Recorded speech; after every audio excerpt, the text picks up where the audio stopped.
Greetings, Black family. Greetings, and thank y'all for tuning into another episode of Frontline Black News. I am your host, Chan Krumah, and we're joined with the other host, Lady Che, and we should be joined here shortly with our West Coast correspondent, Shabaka Corey. That's Shabaka's Black Experience Enhanced. And on this Season 6, Episode 2, Part 1 of the Frontline Black News, we'll be discussing several topics. The first topic is, of course, those tangibles. It's the year and a decade of tangibles. Continue to mass up the tangible for your vote, Black family, between now and 2100. Then we got empty stores across America on Black Friday. Is the boycott actually working? Who was behind the D.C. National Guard ambush? 2 white men plan to conquer Haitian island.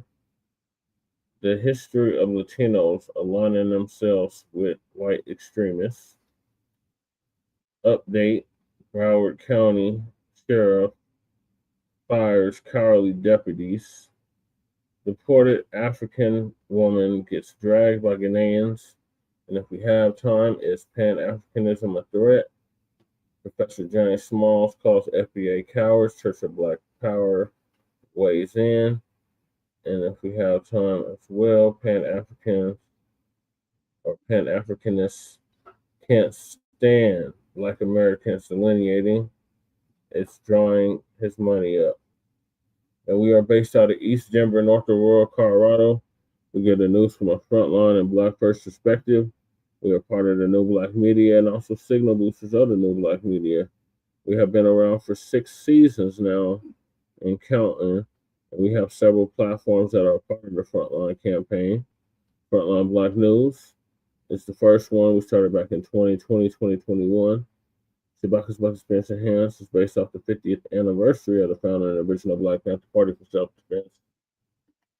We started on Blog Talk Radio back in 2016 and have been around for 10 seasons now. Shabaka's Black Experience Enhanced covers the Black experience from the beginning of time until 10 minutes ago.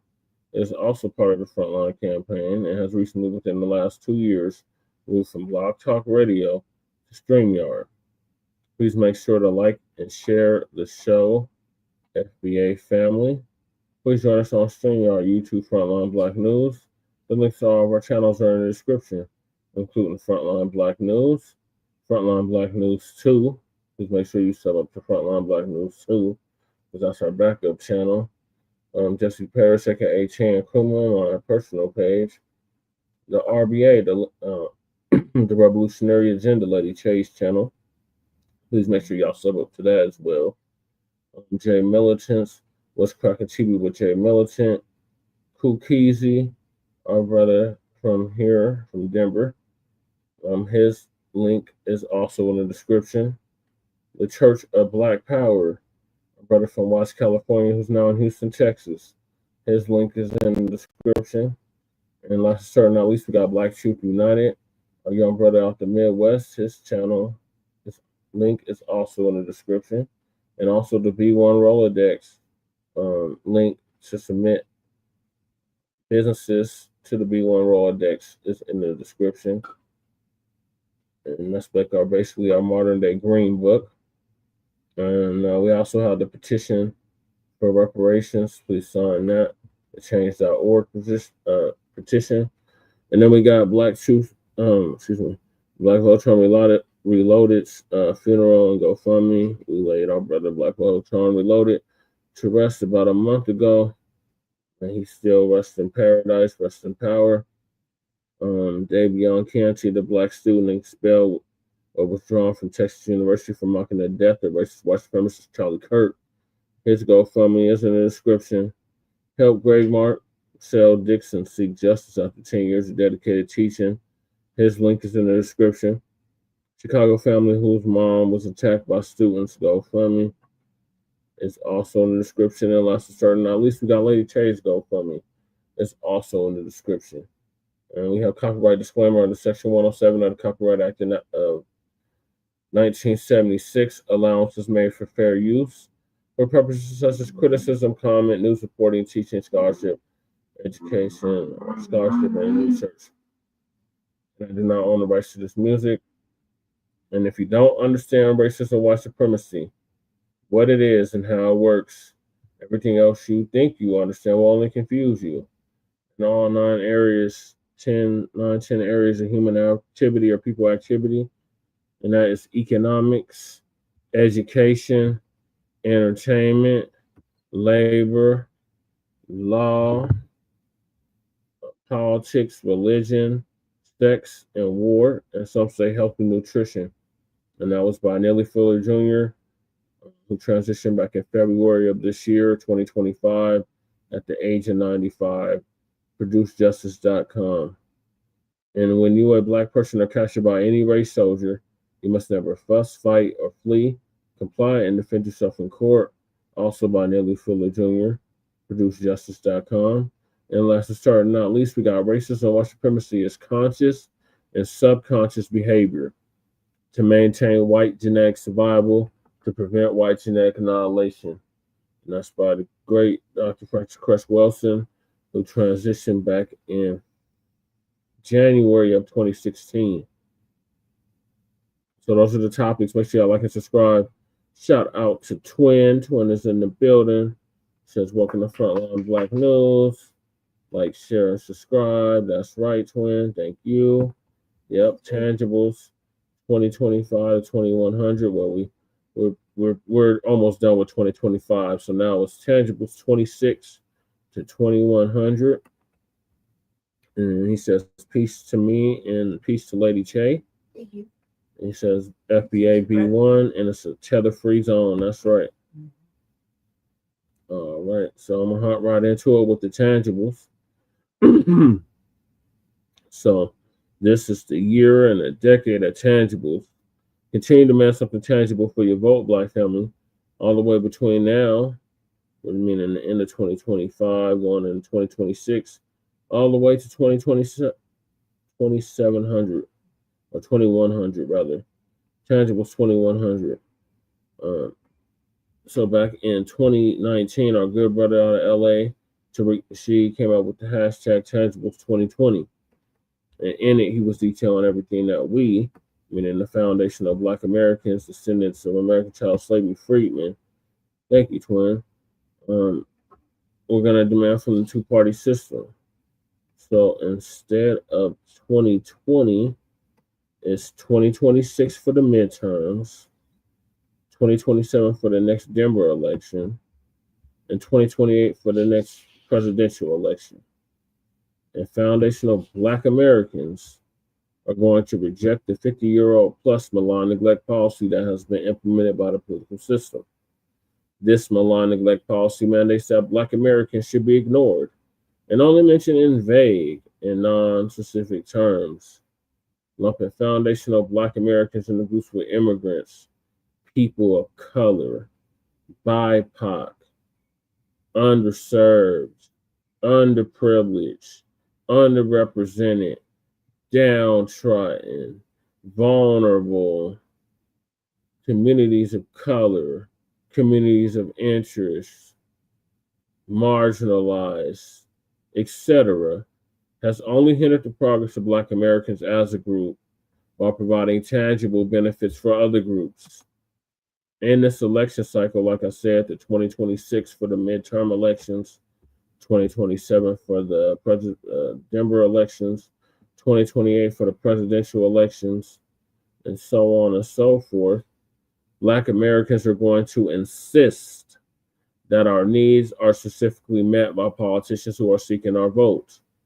Foundational Black Americans want tangible benefits specifically for us. We do not want trickle-down secondary benefits that are provided for every group. Every group has not been systematically marginalized and disenfranchised in every area of society as foundational Black Americans. So politicians must offer tangibles, specifically the foundational Black Americans, or we simply will not vote for them. Be sure to spread this message far and wide on social media using the hashtag Tangibles2020 And that's exactly what we've been doing for the past 6 going on 7 years now, pushing this hashtag far and wide. So when we talk about tangibles, we're talking about something that's real, something with substance, something you can count, measure, feel with your own hand. That's right, twin. Vote me. Vote for me, right?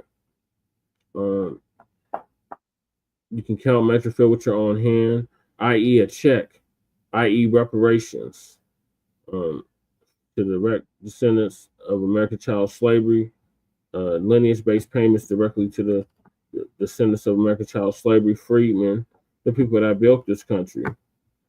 An anti-Black hate crime bill, anti-Black American hate crime bill to be more specific, and an end to qualified immunity in all 50 states, along with tax-free exemption and land allotments, specifically to foundational Black Americans. If politicians aren't offering any of these things, don't waste your time voting for them. We don't have time for the symbolism. Them days are over. The symbolic gestures, the first Black this, the first Black that, that has not trickled down to the masses of our people in this country for our benefit. We can't continue to live vicariously through these politicians while they continue to get money off the suffering, off the backs of our people. So those days are over. If they're not going to do nothing specifically for us, then they're not going to get our vote. And all the shame, blaming, and explaining, shout out to Black Light Revelations, Brother Rob, it's not going to change that. So, tangibles. What are your thoughts, Lady Che, on the tangibles? Oh, and that tangible amount for reparations is $100 trillion. Starting at, we've been saying that since day 0. Go ahead, Lady Che. What are your thoughts on the tangibles? Democrats are offering tangibles. They're offering intangibles. And the Republicans aren't offering us tangible either. Not offering us shit like usual. So, we just have to wait and see. But you shouldn't just be throwing your vote away. On any election, really. Unless you really know that you're not going to get anything or not going to go anywhere. The policies changing or really, there has to be a reason to vote. At least for us, like that. At least for us. Because, we watched last little election with Trump, and everybody in the mother voted, and they supported half the voter base. Half of the voter base, you know what I mean? And then you got the base angry. So it's kind of like, who's going to vote for who? No one trusts a Democrat to do anything, especially fight for us. It's a lot of pandering. But you know what? Nobody's pandering to us right now. And that's kind of a relief. Nobody's pandering to us. I think they got the memo. Until next year. Yeah, I think they got the memo for it now. I don't even know where we talk about it, but apparently we do a lot, yes.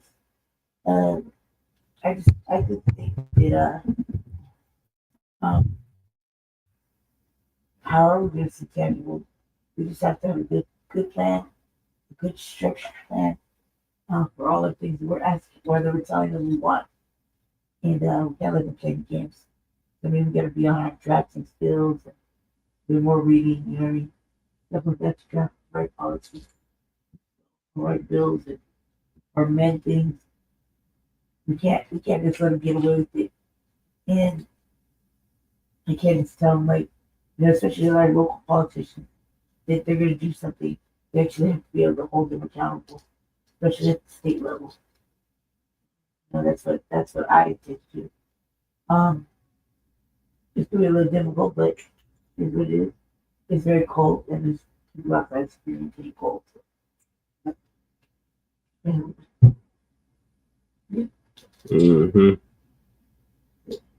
So, what are you supposed to do with your vote? What do you always say about your vote? Hold your vote. Like? Oh my God, Chris, hold your vote like you hold your dick. Hold your vote like you hold your baby? Yeah, that too. It's really, I mean, you should be very conscientious right now. Whatever the men are doing, we should ride with them. I mean, unless you're some political consultant of some sort, you should just ride with whatever the men are doing. Yeah, they seem to know more, especially when it comes to politics and what's going to happen, what isn't going to happen. Yeah. Right. Thank you, Lady Che. So, um, continue to demand something tangible for your vote, Black family, all the way between now and 2100. And that goes for the local, state, and federal levels. So moving along, we got empty stores across America on Black Friday. Is the boycott actually working? So Lisa's gonna give us an update on that. So Lisa, empty stores of people.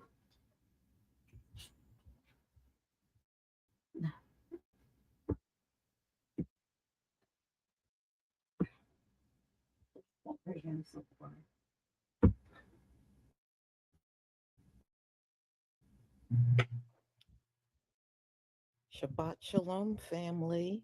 Good to hear you and see you. And you know what? We have a very cold day, Yeah, we do. but what I'm about to show you, it makes me feel good that people just kind of went on about their own business and not flock out in these stores.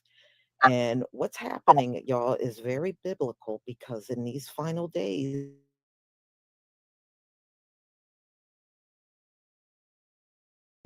people are going to lose interest. And you can see that's already happening. People are losing interest. And that's because the unemployment in the country is skyrocketing. It's a lot of people that's not working, and they just simply don't have the money to maintain these holidays like they used to. And they're becoming less and less interested. Now, I don't know if any of you have been following what's going on. America is about to celebrate their 250 years of, being in power. So that's going to be July 4th, 2026. There's already a lot of people saying they're not even interested. There's a lot. Before you would probably have thousands, even over a million people show up for those kind of celebrations. But the political climate in the country is negative, and people are angry with the way the country is going. People just don't have the money, because their incomes have not kept up with the cost of living. So you can see they're turning away from all these celebrations that they once would have been very interested in. They don't care. And this is exactly what is supposed to happen in the final days. These Gentile holidays, people will just look at it as just another day, nothing special about it at all. And that's exactly what you're seeing. So, y'all, and by the way, that song was Cleanse Me, Oh Yah. So I'll upload that as soon as we're done. So I'm going to show you these videos of people that went out into the stores and showing you multiple stores around the country that were empty. So let me share my screen.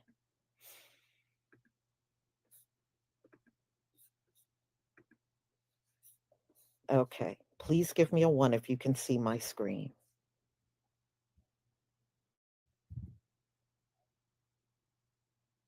Oh, yeah, a lot of people are angry. And that's why I'm saying, this 250-year anniversary is supposed to be a big deal. Donald Trump is going all out and spending all kinds of money for this 250-year celebration. So you're counting from 1776 until today. And people are already saying they don't give a crap about it. So we'll see if it's a big turnout or not. It sure wasn't a big one for his military parade. It was, if it was 1,000 people there, that was a lot. Thank you, everybody. Thank you.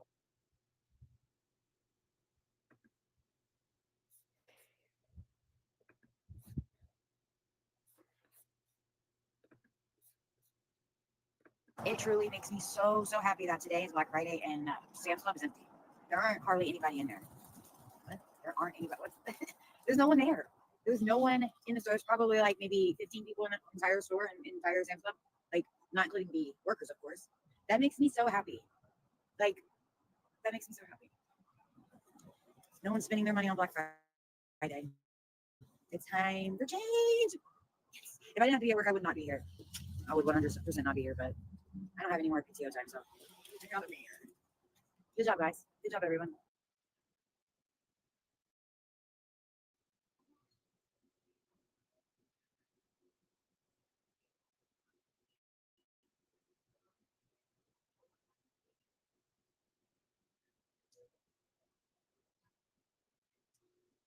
What's up? Hey, Donna Dab. Hey, B-Fab. Yeah, so it's your girl Catrice here at BFAB, Beauty for Ashes Boutique. And today is Black Friday, the day after Thanksgiving. I'm just sitting here chilling. What? You're a small business owners. The person who's filming, that's Donna Dab from Dab's Decor. KB Wireless. We are here at that there's a what they calling it, a Boycott, blackout or what, I don't know, blackout. blackout or whatever. But this is our job. This is what I do. This is what we do. We are here. We are small business owners. I think 100% of the folks here are minority owned. We're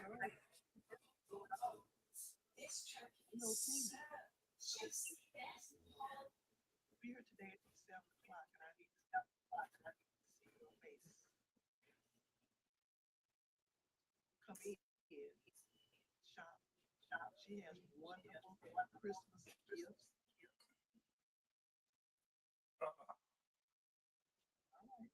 Okay, let me show you some of the things that she has.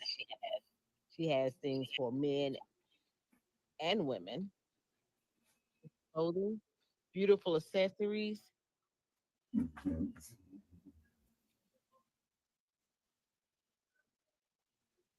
Hats, denim. Oops. She's got the oils and the butters.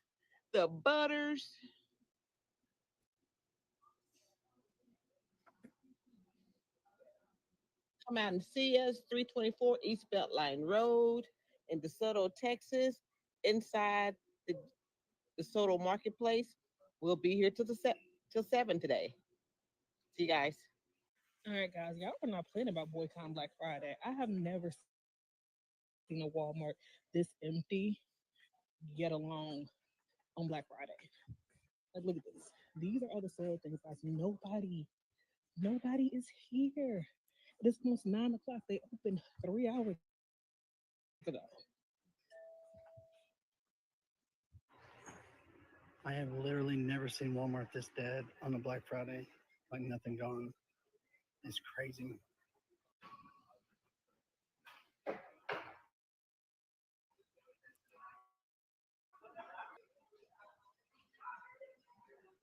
So I am very happy to report this morning that Walmart is completely fucking empty.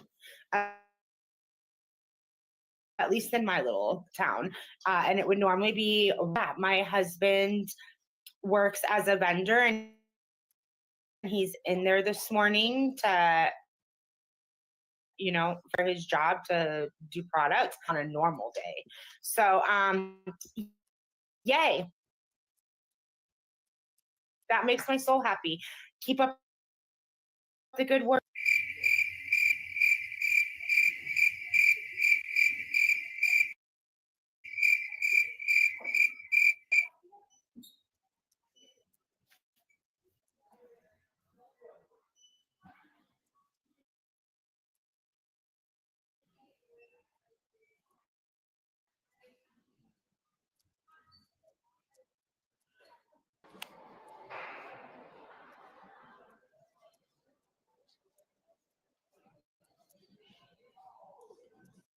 Guys, I'm your Walmart bestie. I just pulled up at Walmart. It's 6 a.m. and I just wanted to see what was going on at my Walmart. I'm off today, but I have to bring y'all the news, the Walmart stuff, right? So I came to our Black Friday event and people was talking about boycott and all that. So I was like, they not gonna boycott. Look, it's gonna be full when I go over there. The parking lot gonna be full now. You do see that cars are pulling in, but look at this parking lot. This is nothing like it used to be, guys. Remember the days? I think those days been gone anyways, but I was still like, look at this parking lot. I am going to do a part 2. I am going to go to another Walmart that's like 10 minutes away. Feel like it'll be a little bit busier. And I'm going to go by Target's parking lot. It's by my house. So, I mean, we probably got at least 4 Walmarts within 30 minutes of me going to go in too. So I'm going to finish this video when I go in. Bye, guys.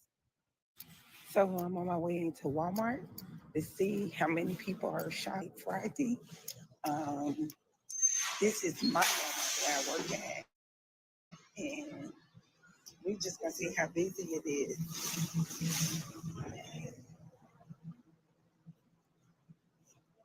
And let's see what everybody looking to buy, because I see some people that's kind of speeding ahead. That's kind of running.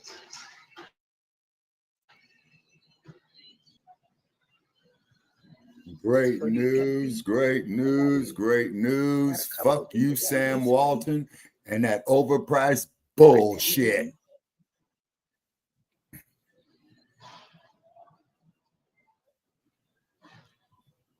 Now they got to have a liquidation sale to clear the shelves for their new inventory coming on and keep the trend up. That's where the action was. They stocks on the stock market should be crashing in about 2 weeks. But right now, y'all can see, really, Yeah, not that many people. you're breaking up. But like I said, Shit. Okay, they probably up here, clogging up the motherfucking line, man. Me speaking is true. Okay, what about now? Is my acoustics better?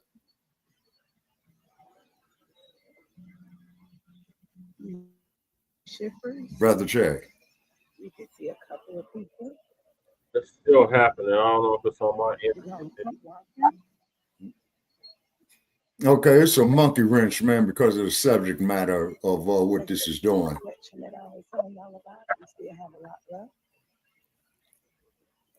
Yeah, we're still connection error. Yeah. Okay, what's your weather like at a mile high? Guys, let's go to it and see if that's what the line is going to get longer.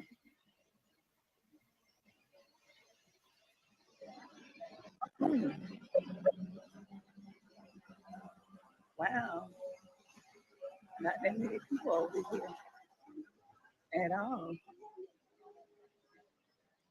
Not that many people in electronics. I was expecting way more.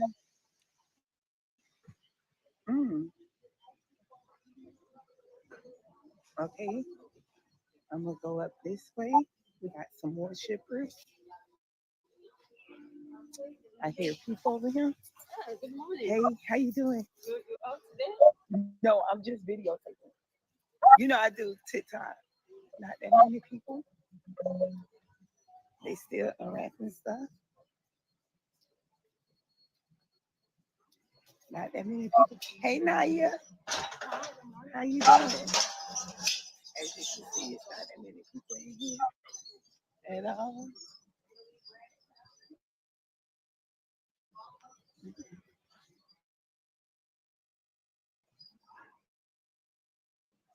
Bye. Now I noticed this morning I passed by Walmart, a few other stores that usually be packed around this time of year because it's Black Friday. When I tell you it's empty, you can park anywhere you want to. I guess they didn't get the memo and they thought we was playing about the Black Friday because I ain't buying nothing.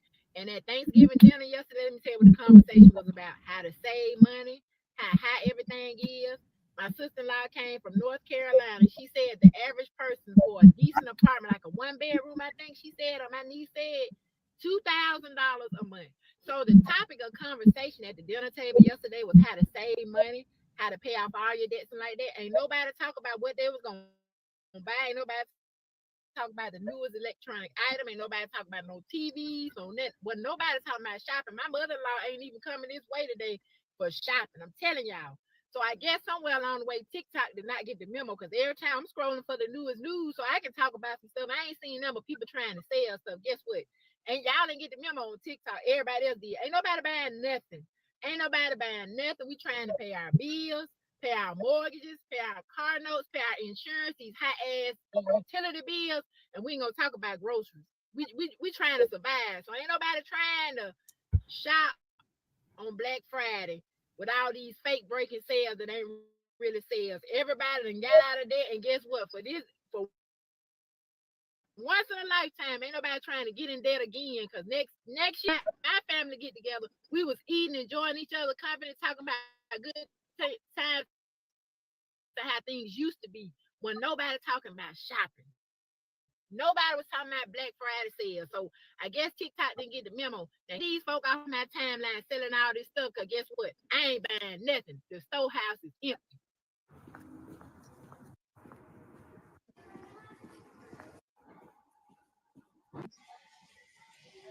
So this should show you how much things have changed in just a short period of time. I woke up this morning, I get up early because of work, and normally go to the gym.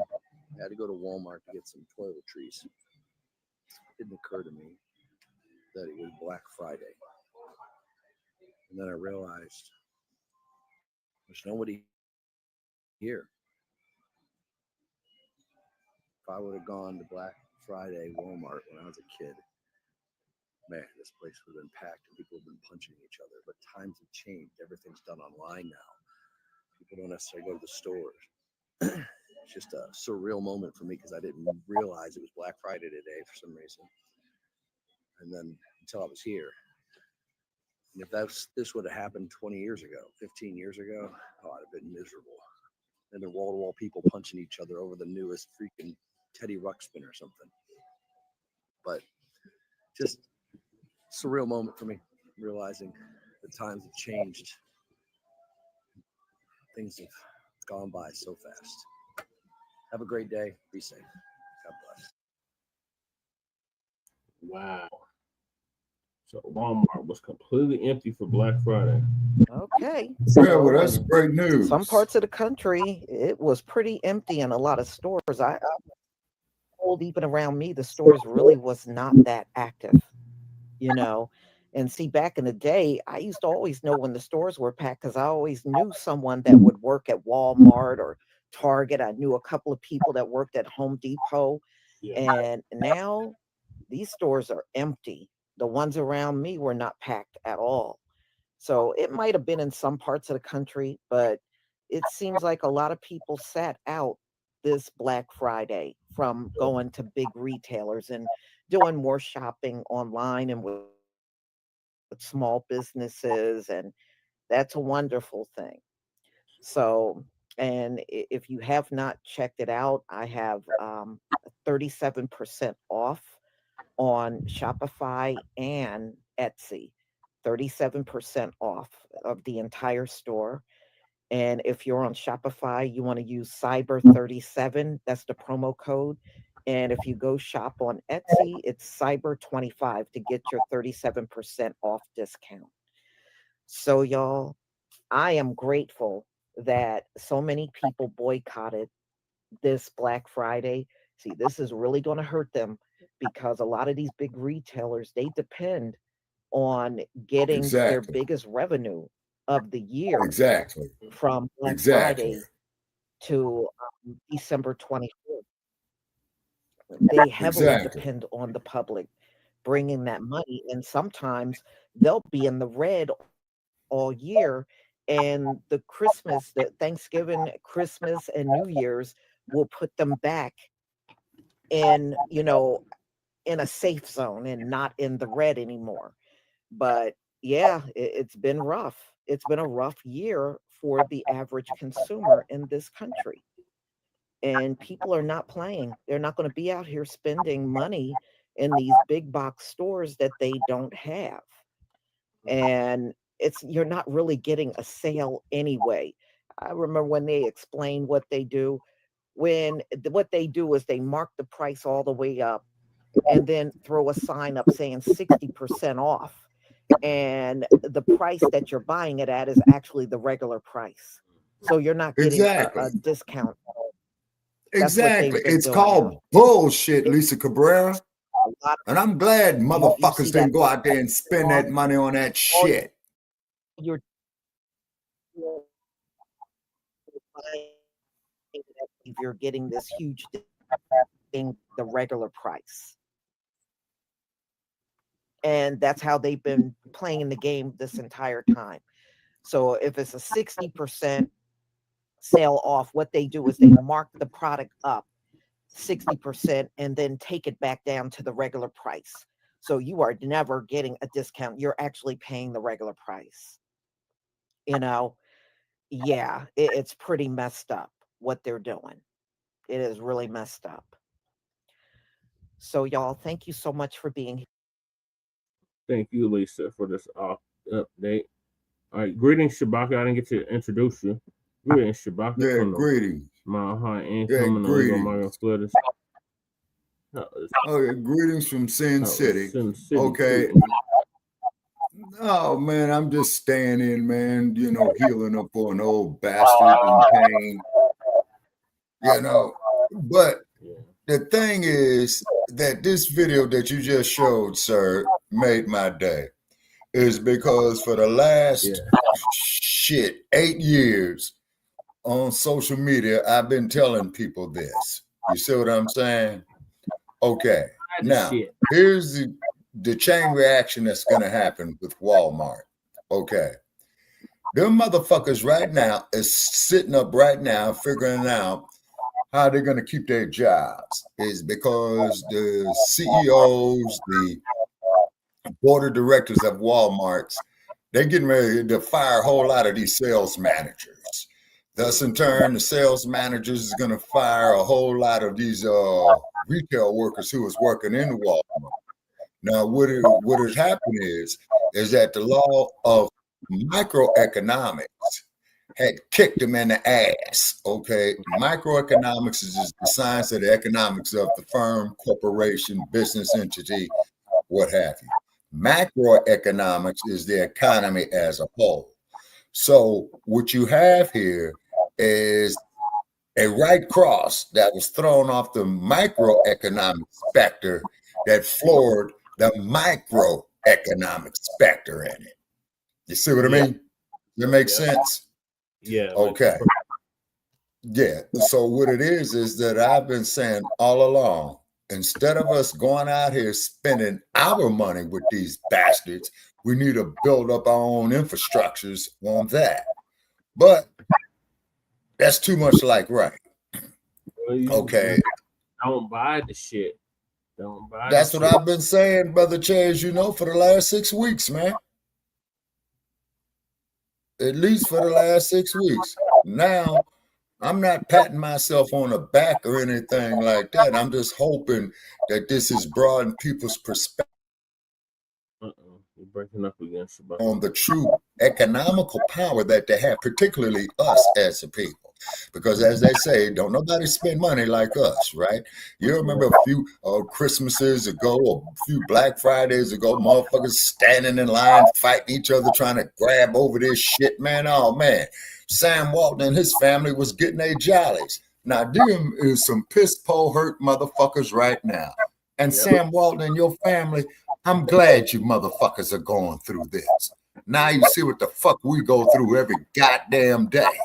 Right. See, Yeah, and hopefully, a lot of people in our company, particularly, married couples, won't be falling out because, oh, you didn't get me nothing for Christmas. Oh, you didn't get me nothing for my birthday and all that. Hopefully these couples who are together will see, well, guess what? You got some true power right here economically.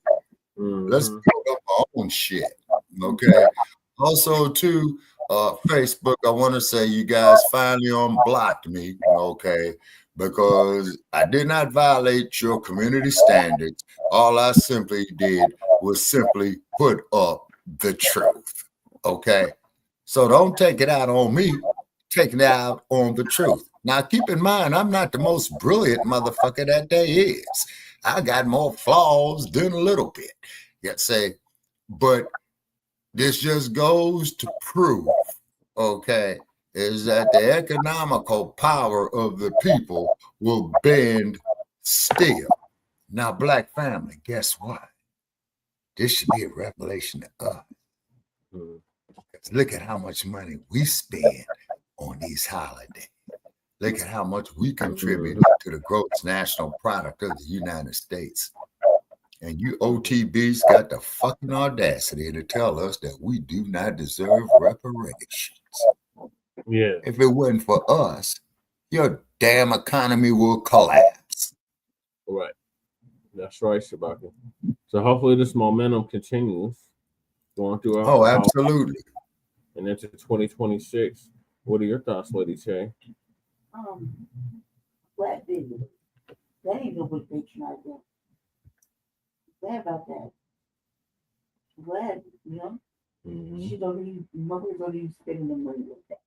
In a motherfucker place, exactly. So they give a good goddamn about tournament with stealing and all kind of shit. Fight you over food, things like that. Like, you know what I mean? Arrest you for the stupidest shit. They got everybody, their mama watching their the inventories and whatnot. And the prices are sky high. You don't even see the roll back face no more. So yeah, go out and roll their ass back out the door and go somewhere else. You know what I mean? Actually respected by our money and not have a whole bunch of immigrants working there and at the same time go ahead and try to harass Black people and shit. And they look damn near like us. The 07s have entered the building. Yeah, Sam Walton died years back. He died during the scandemic, so look, they may rest in piss. It ain't been the same since, so they don't have the little bounce no more with the smiley face. Talking about rolling back prices. Yeah, well, yeah, thanks to And then if I recall too, Brother Che, if I recall those Sam Walton commercials that we are rolling back the prices, they always had a Yassa boss up there. You know what I'm saying? Oh. Yeah, they always had some skinning and grinning Uncle Tim Scott ass scratching, chicken pecking Uncle Tom sitting at a lunch counter begging for a cup of coffee, skinning and grinning, stupid ass. Talking about, I love you, back prices. Oh, Sam Walton loves you and all that. Fuck that bullshit. We need to build up our own businesses, Black family. We got to build up our own infrastructures. You see what I'm saying? The orange dude, he's crazy. But one thing about the orange dude, he stated how he honestly feels. Okay, Black family. Now, this is the perfect time for us to blaze and daze and lean and sheen on the motherfucking U.S. economy. It's time to humiliate it. Right. So See, 2 holidays down. What? 3 more to go. you got 1 down, 2 to go. Xmas and New Year's. Well, you got Hanukkah, you got Kwanzaa, Christmas, you got New Year's. Exactly. See, and then unfortunately, you're gonna have a whole bunch of these bullshit laws, man. You know, that's going to be going into effect throughout the various states. You know what I mean? Yeah. I don't know about Nevada, but I do know that California, man, you know, on New Year's Eve, the newscasters will come on and say, well, this new law is going into effect, that new law is going into effect, and all this old type of shit. Now, take the same power right here, people, and boycott these car lots, which will cause a chain reaction for your car tabs and registrations to go down, your registration costs to go down. Yep. See, the price of everything's supposed to go down because they can't sell the shit. Yes, sir. It's a universal principle, Brother Che, called supply and demand. And that's what capitalism is based off of. Oh, yeah. Well, see, capitalism, sir, is based off of one thing and one thing only: greed. Okay? Yeah. Well, supply and demand as well. Oh, absolutely. You say absolutely. Say, and then when the supply goes, when the demand goes down, the price of the supply comes down, right? You know, meaning the goods and services. Yeah. When the supply of essential goods, which is basically life-sustaining goods, okay, they tend to put that up. But then if people get innovative, you'll say, like our elders used to do during like the Great Depression, Great Recession, you see what I'm saying? You know, like grandmas and what have you will come out there, man, and will make $1 stretch 2 months as opposed to 2 days. Right. You see what I'm saying? So you're going to be having more emphasis on that. They say, so hey, I'm glad to see Walmart empty like that. You see what I mean? I really am. True. And tomorrow, just for the hell of it, I'm going to go by the local Walmart here in Las Vegas to see if it's the same effect. Yeah. And if it is, that is even greater news. You see what I mean? I was able to make it by our Walmart, but I'm pretty sure it wasn't that packed. Yeah. You see, because people is forced to spend their money more sensibly. And all you stockholders in that Walmart, okay, hold on, let me see. Do I got my little meter up here on what the stock market is doing? Because, you know, man, I got like a little meter thing, man, that show what the stock market is doing, Brother Che. Yeah. That motherfucker ain't on. Oh, wow. Let me see if I can pull it up. Yeah, because it should be like a little icon, man, over there at the bottom of your computer screen, you know? Yeah, I got the same thing. Let me see. It's looking like today. It's up. The Dow is up. The NASDAQ is up. And gold is up 1.25%. Okay, so give it a couple of days, man, to see what the effect of this Black Friday blackout has taken on. Because just like Lisa said, well, she's absolutely right. This is the time of the year where these motherfuckers, man, go off into their profit market. You see what I'm saying? And like I said, and they got hit greatly, you know, at that particular Walmart. Now, if it went all across the country to all the other Walmarts, you see what I'm saying? Then that's great damage. Now, if it hits like Saks, Walmart. yeah. Now, if it hits like Saks Fifth Avenue, Macy's, all these jewelry stores. Yeah. Okay. Then that's effective hitting. You see what I'm saying? Economically. So it goes to show. If they have the will to do it, they can boycott. And like the sister was saying, exactly. People are just trying to survive right now. The price of everything is through the roof. Price Yeah, of food, exactly. Price of gas. And it's all based on greed. You see what I'm saying? The price of rent. And then what's going to happen eventually, okay, a whole lot of these big shots and big wheels, man, the people themselves are just going to start taking shit from them. You see? Yeah. All right. So Uncle Phil wanted to weigh in on this, so I'm gonna play a clip for him. Okay. Well, all this stuff on this damn balance.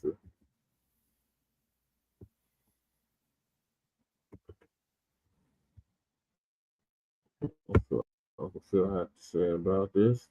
Walmart was empty on Black Friday, proving people can hold power, not corporations. Right.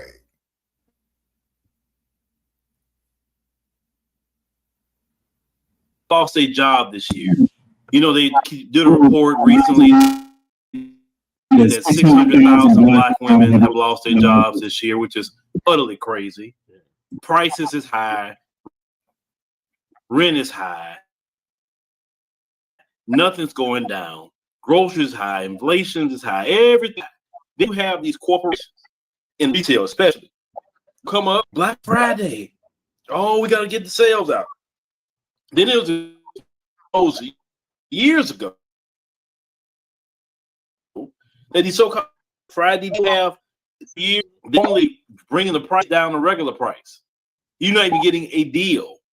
You know what I'm saying? Yeah, finesse it and say, oh, it was regular $650, but today a $475. Well, they say that's the regular price. You know what I'm saying? So that's how greedy corporations are getting. Because the corporations is in lockstep with the politicians. Actually, your corporations is the one that control your politicians. You don't.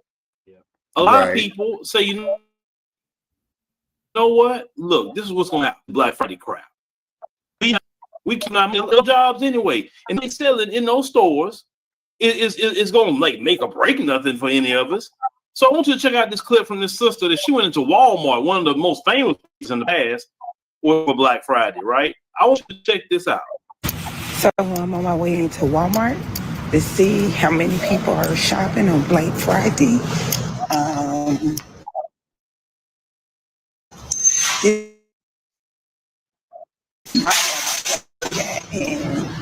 we just gonna see how it is.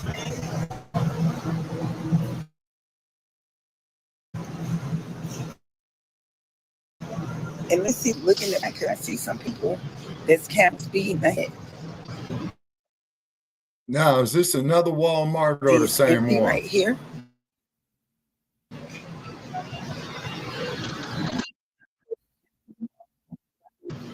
Got a couple of people going this way.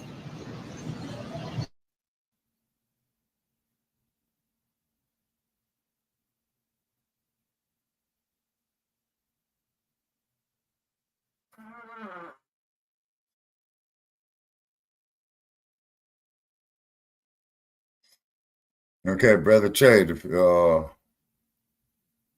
clip froze.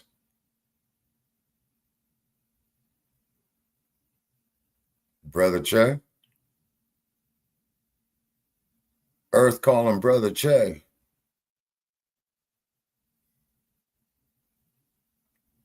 Okay, well, anyway, ladies and gentlemen, now that we got a freeze up technical issues going on right here. If this here is another Walmart, in addition to the first one that was presented, that is this empty, okay, this is a very, very great sign, okay? The great sign being is that this orange bastard that you got running things don't know what the fuck he's doing, okay? But all these executive bills he signed and executive orders and all that, this shit is blowing up in his face, okay? It's because a lot of these crooked ass politicians, own stocks in these corporations as well too. Just like a lot of these judges and a lot of these DAs and these kangaroo courts own stocks off of these here as well too. So if the thing happened, what I think has happened, ladies and gentlemen, this is some very, very great news. It might be unprecedented. So just keep the trend up. You see what I'm saying? And boycott these rich bastards. You know what I'm saying? People is out here budgeting how they're going to eat, how they're going to have clothes this winter, how they're going to keep themselves healthy. You see? And then they got the fucking audacity to come up here and raise these goddamn prices up here on this holiday season bullshit. Fuck Santa Claus. He's a myth anyway. You see what I'm saying? Then hopefully a lot of men and women are not falling out in their relationships.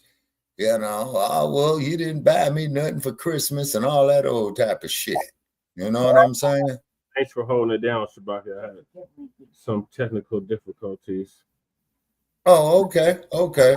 So I was just emphasizing right here on the economical factors of this. And what economics is, ladies and gentlemen, is the science of how any society allocates its limited resources through the concept of supply and demand. Okay, as you can see, they got the supply, but the demand is down.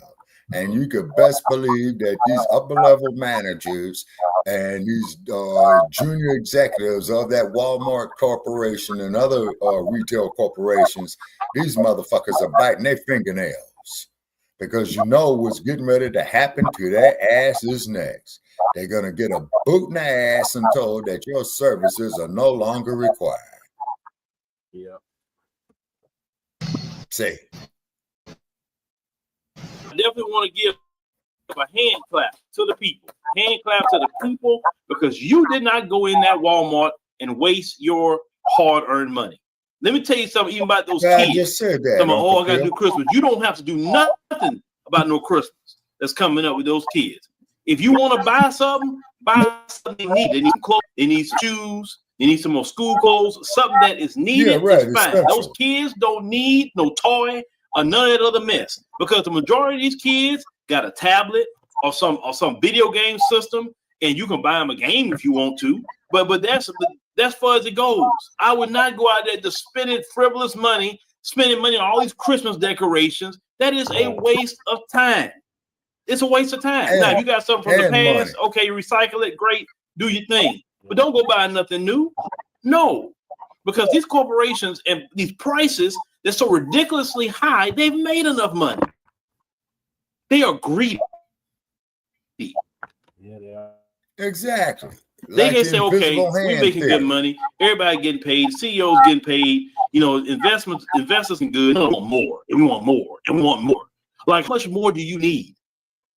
The thing is, if you squeeze your customers too hard, they're not going to come, and that's why it was empty. And that's beautiful. I love to see big corporations like Walmart and Target get handed their lunch by the people because the people got the greatest power. You don't have to do nothing illegal. All you got to do is say, I'm not going shopping with you. Let me tell you another industry that they got to get put in check. It's the restaurant industry. You big chain restaurants, you're the problem too. Y'all have jacked up the prices so much. And that's why, if I usually go to restaurants, I try to go to restaurants that are local owned businesses. I don't even like going to the big chain restaurants. Locally owned. Yeah, because the restaurants. At least when I see the local owned businesses, they appreciate it a lot more. But then y'all mess the economy up so much that even the local businesses had to raise up their prices. You know the economy is in trouble when you have the black restaurants have to raise their prices when normally it's not it's expensive. The Asians raise their price in food. Then you have the Hispanics raising their price. Everybody having to raise their price because of what's going on in this society. It's ridiculous. It's utterly ridiculous. Greed, Uncle Phil. Then the overage of everything you want to tip. I tell restaurants this: just either put a gratuity there, like let people not even think about it. Like I said, it's just a gratuity in there. It's what it is. Y'all, the prices are high enough. Why somebody else still got to give you a tip? Just put it as a gratuity, and then people won't even be tripping about it. But you shouldn't even be dependent on anybody's tips. You should be paying the people working a good, decent wage. So, and the tips is extra if a person give that or not. Is what you're trying to say, Uncle Phil. The people have so much wage. power, and the corporations need to recognize that. Whether it's retail, restaurants, whether it's the car industry, whether it's whatever, you need the people to survive. And if you don't treat the people right, then the people are not going to spend money with you. It's just that simple. Because you yes, I understand in business, you want to make money. Goods, I get it. Non-essential goods. But it's times you got to hold back raising their prices. For example, well, that's what you're talking about, Uncle Phil. Based on our Africanism news channel and the pricing we have right now, we should be raising prices. But we looking at the landscape and we said, no, we need to hold the pricing kind of where it's at because not right now. And we're going to hold it until we feel that it's okay to go ahead on and raise it a little bit. But that's when you're looking at the market and being concerned about your people, because I'd rather have my people comfortable paying for the app than have them be like, man, you know, I could afford it when it was $9.99 a month, but bro, you brought up to $12.99. That's kind of extra right now. So that is the deal. You understand what I'm saying? Now here's as we're going forward, going to this Christmas holiday, same rule apply. That you don't go waste your money, don't go get broke, get credit card debt, don't get any kind of debt for no. Because like my grandmother used to say, you got to eat next week. You go spend all your money on some gifts for these children, and yet you got to feed them next week. Or a medical emergency could happen with you, the kids. You don't have the money to pay for co-pays, or if you don't have insurance, you don't have the money to pay for a self-pay or whatever. Your money gone because you spend it all on gifts. No, with these kids and where you live today, these kids in America live in abundance. They see at one point in time, like when I was growing up, you look forward to Christmas because you wouldn't get nothing all year, maybe except your birthday. So in order for you to get a new Nintendo game or whatever, it had to be either because your grades or you got straight A's or Christmas. So you look so forward to Christmas. Oh my Lord. But these kids live Christmas every day. Yeah. They got tablets where they get games, unlimited games, all they want in the palm of their hand. They can take these games everywhere. Back when I was growing up, Nintendo, you had to hook it up at somebody's house or TV.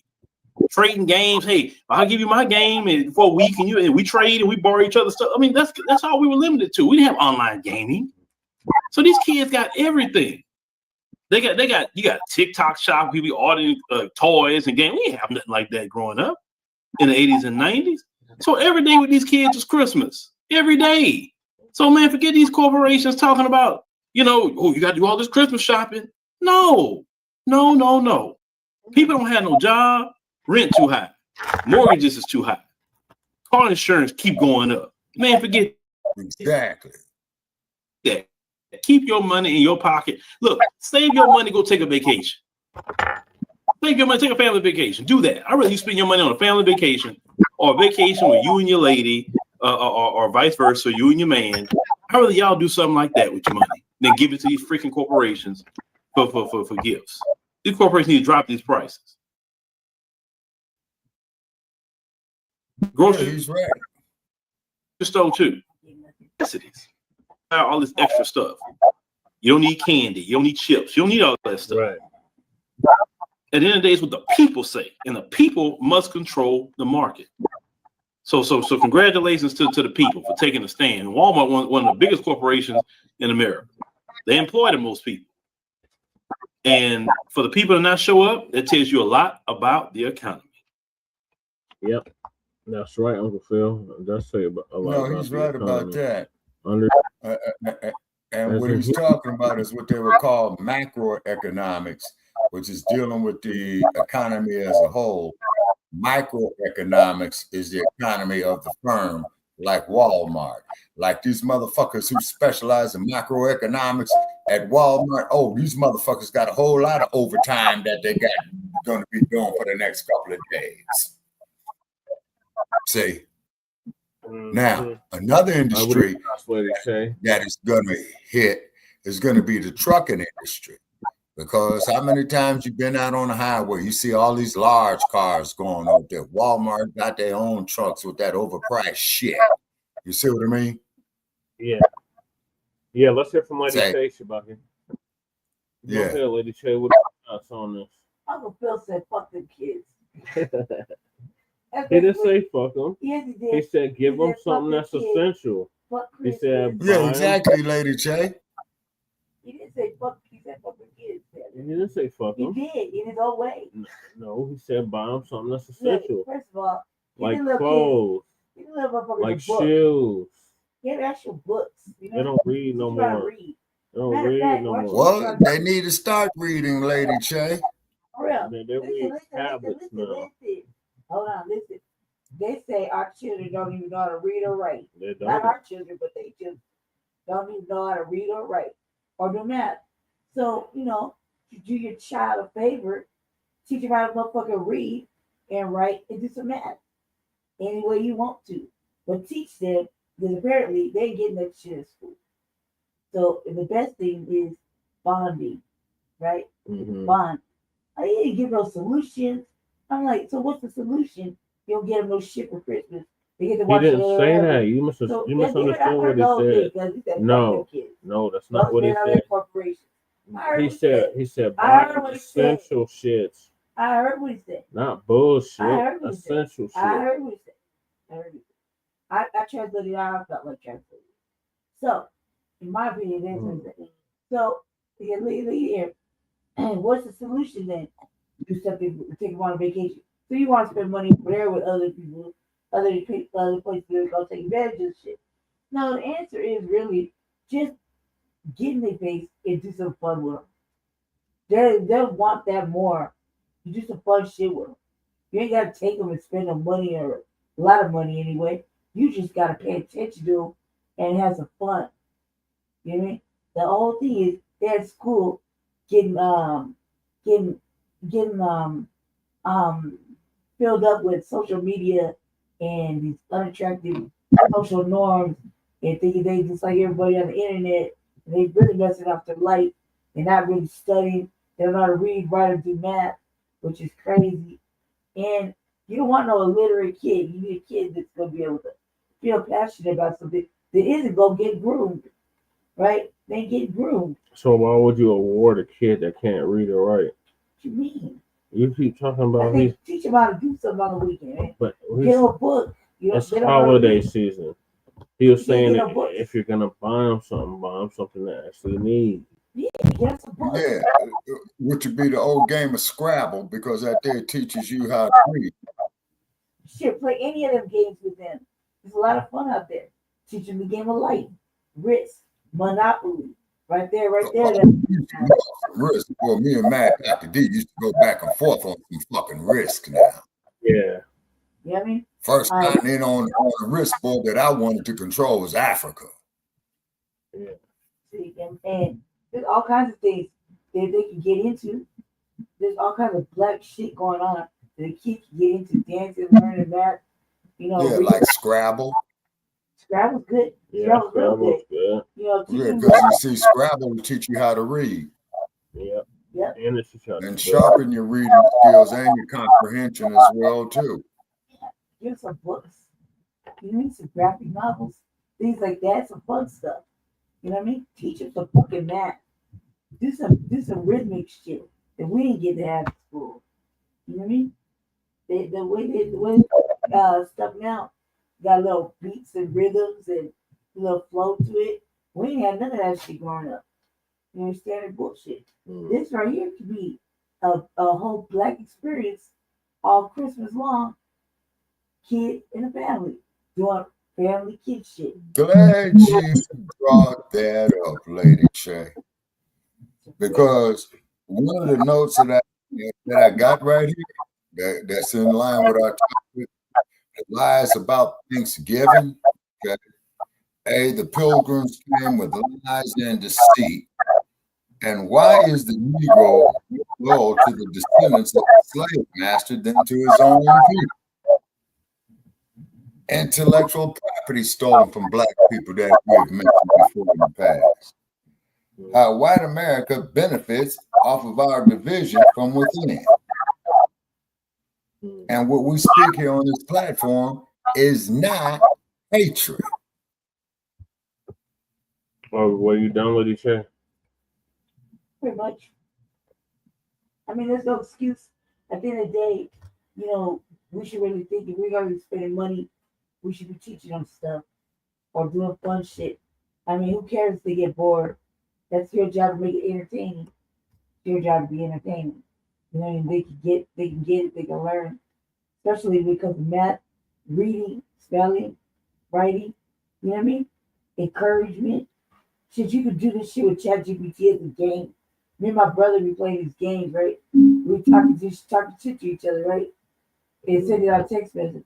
We'll type using ChatGPT. You create all kind of weird ass shit to talk to each other.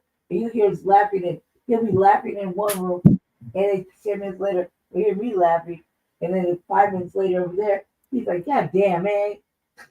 They would start laughing all in text messages, just talking shit about somebody going to the bathroom, or you know what I mean, like anything stupid, right? Just to entertain ourselves.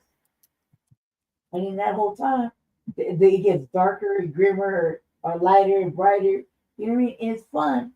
And at the same time, I learned 5 new valuable words. That advanced my lexicon, you know what I mean?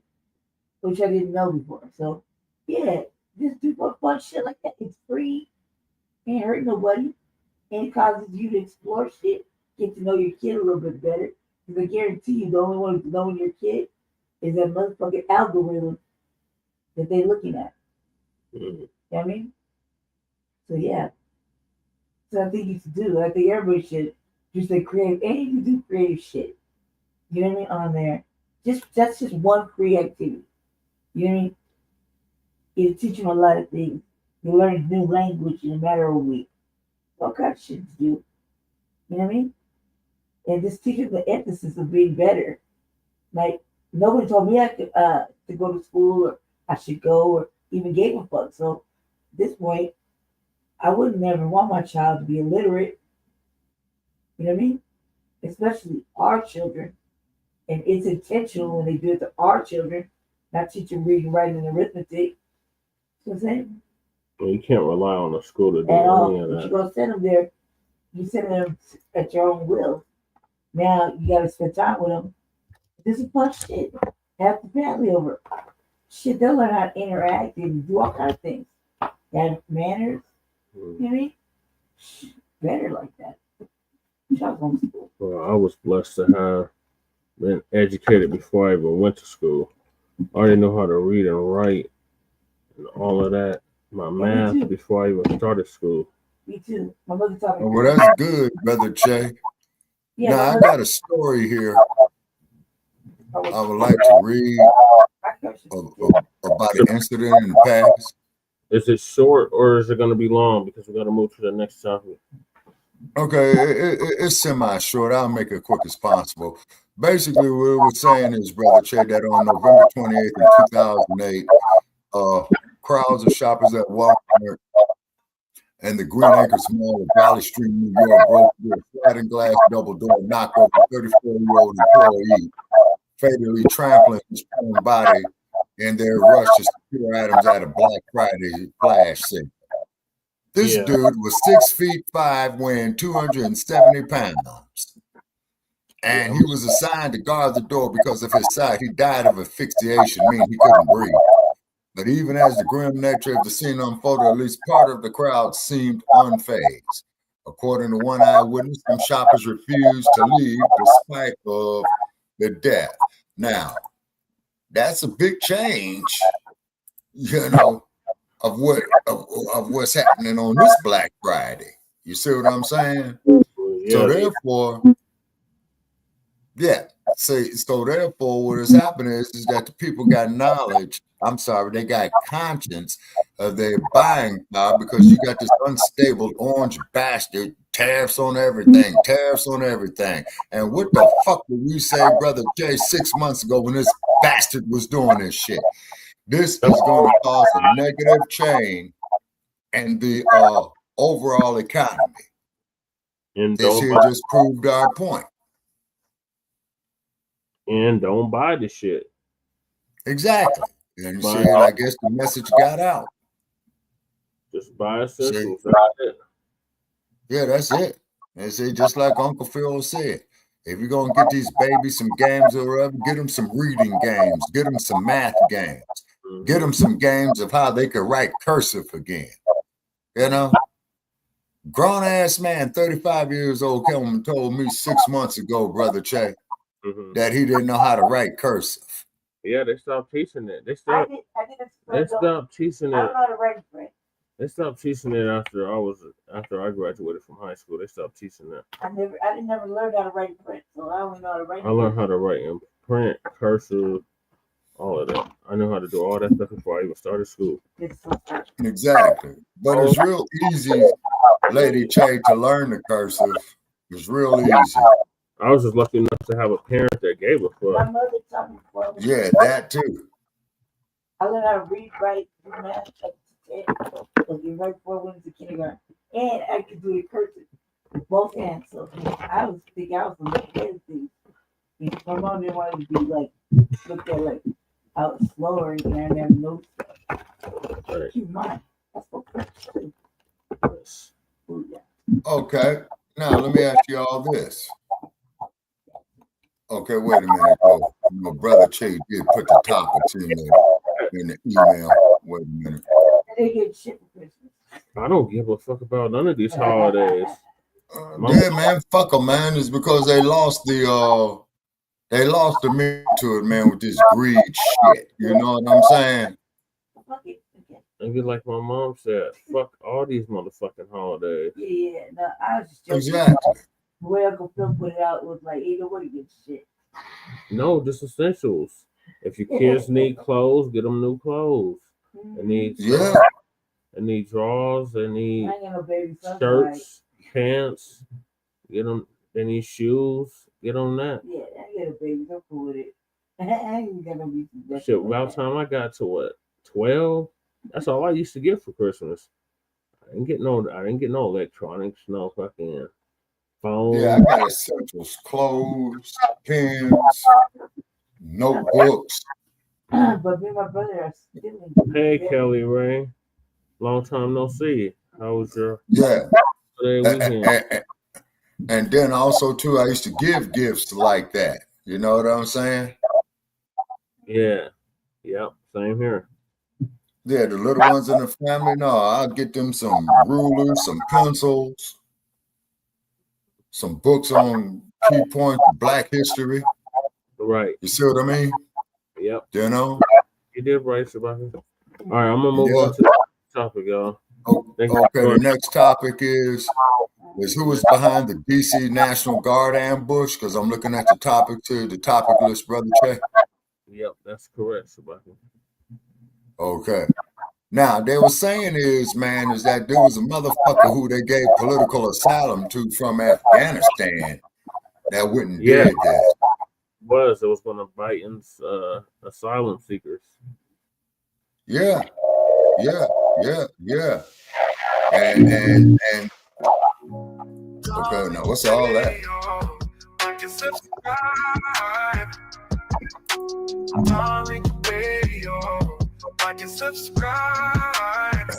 Kelly says she likes the holidays just to eat.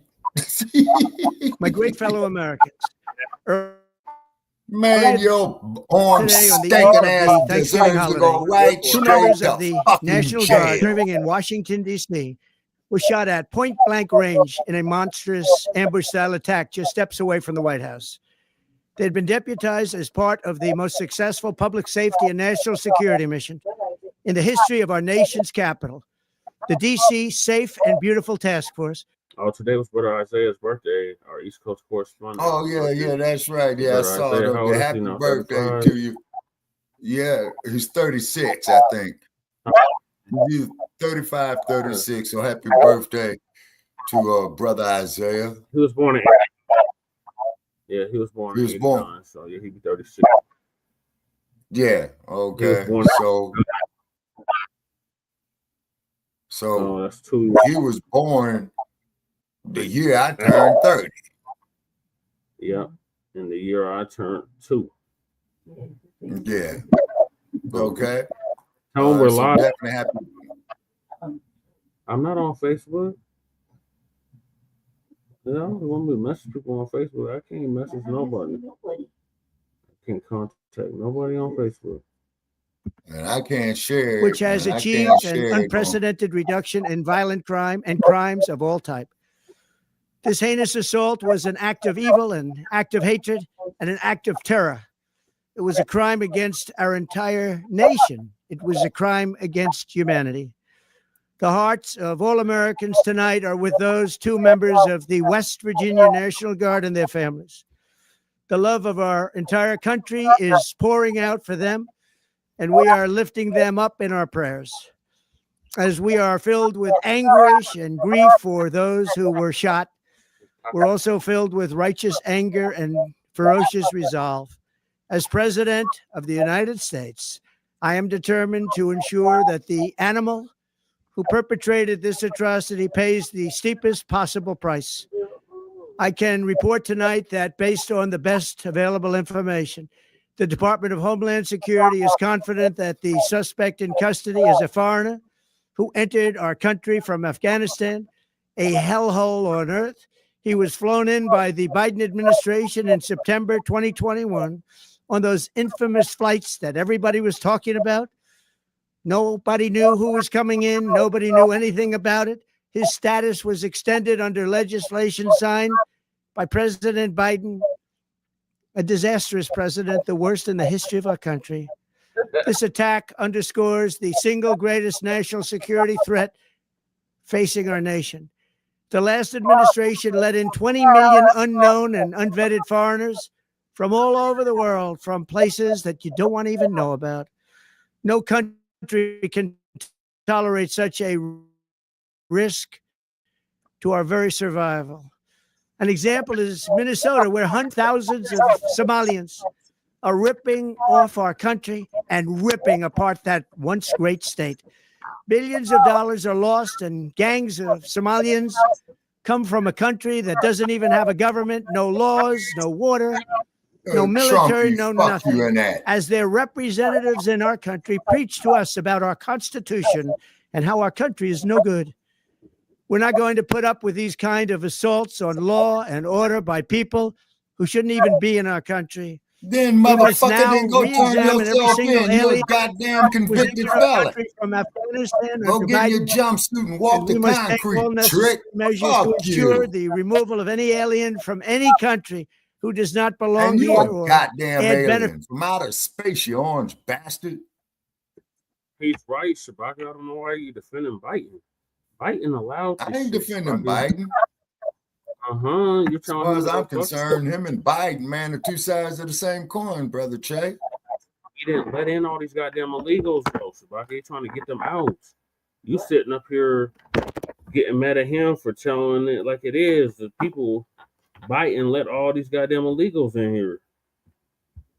And this dude that did the damn ambush was one of them. Wait a minute. Okay, yeah. That motherfucker was from Afghanistan, yeah. Fit to our country. If they can't love our country, we don't want them. America will never bend and never yield in the face of terror. And at the same time, we will not be deterred from the mission these service members were so nobly fulfilling.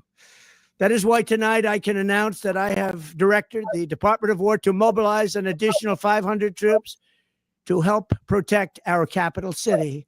We will make America totally safe again, and we will bring the perpetrator of this barbaric attack to swift and certain justice if the bullets going in the And I'm out here in the lovely Atlanta, still having a great time, vibing. Hope the weather gets a little better this week. It's been raining for the last couple of days, but Atlanta is still very lovely nonetheless. You know what I've been hitting up out here? Crystals, damn it. Oh, I've been tearing crystals up. Is another place in the crimes with the Somalis out there in Minnesota talking about how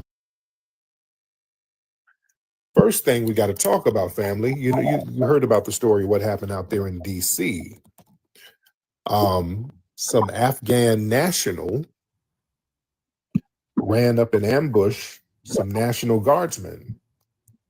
Ran up and ambushed them. You know, the men are alive. The National Guardsmen are alive, but yeah, this dude ran up and you know, I'm trying to watch the words here on Twitter, but you know, he pew-pewed just for the sake of, you know, censorship. And I got to be very careful with the words, but yeah, he pew-pewed a couple of National Guardsmen. The National Guardsmen, from what I understand, they survived, which is good. They survived. And, you know, Trump has, you know, he did a press conference or a speech or an address, you know, kind of going in. And, you know, he was blaming Biden letting in these Afghan nationals and all that stuff. And then he tied in the crimes with the Somalis out there in Minnesota, talking about how a lot of these immigrant crimes, because some of these people are not vetted, he's saying that it's a problem. Yeah. So, you know, they're politicizing it, but they're going to do that in either way, because some people, they were blaming Trump for even having the National Guard out there. And then Trump's side, the Republicans are blaming the Democrats for letting in the immigrants, and they're not really vetting them like that. So the guy's name, hold on, let me see what the guy's name is. The guy's name, hold on. 1 second. Y'all bear with me. Let me find out what the guy's name is, but he's an Afghanistan national. What's his name? Okay. So they got him in custody. The guardsmen, they remain in critical condition. His name is Ramanullah Lakanwal. That's his name. And it's CNN Ramallah. said he applied for asylum in 2024. All right. Or okay. Ramallah. But he came to the U.S. Wait, the president said the U.S. authorities believe the shooter is from Afghanistan and came to the U.S. in 2021. So they said he's been here since 2021. So it's all over the place. So they're trying to politicize it. What's up, Gorgeous Shop? So this is very interesting. So what does this mean for immigration right now, ladies and gentlemen? What does this mean for immigration? So this pew-pewing that happened in D.C. today, or stricter vetting processes for certain immigrant refugees. For what I understand, right after the pew-pewing, the authorities, they reportedly halted the processing of immigration requests from the Afghan nationals. This is, I think, Reuters said this. So they've already jumped on it. They said, hey, these Afghans, nah, nope, no. We're gonna chill out on you guys for a minute. So this is basically they're tightening up the vetting procedures, and not just for Afghans, for other refugee immigrant groups that come from these countries that are deemed higher risk. And, you know, this could possibly trigger legislative and administrative pressures to basically expand restrictions, you know?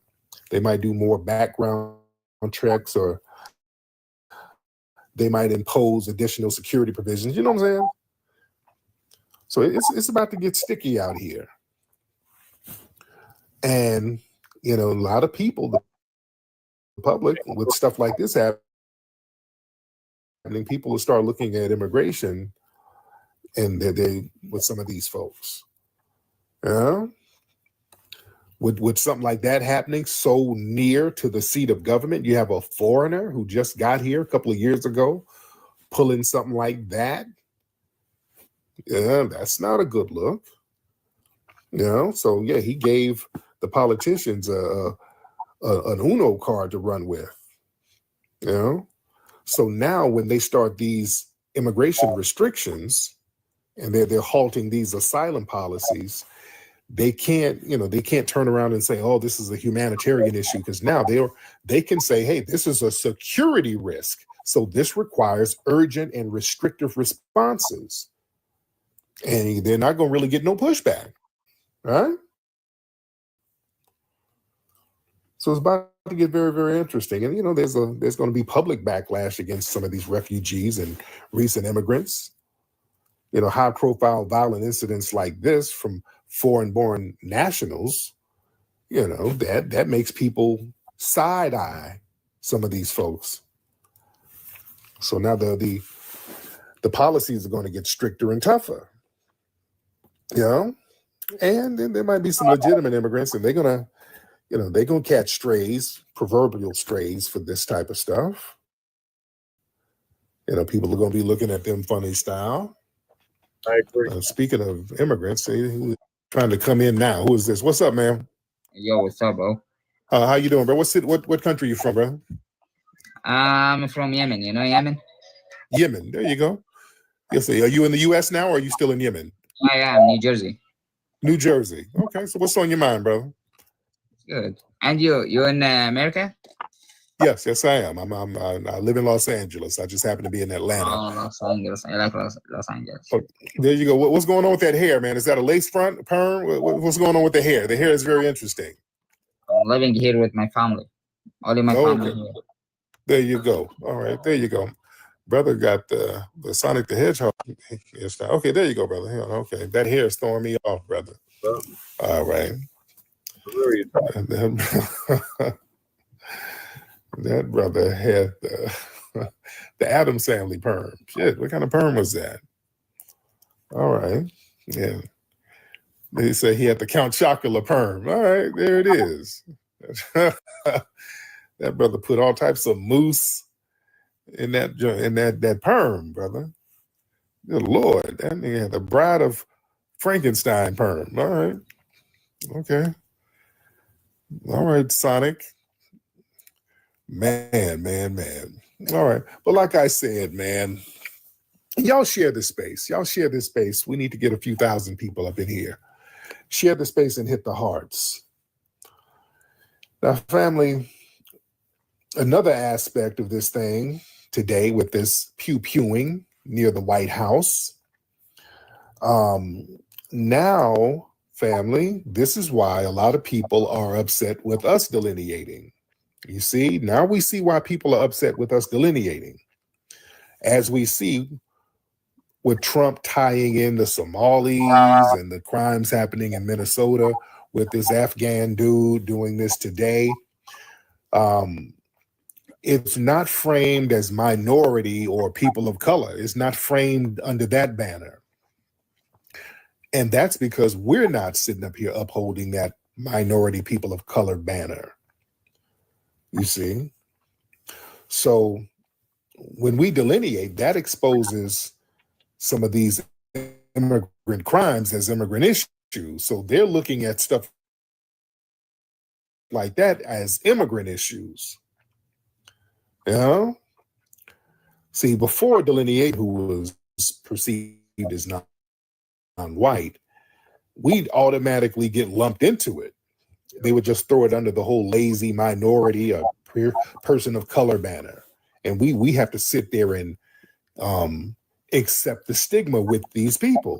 Now, delineation has broken that system. So now these people, when they do all this stuff, now we're seeing these are immigrants doing this. FBAs ain't got nothing to do with it. These are immigrants doing it.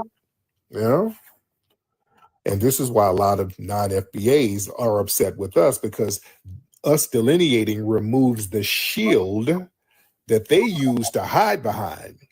Like I said, just like those Haitians down in Miami, they sit up there finessing money and then, ooh, man, look how they doing to us black people and us minority. No, we ain't doing that. Oh, no, we ain't doing that. That's why, ladies and gentlemen, so now the stigma ain't on us. The stigma is not on us at all. You dig?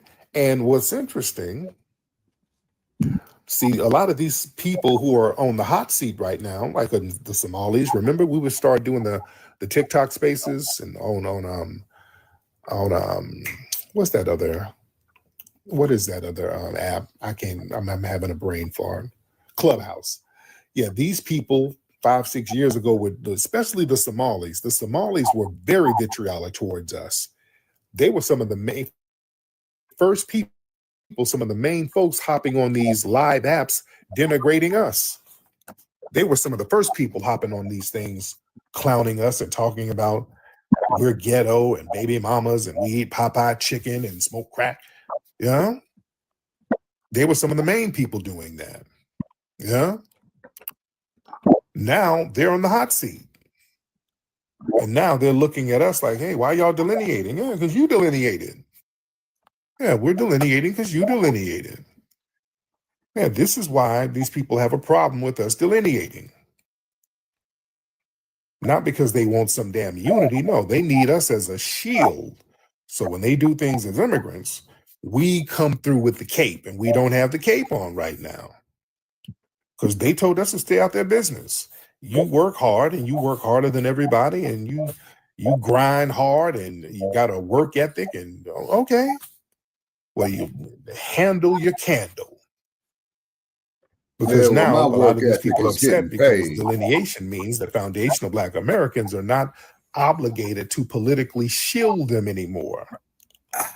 See, for decades, these people, they assume that whatever backlash they face, foundational Black Americans, we would automatically march for them, we would advocate for them, we would protest for them, we would vouch for them. So now we're like, okay, y'all told us how great and how hard you work, and okay, we don't want no harm to you. I don't want nothing bad happening, but go out there and handle that. Since you're going to do for yourself and you work hard, just go ahead and work hard, and whatever stigma that comes from your people doing stuff, well, you handle that. Yeah. So this is the new norm right now. This, ladies and gentlemen, is the new norm. Let me get some folks in here. Yes, let's go work hard. All right, let's work hard out there. Sorry, hop on in, sorry. Sorry, hop. What's up, sorry? You in there? You in the room trolling? What's up, sorry? Hop on camera, sorry. I wasn't trolling. Yeah, you hop on camera, sorry. All right. Hop on camera real quick, sir. There you go. What's up, sorry? Where are you from? Man, where you from, brother? Man, I'm from St. Paul. Minnesota? Yeah, St. Paul, Minnesota. I'm in Cali though. Oh, okay. Now, are you Somali? What are you? I ain't Somali, bro. My family FBA. My family's FBA. Sorry, wait. Oh, okay. Oh, okay, brother. Yeah, you look like the shooter from today. Chill on me. My grandpa's Irish. That's like on my mom's side, but oh yeah, your camera's freezing. Can you hear me? Hold on, hold on, bro.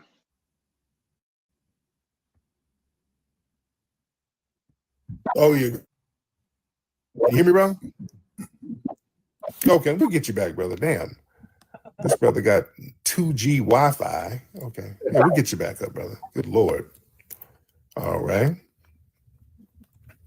Yeah, he looked like the damn suspect from today. I'm trying to see what the brother's background is. All right. Let me see who we got. He said he's FBA. Well, a lot of people say that now.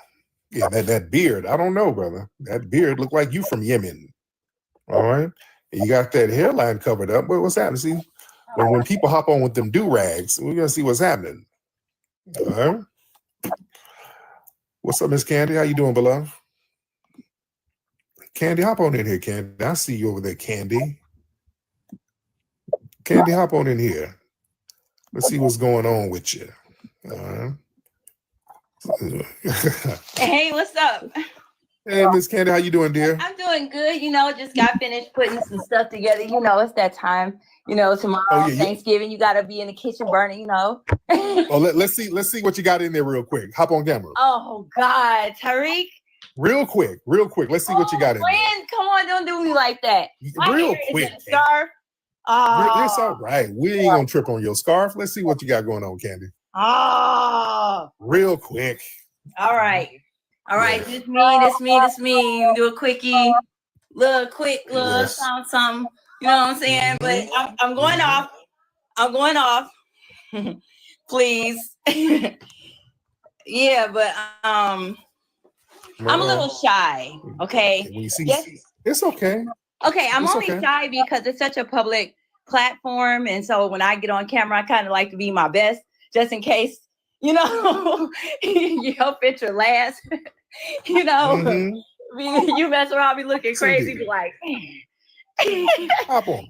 Yeah, but okay, so listen, I just want to thank you for everything that you do, brother. Like, man, everything. So you know what I think we should put on that wall where you taking Smalls off, or what's his name, whatever that guy name is who switched up. Ugh. So him, maybe you could put that lady, our Viola, on the wall. Maybe make a mural of her. She already there, right? She's already there, isn't she? No, you know what? Yeah, we're gonna put something inside the museum for her. We're gonna do just like we did with Asada Shakur. We put something inside for her. So we're gonna put something on the inside for Miss Viola Fletcher, because that's her life story is powerful. Maybe we can do kids and hop on, Candy. Hop on, Candy. People want to see you. Okay, all right. Yeah, people are like, where's she at? Where's she at? Wait, let me see. Hold on. How do I just hit save? Hit the when you see there you hit save. There you go. Okay, this is my little girl. What's up, baby girl? This baby. Hey, sweetie. This me. Hi. There you go. So I'm packing right now because I'm about to go out of town for like I don't know how many days. I think it's 10 days. Almost until Christmas. Oh, okay, where you going? Need to correct you. Turkey, Istanbul. We're leaving on the 6th. Are you making Turkey or are you going to Turkey? We're going to Turkey. You going to Turkey? Yeah, we're going for. Oh, really? Is your husband? That's very. Is your husband Turkish? No, no, not at all. No. He is not. Okay. Okay, hold on. Wait a minute, you guys. Y'all got me feeling kind of nervous. Tariq, I'm shy. Don't do me like that, friend. No, why? Huh?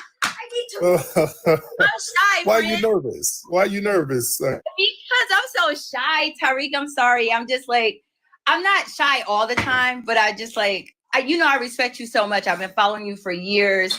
Like. Oh, yeah, we're freezing up. Something. I don't know what's going on. All right, you're freezing up. But we're here. Yeah, no need to be shy. No need to be shy. All right. They're going out there to Turkey. I'm like, I don't know. Are you making turkey? Oh, the daughter. Oh, the daughter started telling business. The daughter said the dad is Roman. Yeah, the daughter was about to start telling business. Yeah, the baby girl's about to start telling. My dad is a white Roman. The baby girl's about to start spilling the beans. So she's about to make a pizza for Thanksgiving. All right. She's about to make some damn ravioli. That's what she's about to make. That's why I want to see what she's making. But shout out to Candice. That's the homegirl. She's cool. Candy's cool. Candy's cool. Oh, but the baby is about to start telling. All right. Man. Oh, man. What's up, OG Tariq? Hey, what's up, Mr. Duck? And I'm like, you remember me? I'm surprised you would remember. When did we talk, bro? We talked when I told you I grew up listening to you from Columbus, Georgia. Oh, cool. Yeah, I'm out here in Georgia now. Yeah, I had a question though. Go ahead, bro. Your gout ain't acting up, is it? Hell, a little bit, man. A little bit on my mouth. Yeah. Only reason why, because I know you love buggers out there, so I had to ask you, like, you ain't got no buckets? Do I you know that big red pop? Yeah, I know. Do they have Buc-ee's in Atlanta? I think they got one right outside of Atlanta, like I forgot the name of the city, but it's like what the main carpet place is. I think begin with the S, but it's right outside of Atlanta though. Not too far. Okay, Because yeah. I used to, like, when I was working on the road doing like flooring, I used to always pass by the Buc-ee's like right outside of Atlanta. I think it's like north of Atlanta. Oh, okay.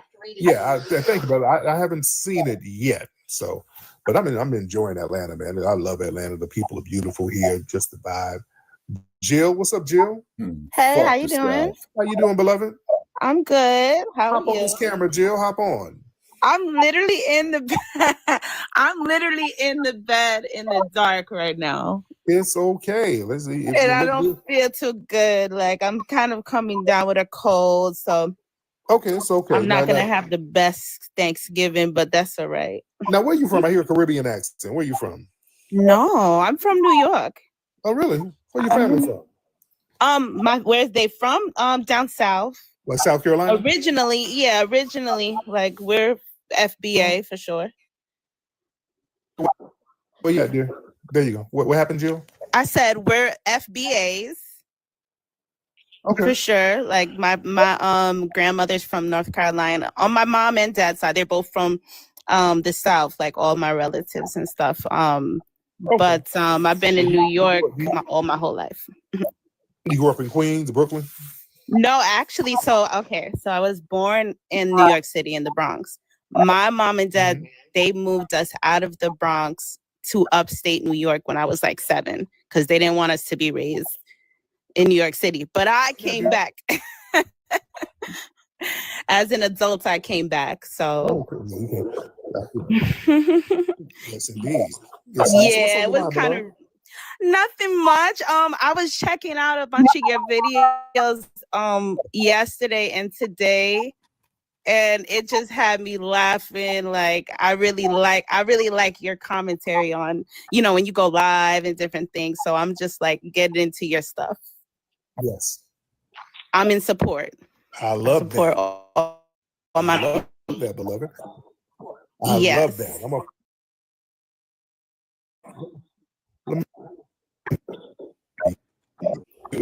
Yeah, let me follow. I wasn't sure if this was.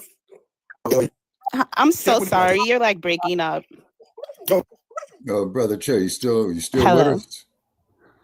Oh, can you hear me? Oh, yes, I can. I wasn't sure. Can you hear me? Can you hear me? Yeah.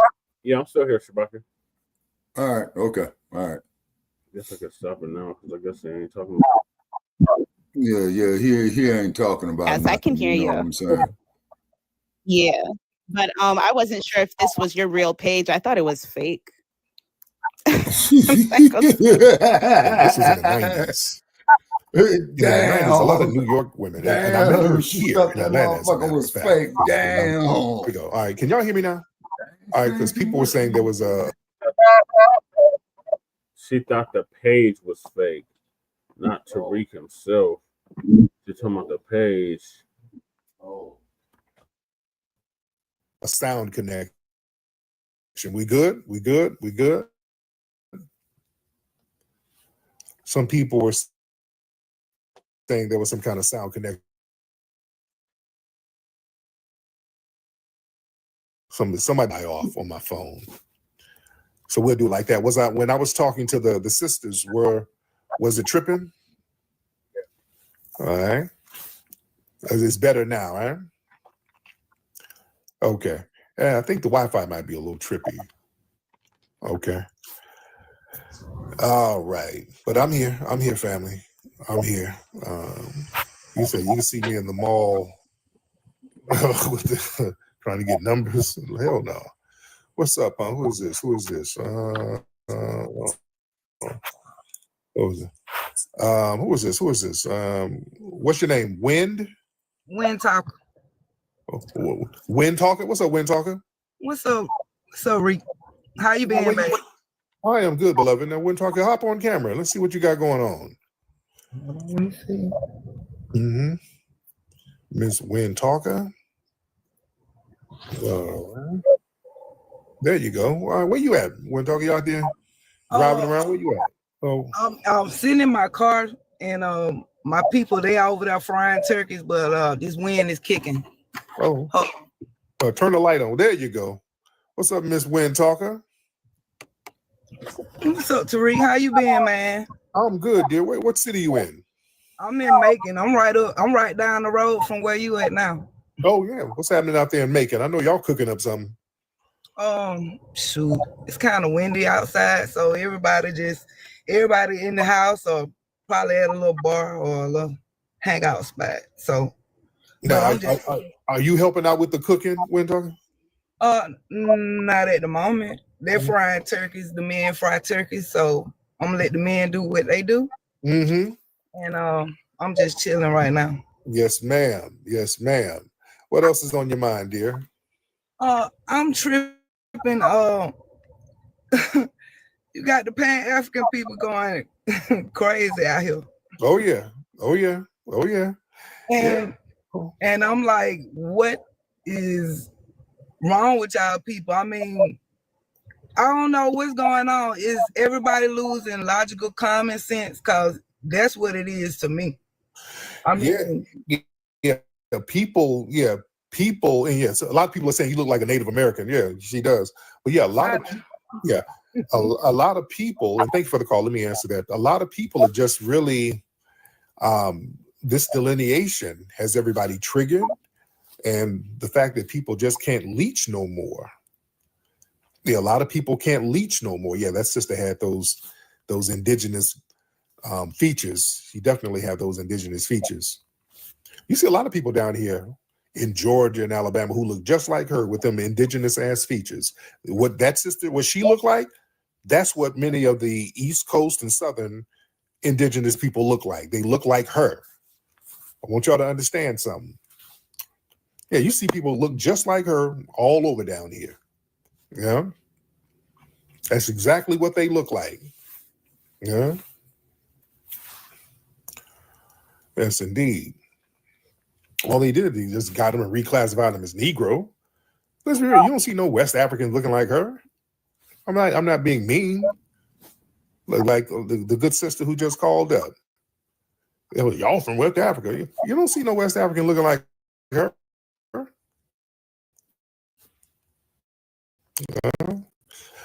No, I'm just dropping so that I can do commentary and get calls. So I'm respect to that sister. And I wanted to answer a question, and I'm gonna get some other calls in. Hold on one second. But yeah, she made a very good point. A lot of these people out here, some of the people who are claiming Pan-Africanism, and Pan-Africanism is cool, but the thing is, that's an ideology, and we're just focused on lineage. We ain't really focused on ideologies at the moment. We're lineage based. It's all about lineage right now,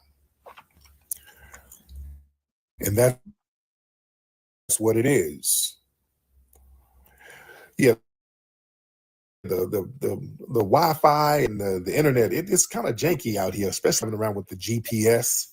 So it'll have me driving in circles and have me going the wrong way, and it gets a little funky. But it's all good. We're here. We're chilling. We're here chilling. Let me see who this person is. Hello, ma'am. Hey, how are you? How you doing? I am good, ma'am. Oh. That is good. Okay. We're good. Do you want to battle? Oh no, I'm good. No. Okay, yeah, that's right there. Yeah, I'm good. That's something different right there. Somebody said she dressed up. Now, are you sure you want to use the word she? All right. Are you sure you want to use the word?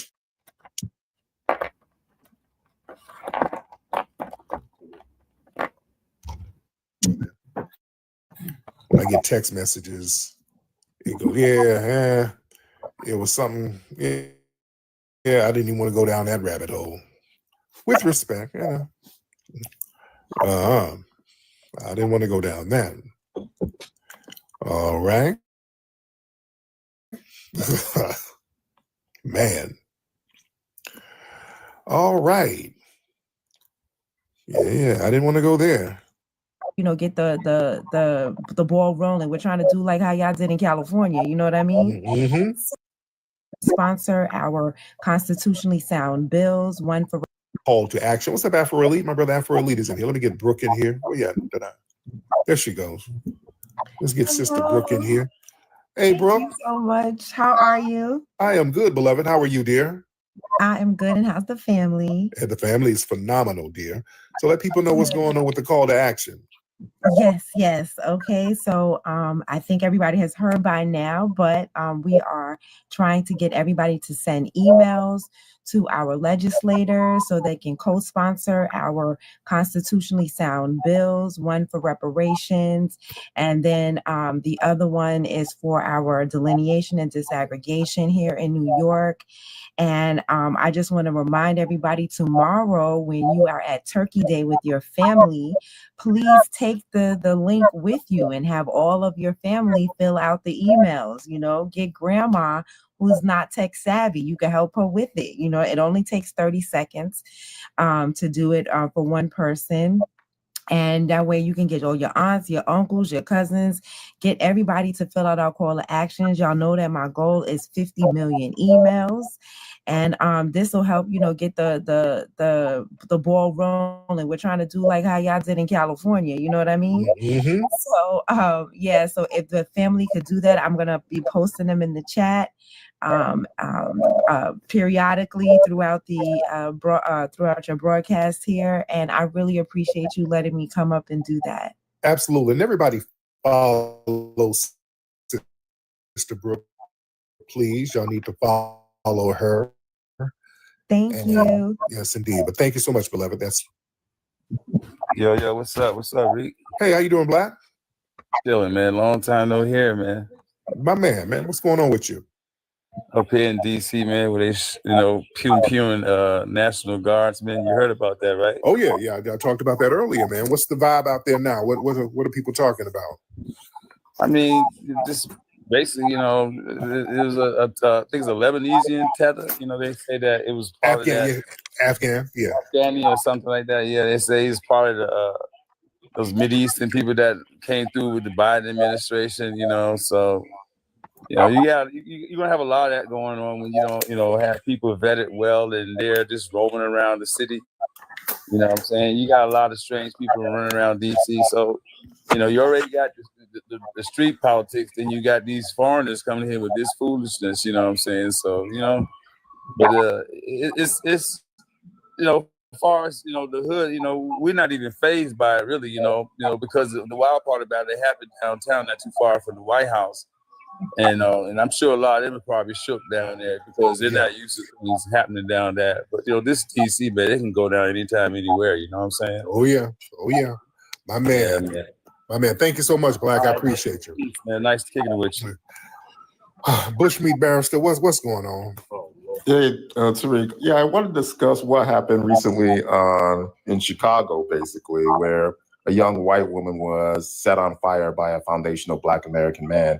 And you and your other minions haven't even discussed that disgusting. Yeah, because we can't discuss a mentally ill person. That's FBA culture, though, right? Yeah, that's a mentally ill person setting white women on fire. A mentally ill person who ain't got nothing to do with nobody. What about your fellow immigrant? Happening all over you. What about your fellow immigrant? Trend? This is a common trend of mentally ill Black men. What about your fellow immigrant who just pew-pewed 2 National Guards, Bushmeat Barrister? That's an immigrant like you. What are we doing about that, Bushmeat Barrister?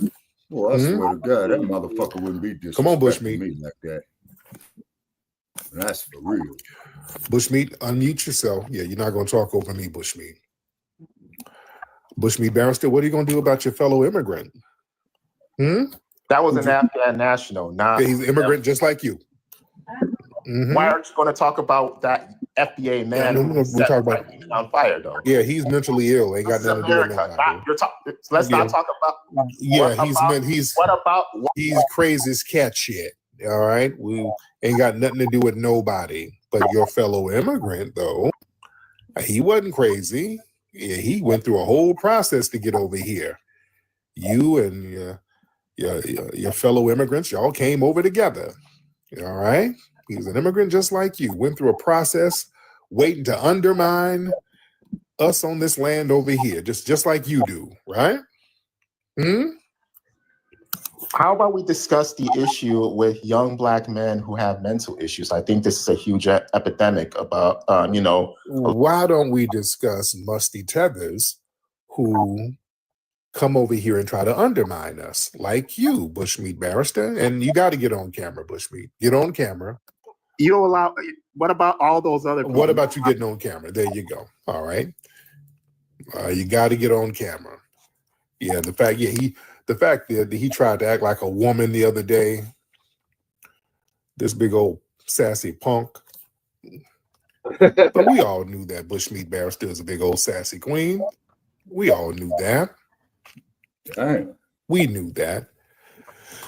Speaking of that, I'm out here in Atlanta. Respect to Atlanta. And there were some people who got mad at me because y'all saw the video I put up when I was at Target earlier. This was tonight, actually. I was in Target earlier.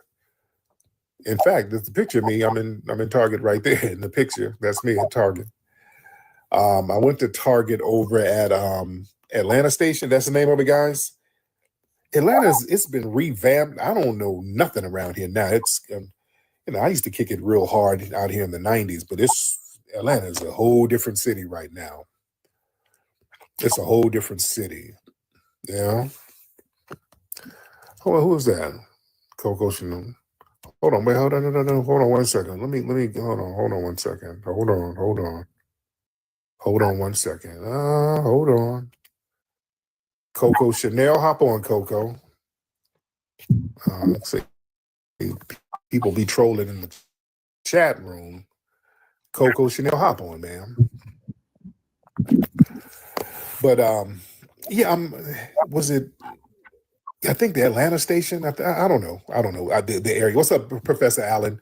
Yeah, Atlanta looks it's gentrified. It just so much new stuff around, so it looks different. It looks very different. Is Underground Atlanta still a thing? Is Underground Atlanta still something? No. Is that still a thing? Yeah, because get on camera with you. Well, Coco, make a request, Coco. Coco, make a request. Hold on, Coco, because you saying a lot of stuff in the chat. Hold on. Coco? Wait, hold on. Let me deal with Coco for a minute. All right. Who is this person? Hold on. This person is. Dude. What's up, man? You all right? Thank you, my friend. One battle. Okay, no, not right now, brother. Y'all would call up with fake beards and shit. No, not right now. Not right now. Oh, no. Not right now, sir. Yeah, I don't want to hear all that. Please battle, please. One battle. No, I don't want to hear all that. Not right now. Not right now. All right, Miss Coco. Hop on camera, Coco. I don't like people just saying a bunch of stuff in the comment section and you don't hop up. Hop on up, man. Hold on. Let me get this dude because he's still trying to. Coco, hop on in, ma'am. Yeah, if you say stuff, you might be a dude. You might be another Bushmeat Barrister just saying stuff. So, the Underground ain't no more. Is nothing popping at the Underground? At Underground Atlanta? That's not happening? Yeah, they got rid of Underground. Wow. Okay. Where my Atlanta people? All right. The battle thing, it's how do you describe it? What's up, Sharika? I can't pronounce these names. Respect to you for the gift. Yeah, Coco, yeah, don't be saying stuff in the comment you can't get on now. Don't do that. Now, we know you big backed, but you can still get on. All right, just saying little greasy stuff in the comment section. All right. And your robe look musty. You got a robe on and it looks real musty. Coco. Yeah, hop on, man, and say what you got to say. And I hope you're wearing the same robe you got in on your picture. All right, because you hiding what you look like even with your robe on, man. That robe, that's a Lane Bryant robe. Okay. Yeah, that's in the husky section. And that's okay. That's okay. It's all right. Yeah, but hop on. You're not hopping on, Coco. You in that big robe. Hop on, Coco. Yeah, you're not hopping on. I would like for you to hop on. You're just talking. Hop on with you in that big old dingy robe, man. Yeah. Yeah, you just talking, and I'm not gonna let you talk greasy. She can't. She's using a Finsta account. That's what I'm. It might be a big old dude. It might be a big dude. You know. What's up, loving? Yeah, she might be just a big old dude.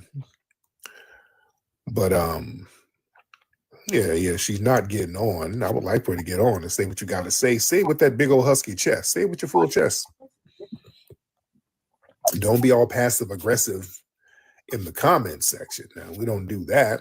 You got to come stand on it. Colorado. Stand on it like you stand on them size 10 kitten heels. Because you sound like you got big feet too. Big back, big feet. All right. You look like a big old praise dancer. And you praise dance at TD Jake's church. You praise dance for big preachers. All right. But like I said, I'm at the a lot of stuff in Atlanta has changed. A lot of stuff in Atlanta has changed, ladies and gentlemen. And a lot of new stuff, and it looks great. Atlanta, it's beautiful, beautiful city. The skyline is beautiful, beautiful.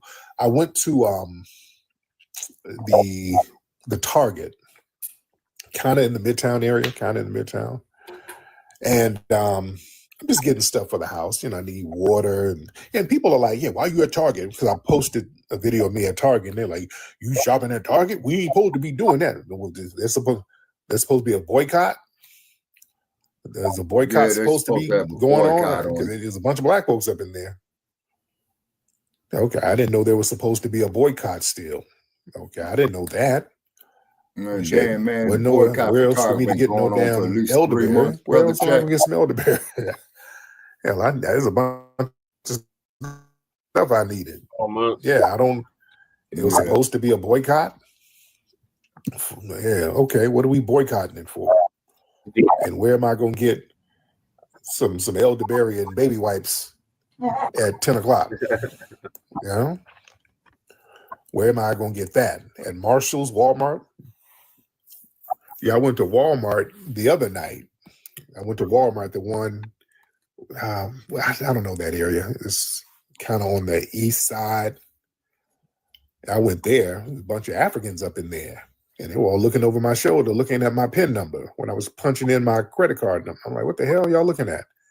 I went to that Walmart. It was, shit. It was a damn Afrobeats club in there. It was nothing but Africans in there. Respected them. I'm not, not to say that to disparage, but Target had nice stuff. Tariq. I had to get some just little knickknacks at Target. And I'm walking down the aisle. I'm looking for like some elderberry gummies. For how you I'm looking for them in the health section. And I'm like, something caught my eye. It was like, he don't hate Africans, Shabaka. He hates these goddamn tethers. You hear how these people call in and they on some nonsense. That's what he's talking about. Yeah. He does have his moments. I will grant you that. It was a row of Depends. Y'all know the Depends. Oh yeah, I've seen that. That older people use when they get a little sickly or infirm. They wear Depends. And this threw me the hell off. I'm like, what the hell? Because in LA, the Depends are right next to the baby wipes and the pull-ups, because we get pull-ups for my baby girl. And usually on the Depends box, it's like an old man who, who's it's like somebody elderly who looks a little sickly. But not the one in Atlanta. In Atlanta, you be elderly too. The Depends, it was a bunch of young, like 30-something-year-old dudes on the Depends boxes. Oh, what the hell? And they were all looking happy. Okay, that threw me off. I was like, what? Had to do a double take. I'm like, why are these niggas on? Why they got young dudes on Depends boxes? And they all grinning and shit, and they don't look sickly. Because again, when you look at the box of Depends, no, for real shit. The it's always an old man he looks kind of He looks sorry, like, ooh, I'm sorry. He got that look on his face. I'm sorry, you gotta clean me up. He looks, he looks apologetic. It's an old nigga who looks apologetic. So that's what I'm used to seeing with Depends. But no, these like young, muscular dudes smiling with a Depends on them. What the fuck are they wearing a Depends for? They might have health issues, man. It looked weird. I'm like, why are these niggas so damn jovial? These niggas is jovial on the damn box of Depends. And they're like young, and they don't look sick. Then I looked over right next to the Depends were condoms and lubricants. I said, oh, okay. Oh, now I put two and two together. I didn't know. I put two and two together. I didn't know. Damn, Atlanta. Is it like that? Dude, I really I really put two and two together. I'm like, okay. Are they doing y'all like that, Atlanta? I didn't know niggas was out here getting a boochie cap blown out that badly. I didn't know. I didn't know that niggas were running around here with Depends on after getting blown out. I didn't know. I don't know. Okay. Damn, Tariq. I'm not judging anybody. I'm not judging nobody. I'm not saying good or bad. If you need a Depends, nigga, you need a Depends. But my message to the community, be careful. Shit. Please be careful. Don't hurt yourself. Good freaking grief. Damn. They doing you like that? Just be careful. Be safe. All right, that's my thing. The motherfucker got you up in a damn Depends. Shit. Okay. Heal yourself, brother. All right. Close that bussy for a few days. Let yourself heal. Damn. I really didn't know. I swear to, I didn't know that was a thing. I didn't know that was a thing. All right. I didn't know. And again, I'm not judging, but okay. Shout out to Atlanta. Atlanta is Atlanta, man. Shout out Atlanta is Atlanta. All right. Sorry, I didn't think that was gonna be that damn long. All right. So the dude that did the shooting, the ambush shooting, was biting illegal, Shabaka. Yeah, he looked crazy in the motherfucker. That he did. And then also to the condolences, to the lady that died, to her family. You know what I mean?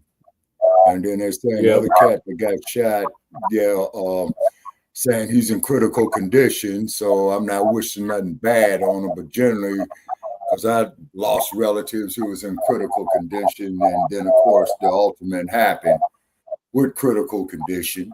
You know what I'm saying? Yeah. So it's nothing nice. You know what I'm saying, and what have you, and things of that nature right there. But the fact of the matter is, as I've always stated, and I stand on the score, we got to control our own economics. You know what I mean? Yeah. And fuck these other groups, and we got to have a B1 agenda, straight out.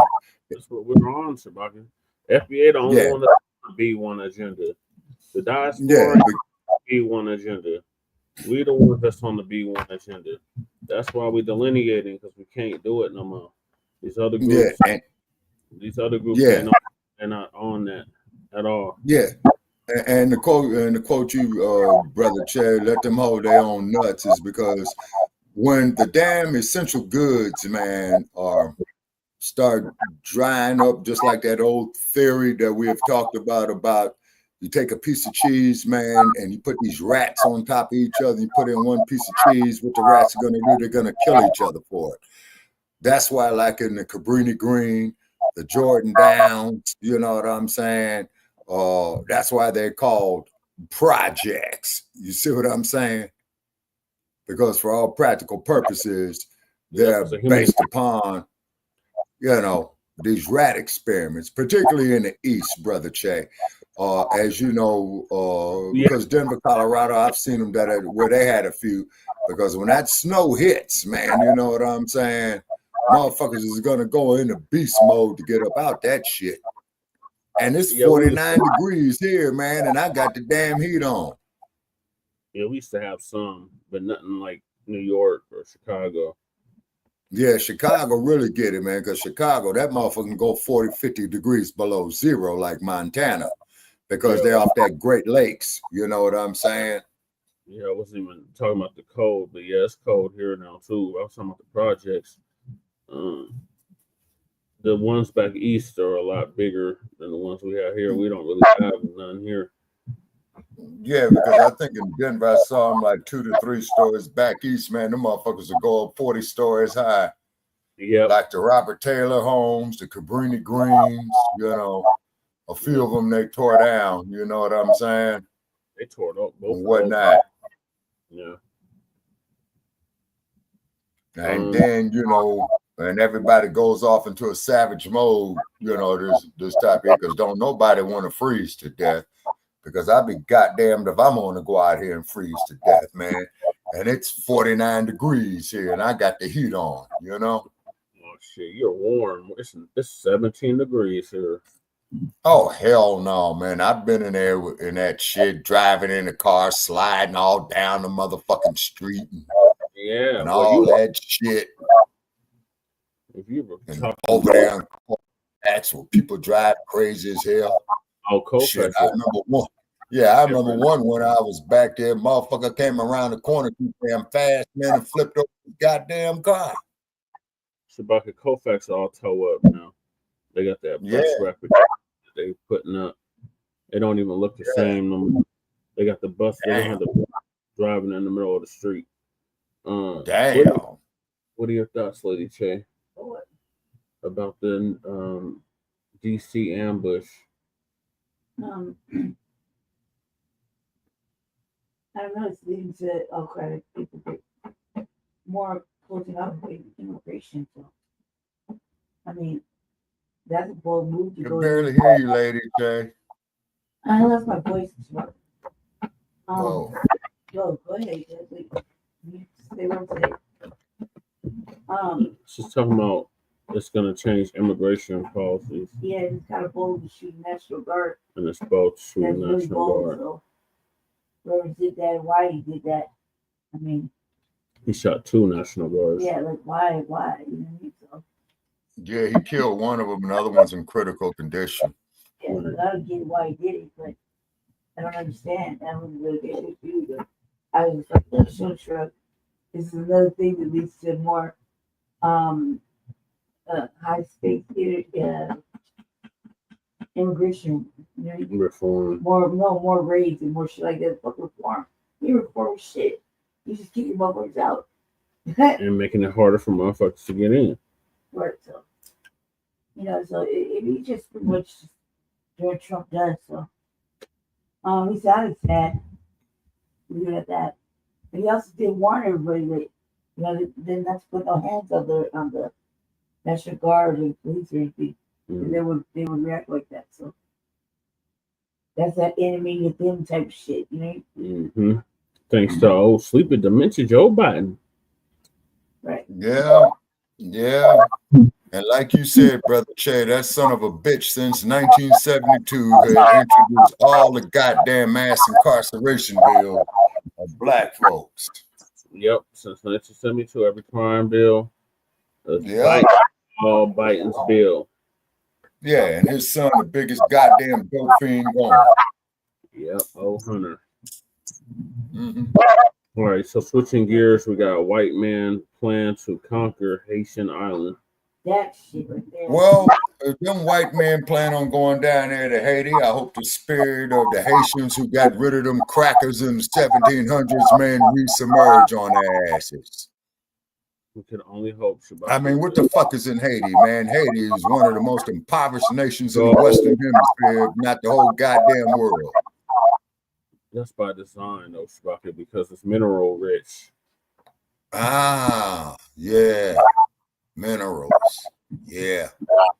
why they hating on Ibrahim so much, and I hope Ibrahim is doing the right thing. And then also too, shout out there to our boy Jay Dizzle. Yes, because I was checking the net earlier today, man. You know, up here, you know, realigning my shit, man, because I told you that they had suspended me temporarily, said I was posting too much stuff up there. Yeah. And motherfucker up there trying to harass Jay Dizzle, man, and Jay Dizzle gave him the business. Good. Yep. Yeah. Yep. Now don't fuck with Jay Dizzle. Right. Leave our brother alone. Yeah. Yep. All right, so I sent him the link too, but he's probably asleep now.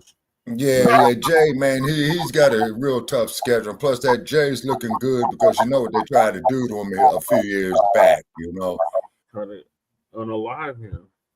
Yeah, so I think the brother made a full recovery because, you know, I saw him, you know, I saw one of his recent live feeds he did. He looked pretty good. He looked pretty solid, you know what I'm saying? So that's a good thing, you know. Family and fellow soldiers, I'm the... Yeah, he's still rocking New Jack City high jump. Yeah, maybe I know so much on this side. Oh, what the prof talking about? So Professor Black Truth is gonna update us on these crackers that call themselves Trump. I can't wait till it's on. Take over Haiti. Professor, and this is the moment of truth. And now the Friday Crime Report. North Texas, July 2024. They say everything's bigger in Texas, and that includes the stupidity too. Gavin Weissenberg of Allen, Texas, and Tanner Thomas of Argyle had a plan that they must have cooked up while huffing lead paint. For a year, they have been preparing to carry out an invasion of Haiti. Yes, Haiti. They were going to buy a boat, sail to Gonave Island, which is off the coast of Haiti, and then they would kill every man on the island and take the women and children as their sex slaves. Did I mention that Gonave Island has a population of 87,000 people? This would be a stupid plan even if they went to Micronesia and tried it, but to call themselves invading Haiti is suicide. Anyway, our two Call of Duty commandos began their brilliant scheme in July of last year when they started plotting with each other over the internet what they were going to do. And then in August of last year, Weissenberg enrolled in North Texas Fire Academy in Rockwall in an effort to gain training for useful skills for their plot. He failed out of the program after only 6 months. In January of this year, Tanner Thomas enlisted in the U.S. Air Force. Apparently, he thought that would give him enough training to overthrow an entire island of tens of thousands of people. You know, unless the plan involves dropping a nuke on the place, the only thing the Air Force could prepare them to do is to become POWs. Right after Weissenberg flunked out of the fire training academy, he immediately bought tickets to Thailand. I'm pretty sure he used his state mental health disability money to pay for it. He went to Thailand with the intention of enrolling in a sailing course. I guess he was going to be the skipper for whatever dinghy raft they bought for the invasion. According to the indictment, though, Weissenberg ultimately didn't enroll due to the costs. By the way, these two degenerates were actively plotting to go to Haiti to violate children. And this Weissenberg creep went to Thailand to take a sailing course? Sure, pull my other leg, why don't you? Thailand is a magnet for pedophiles. If he wanted to learn to sail a boat, there's plenty of places in Texas where he could have learned that. And if he didn't like Texas, he could have bought a plane ticket to some other U.S. state. Why go to a foreign country in Asia, thousands of miles away, for something he could have done at home for a lot cheaper? I think it's safe to say these guys were already practicing their demonic activities with the kids over there in Thailand. While Weissenberg was busy prowling the playgrounds, Thomas got the Air Force to give him a duty assignment in Maryland. He did this to recruit homeless people from the Washington, D.C. area, as well as attempt to recruit people online. Well, at least they were thinking that they might need more than 2 goofballs to take over an island. It's not entirely spelled out how these two planned to get the weapons they would need for their invasion, but given these two's IQ, I'm willing to bet they thought they could just take them off the locals. Now, the two of them have been arrested, and they've also been accused of coercing a minor to engage in sex acts on camera back in 2024. I hope that somebody also asks some questions about Weissenberg's whereabouts in Thailand while he was busy looking for a sailing course. A grand jury indicted them both on counts of conspiracy to commit murder, maim, or kidnap in a foreign country, and production of child pornography. They face up to life in federal prison if they're convicted on the conspiracy to murder charge, and 15 to 30 years if convicted on the child pornography charge. You've heard of the Bay of Pigs? Well, these two little stunts should have been called the puddle of crap. I've got to wonder, though, how much meth do you have to smoke before you start to think this is a good idea? These two white men were talking about going to Haiti, and they were going to kill all the men on the island, and they were going to take the women and the children as sex slaves. The U.S. government didn't arrest these two for the sake of the Haitians. They did it to protect these two. The worst thing the U.S. government could do would be to drop these two gerbils off over in Haiti. I would imagine that the only Haitians they've ever actually met would be Corinne Pierre and Roland Martin. And because of that, I can understand why they might think that the Haitians are soft.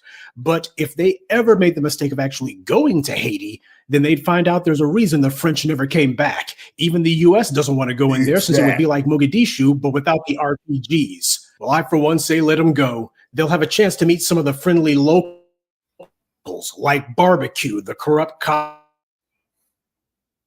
turned homicidal maniac whose specialty is roasting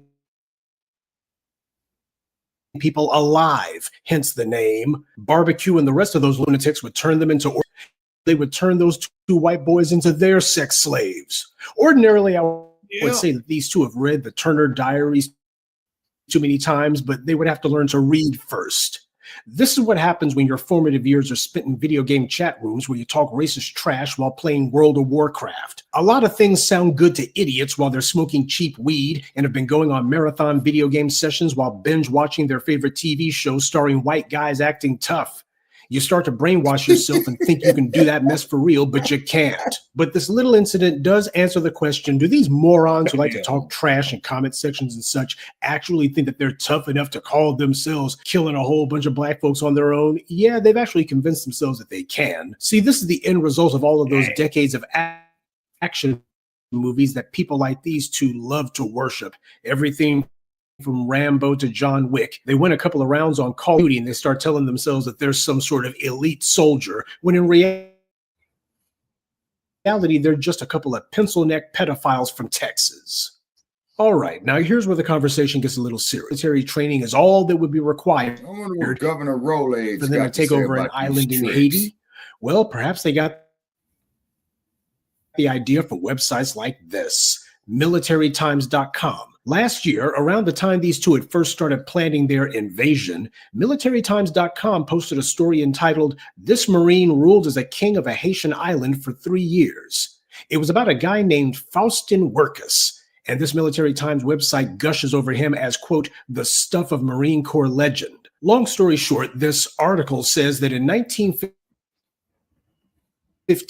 Workus was posted to Haiti to, as they put it, restore order. Just fell in love with Haiti, and he just couldn't stop from going back. And in the tradition of the white man's burden, he wasn't doing it just to benefit himself. No, he instead spent his time stopping the local tax collectors from mistreating Haitian women. Remember, white supremacy always tries to justify its violence and invasions with the pseudo-chivalrous pap about doing it to save the local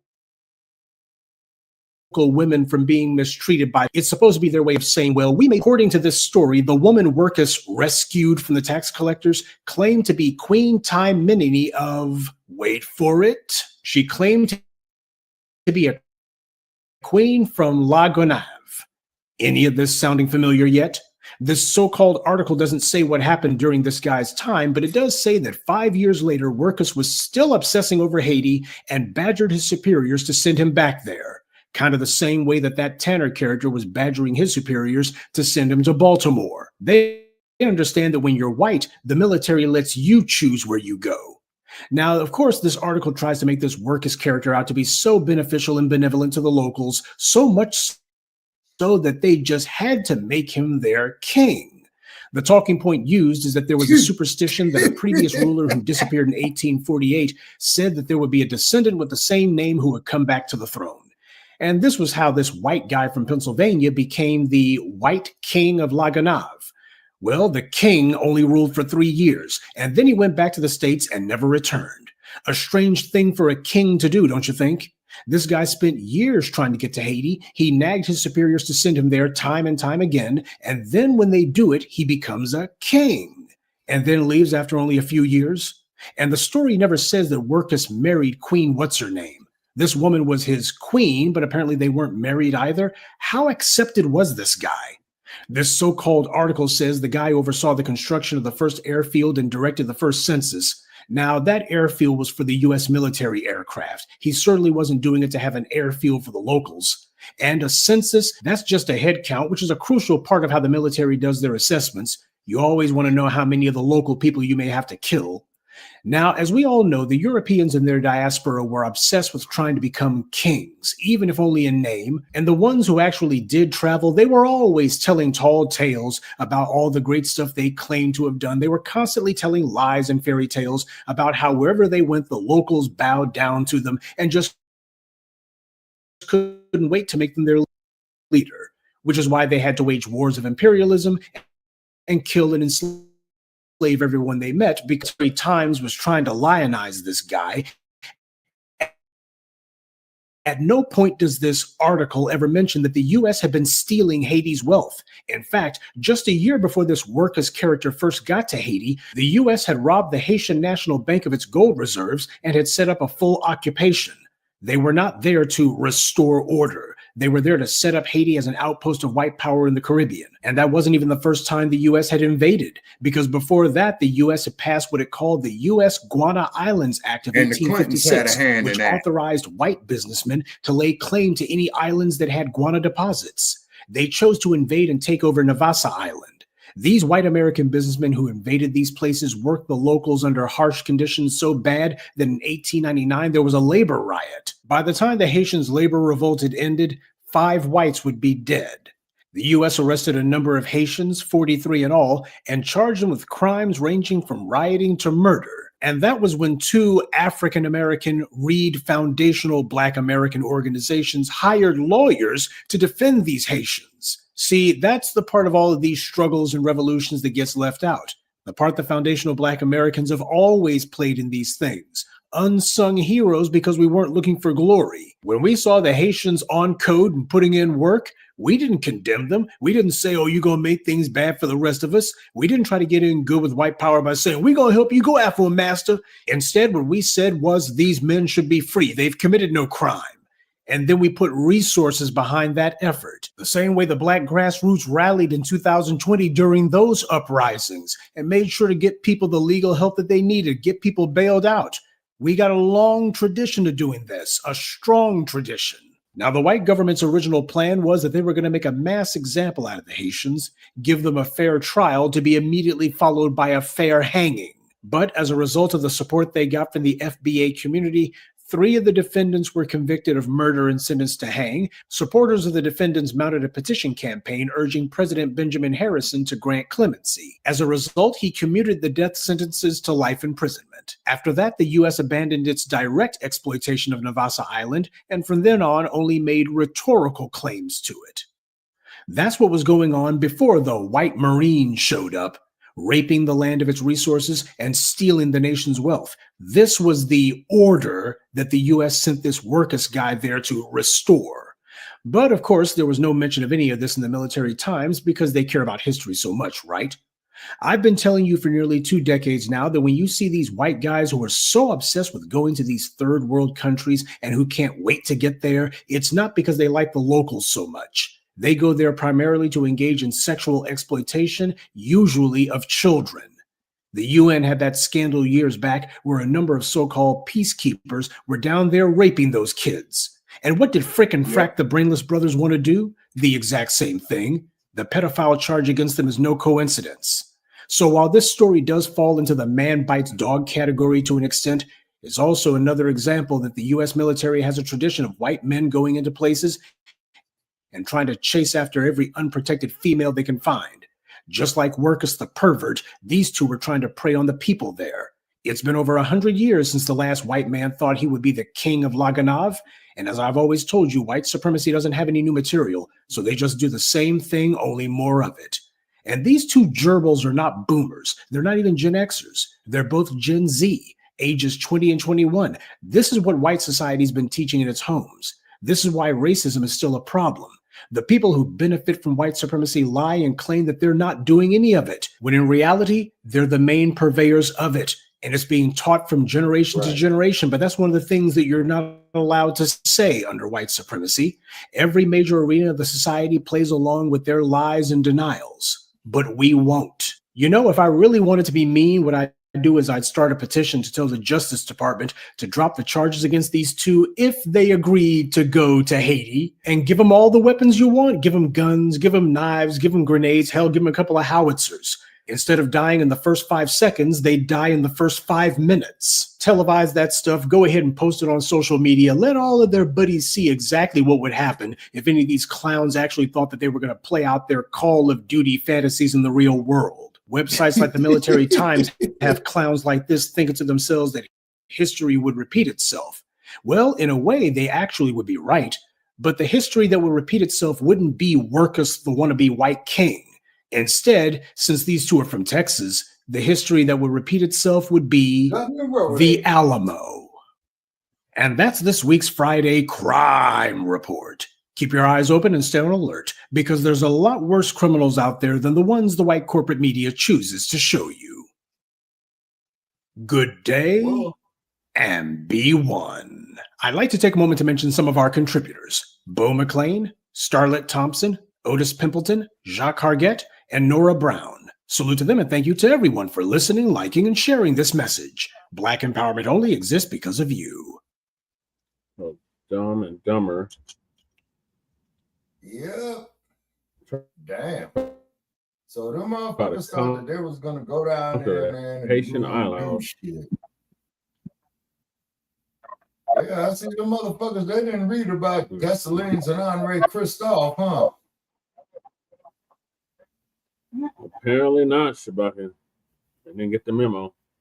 What are your thoughts, Shabaka? They want to go. So they want to go down there, fake FO. They want to go down there and fuck around and find out. But a couple of dumb bunny motherfuckers. Boy, I'm telling you. Right. What are your thoughts, Lady Che? Oh man, I mean, I wish they would have tried it. Like, I mean, obviously they haven't been watching anything recently. Like, anything in the last year has been just a good thing of not what not to do. 2-man little voyage. Oh, that's stupid.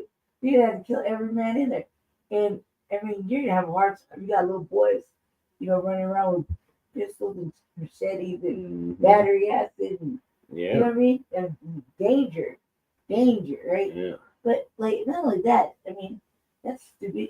You think anybody recognize or trip out when they see 2 pasty white fucking red burning lobsters come on the island in Haiti, and everybody's like jet black and just ready for warfare? Well, this is the island off the coast of Haiti. They don't have like where they're Haiti. Yeah, but there's an island that's off the coast of Haiti that they That's what it's ready to get some whatever. I think it's called Martinique, brother Check. No, Either it's way, not black Martinique. people, wherever he was. He mentioned it in the video. Right? So it's an island, whatever, right? But it doesn't matter. There's black people there, right? Yes, Predominantly black. I believe so, yeah. Okay. So for them even coming into the thinking they were going to get to anywhere close to that is funny as hell. And just on purpose, just punish them. I said that their ass roots there. Right. Get it cracked and see how far you get. And let your tickets first. They wouldn't wait. They wouldn't get anywhere past like dinner time. You know what I mean? It'd be one of those survival shows that only lasted like 2 days because they got bumped off after we got there. Go Nave Island. That's what they're trying to take over. I'd be like, oh, so you think you could That's French. Kill all the men and enslave the women and children, huh? The A has like let's that. find out.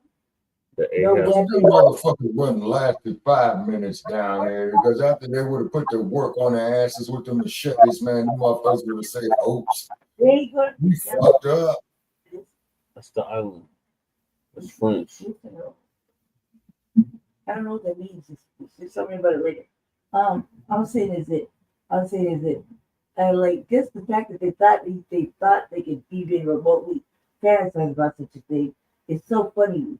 So just off of that, I would go take all the little weapons and shit, make sure they have one little piece of clothing on, then something too light, that they the sun's beating on them, the lobster burning, and just set them loose and separate them. You know what I mean? So one on one end and the other on the other end. See how far they get. They want to make it like 2 hours where they're like, please help us, please, please. And they say, off with your head. Right. You know what I mean? Yeah. Or like, oh my God, it's hot. Once barbecue get up out of you, it's a wrap. Like it's cold and shit. Come on now. Oh yeah. Like, oh. And keep in mind, Haiti is warlike, They got a violent history. So them stupid motherfuckers, man, they better go take their ass to Disneyland and play Captain Kangaroo. Oh man, I just want to try it. Because them motherfuckers was on a suicide mission for real. For real. Just even thinking they get remotely close to that. Any man is gonna let you take their life. A black man letting a white man take their life just like that. Yeah, right. Yeah, that is fucking crap. You know what I mean? Like whatever drugs they're on was super good. But it'd be so serious. That sounds like them motherfuckers was on meth, let me check. Oh my God, like whatever that's about, but it had to be super good. Like beyond retarded, because that's stupid. That's stupid as hell. It's like not even the women will let you enslave them. Right. The women will kill you. No, the women would have killed them. Them women there know how to handle the machetes, lady check. See, it's a skill to handle a machete. Right. I got a machete. I know all that. But I'll say to you is that the women won't let no white man try to run up on them and kill them. Or enslave them. Once they see a little bit or hear a little craziness between 1 or 3 or 4 people, that's it. The whole island's gonna live. Not going nowhere. To let a white man try to touch a black woman or child, or you know what I mean? Yeah. Even with that emotion and tension, that woman's going to kill the man. That man. You need to protect the child or to protect yourself. That's it. Yeah. That's how it go down there. They weren't ready. They were not ready. I'm like, why didn't anybody educate them? Like, you see what's happening with barbecue still out there, right? Yeah. They don't call them that for any old reason. They earned that name. Right. They have no one. I would like to see it just on general principle. Survival show, you. How long do they make it? Do they make it to dinner? Or did they become dinner? No, they become dinner. All right. So in other news, we got a history lesson from our brother Black Truth United. Shout out to him. He's going to give us an update on the history of Latinos, otherwise known as Latinos, aligning themselves with white extremists. Mm-hmm. Yeah, that's very disappointing. However, it is what it is. Mm-hmm. Salute, family. Welcome back to another video. This is Black Truth United. And today we're going to be covering the history of Latinos, foundational Black Americans, those who are outward and prideful about conquering, enslaving, being violent toward, SAing, etc., principally Black people, but also other groups. And by the end of this video, anyone who's listening should know that just as Brother Black Alpha covered in his now classic video, the Minority Noalition, which the Black and Brown Noalition is a part of, most, not all, but most of these Latinos carry anti-Black sentiments. And at least enough of them align with white extremists. And there's no way we can align with the people who would support and or silently agree with white supremacists and those in their communities who support them. So let me knock this out first. On the thumbnail, we have Nick Fuentes to the left, who's an open wannabe Nazi. You have the Enrique Tarrio guy to the right of him, who was the quote-unquote leader of the Proud Boys. And then to the right of him, you have the Latino white supremacist mass shooter named Mauricio Garcia, who also was an undercover wannabe Nazi. So these are the obvious examples that we've seen in recent years, but they're far from the only ones. And with the history we'll be covering today, there should be no surprise as to why and how these kind of creatures come into existence. So first we're going to start off by going into the old classic history books from school. Yes, I'm going here. In 1519, Hernan Cortes, an educated man with considerable ability as a leader, led an expedition of 600 men to the coast of Mexico. After hearing rumors of a great kingdom in the interior, he began to strike inland. Pitched battles were fought with towns subject to the Aztec Empire, but after gaining these victories, Cortes was able to enlist the defeated people's support against their quote-unquote overlords. Now, of course, this is white supremacist framing, but it does show a key point as far as those who have been defeated in Latin America deciding to side with white supremacists against their own. Now, they may not have comprehended all of the implications of siding with Cortes, but nevertheless, it led to their complete and utter destruction and white supremacist subjugation after the Aztecs were conquered. And that's not the only kingdom. Francisco Pizarro was another one who conquered the Inca Empire. And we read right here, once again, using guile and audacity, fewer than 200 Spaniards and their Indian allies brought down a great empire. They used rival tribes or villages who may not have liked the Incan rule to undermine their own in favor of white supremacists. And many of the people who went against their own kingdoms started to get amalgamated in supremacist ideology by becoming an elite buffer group against the other people who dwelt in that land. The mestizos in particular were allowed special privileges as long as they showed special loyalty and they thought like a Spaniard. Yeah, I They had studied to that adopt in the white college. supremacist ideology in order to receive those benefits. And yes, these Spaniards were white supremacists. If you don't believe me, look up the Doctrine of Discovery, issued by Pope Nicholas V.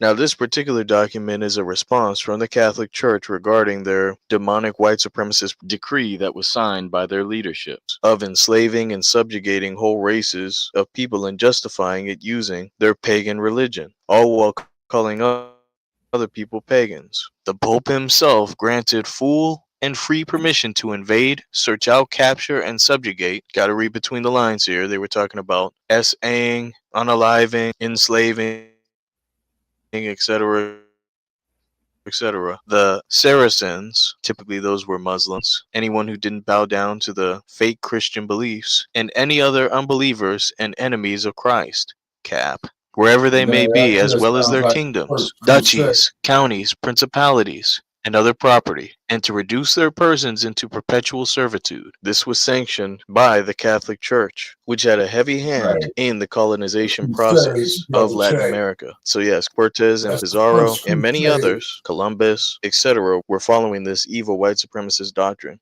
Because it's nothing more than I might not say so. They could say anyone's a pagan, anyone's a... This is sex about it. Yeah, that there was the Crusades.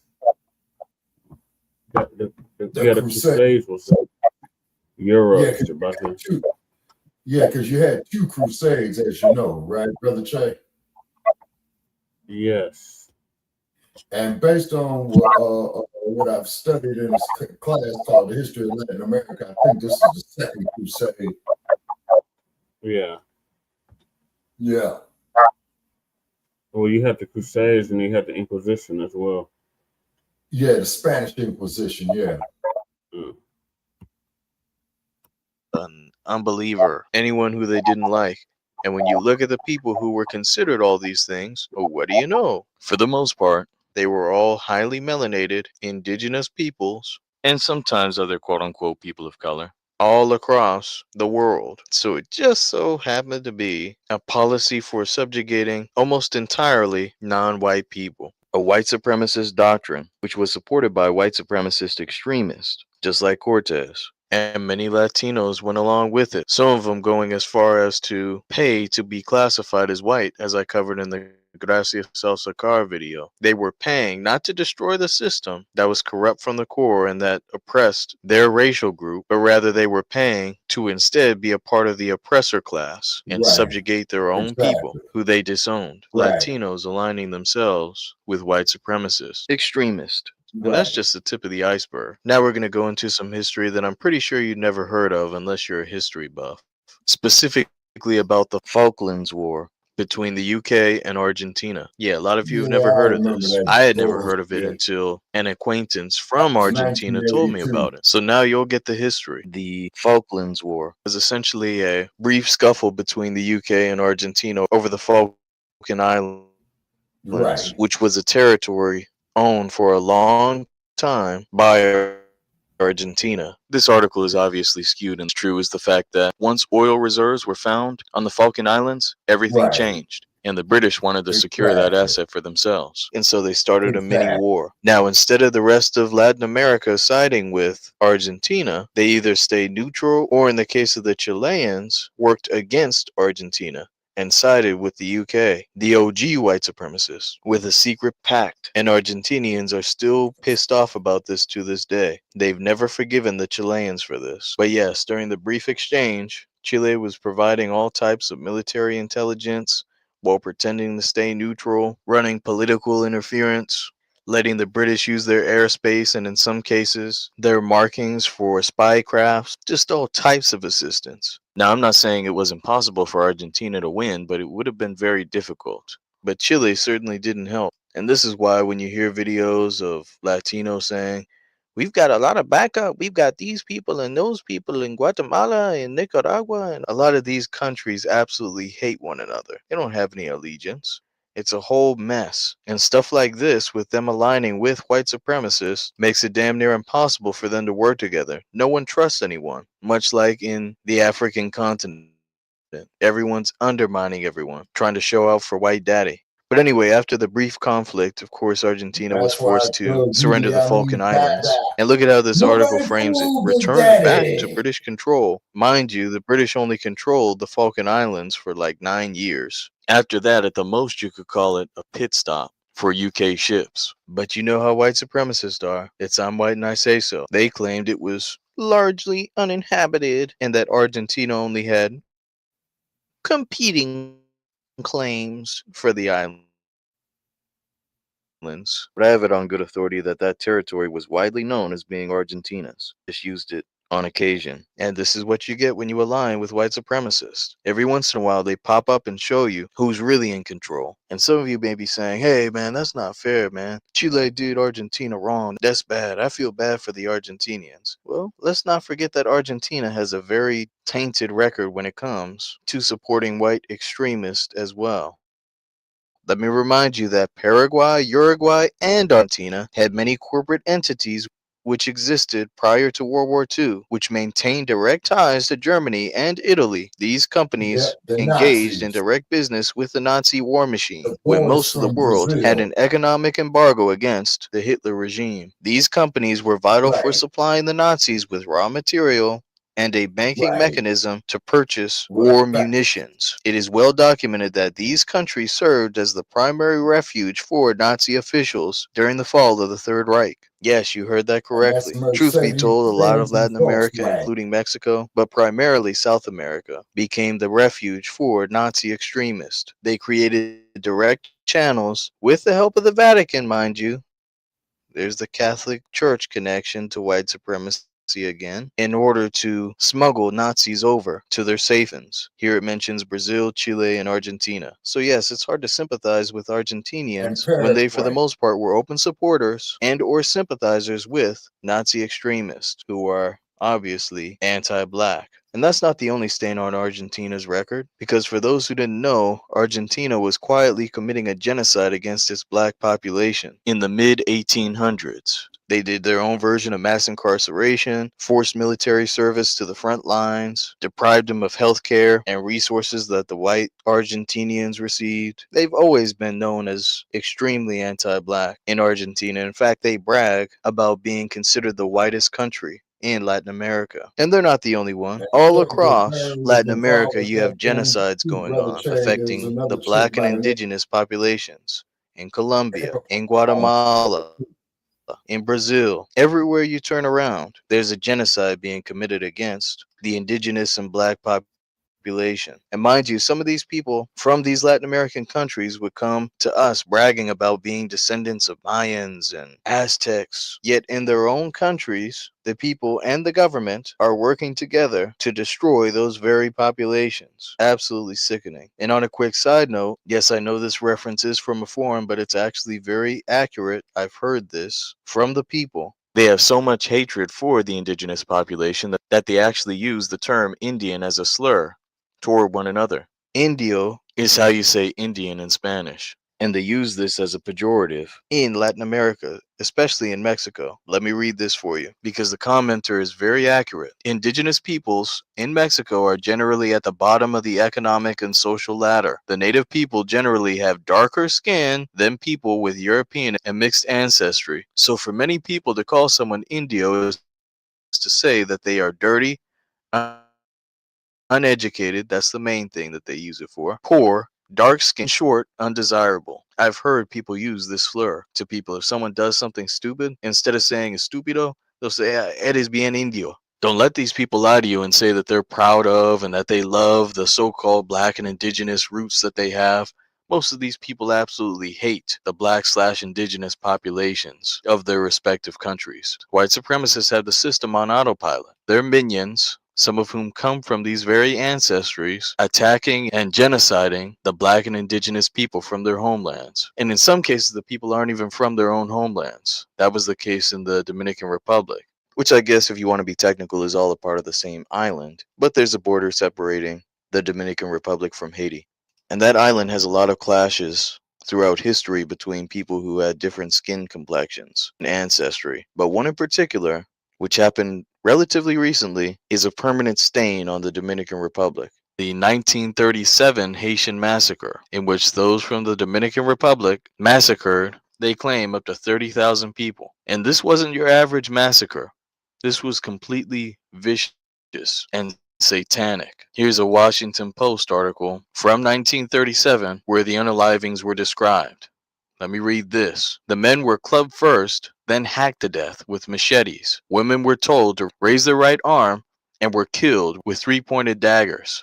And the children were tossed on bayonets. This is who we're told we need to align with. Anti-black Latino bigots from the Dominican Republic who committed vicious, Nazi-like acts, white supremacist acts against the Haitians, who they deemed were darker and inferior to them. Yes, I know there were a few other points, but that was the main thing. The Dominican Republic wanted to do an ethnic cleansing of their population, and they saw the Haitians as an easy target. And of course, I don't discount the fact that white supremacists in the CIA and other organizations could have been at least partially involved with some of these atrocities, but we're not going to infantilize these people as if they didn't know any better. These are the people we're told we need to align with. People who in their own respective countries are actively genociding and or racially discriminating against the black/indigenous populations. And here's a question for my audience. You can put this in the comment section. When's the last time foundational black Americans committed a genocide against any other group? I'm not talking about a justified battle or beef. I'm talking about actively, violently attacking a group based on race. Again, since our ethnogenesis here in the United States, name me one time we did anything even close to what they have going on in Brazil, Colombia, Guatemala, the Dominican Republic, any of these places where they're committing genocidal acts, extreme, oppressive, racially charged acts in mass against the population. Again, with the consensus from us as a whole, not one or two dusty people unaliving someone from an ethnic group, talking about as a group. But I digress. Now let's dip into the United States, because in my last video I briefly touched on how Latinos were working with white supremacists during Jim Crow to uphold racial segregation, specifically excluding us, in hopes to form an alliance with Whitey. But did you also know that Latinos, and specifically Mexicans, were participating in lynchings? Oh yeah, we're going there. Here's an excerpt from the book 100 Years of Lynchings. This is 1917. 800 oil field workers, whites, Mexicans, Germans, and Italians participated in this lynching of a brother named Bert Smith, who was a member of, when it says the race, is talking about the quote-unquote Negro race, a foundational black American.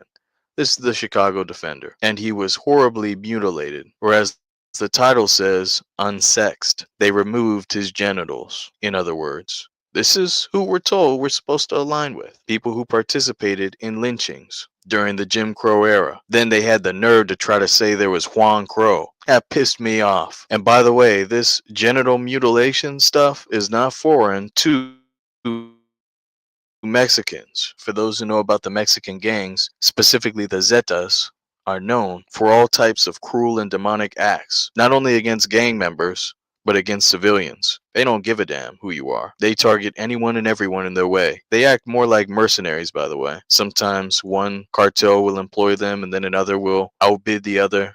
But just so you know, this practice is not unique to the white supremacists here in the United States. Again, Latinos aligning themselves with white extremists. And by the way, most of the things that people were lynched for were fabricated stories. That was proven throughout that book. Time and time again, mostly white people would come out and later say, yeah, it was actually me who unalived my mother. Yes, it was actually me who essayed my cousin, etc., etc. Yes, I blamed it on the black person. And none of these people had an opportunity to clear their names. Hence, lynchings. But I digress. Let's keep going, because some of you remember in a previous video I mentioned how the Cubans aligned themselves with apartheid South Africa. Yes, we're going here.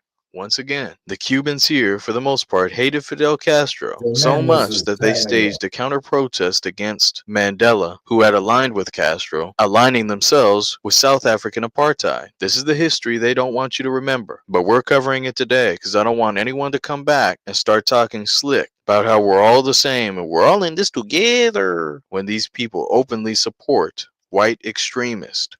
Heading into the modern day, white supremacist Latinos who have committed mass unalivings have openly attacked foundational black Americans, verbally and physically, especially when they have numbers. But also, for those who don't know, Latinos are integral in a lot of these white supremacist groups. You have plenty of Latinos who are part of the skinheads. In Orange County, specifically, you have La Abra skins, which is a subset of the skinheads, and they have several Latino members. In addition to that,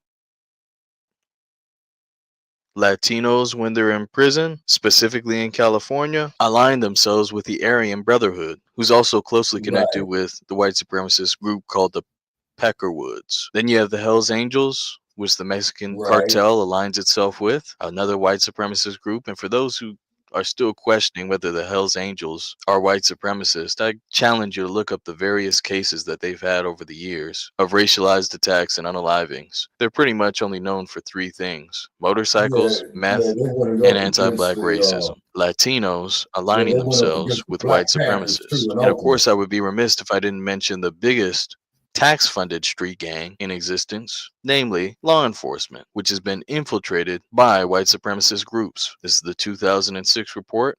If you're over on my Patreon, you already have this, as well as the 2020 hearing about the infiltration of white supremacist groups in law enforcement. A lot of times these Latinos are in some of these gangs, committing acts of anti-black, specifically anti-FBA violence and coercion, funneling our people through the criminal injustice system, planting drugs, unjustly arresting us, harassing us, etc., etc. This is why it's no surprise when you have people like Zimmerman, people like Yanez, and various others. We could spend all day talking about anti-black Latinos who serve in law enforcement, who are aligned completely with white supremacists, whether we find direct ties to them or not. There are very few degrees of separation between these Latinos and white people when it comes to the police force, and really just speaking in general. Virtually anytime you have these Latinos in large numbers or in some kind of high position, they're working to undermine and sabotage us and uphold the corrupt system of white supremacy. So now we're going to go into Latinos aligning themselves more with just white supremacists, not necessarily extremists. But the facts still remain. The same group of people sabotaging us, aligning with white supremacists to undermine our efforts. One of the more famous examples is the Nuri Martinez clown in the LA City Council, but that's kind of old news. That's 2022. Now we have a more recent case coming out of New Jersey with Councilman Luis Valles, who made terroristic threats against Councilman Mike Jackson. I'm pretty sure he's FBA, allegedly threatening him with a gun during a council meeting. These are the people we're told we need to align with. And even if they're not necessarily elected or working in the political realm, Some of them work as commentators, like this clown Coleman Hughes, whose real name is Coleman Cruz, and who uses his melanin to speak openly against reparations for foundational Black Americans. I haven't heard any Latinos coming out condemning what this clown has said, and I venture to say that most of them agree with him. They hate the idea of us having even a tiny foothold in this country, which we built. Every time you turn around, they're fighting with the white supremacists against us, just as they did in the Gracias al Sacar days. Instead of fighting for everyone to be treated fairly, they fought for themselves to be a part of the oppressor class. That's their legacy, and this is what our people need to be aware of. Let's take Miami, for example. Latinos and especially Cubans in Miami started flexing about the power that they had amassed, pretending as if they got it on their own and pulled themselves up by their bootstraps, and they were just so community oriented and this and that, when it had nothing to do with hard work. It had everything to do with us getting gentrified, our land getting stolen, eminent domained out of our properties, out of our homes, out of our businesses, us being systematically shoveled into low income housing where we were paying rent, not owning anything, while at the same time papering up, giving benefits to, and politically and militarily backing these Latinos' interests. They, like all the other groups here in the United States, were not sabotaged. That's the key difference between these other groups. Foundational Black Americans are the only people who get constantly sabotaged every time we build something. Seneca Village, Rosewood, Black Wall Street, successful towns in Oklahoma, Texas, Wilmington. We can be here all day. Railroads, highways, everything dumped in our districts. No other group has had to suffer through that constant sabotage. Yet we're told that other groups succeed because they're hardworking and we just need to stop being lazy. But I digress. That's Miami. Obviously, you have LA, where you have violent Latinos attacking and in some cases unaliving our people. Again, whenever they have the numbers, this is what happens. And of course, they're going to have the numbers when you have Democrats and secretly Republicans funneling in millions and millions of people and saying, hey, go compete with the 500,000 people who want your business, who want your house, and who are given preferential treatment. Go compete with them. It's simply not possible. Oh, you're doing well? You've lasted the last 30 years? Oh, okay. Dump another 100,000 on them. Make sure it's right in their neighborhood. Let's see how they last. We'll come back in 8 years. May not even take that long. This is what they do. Mind you, none of us could do this in any of their countries.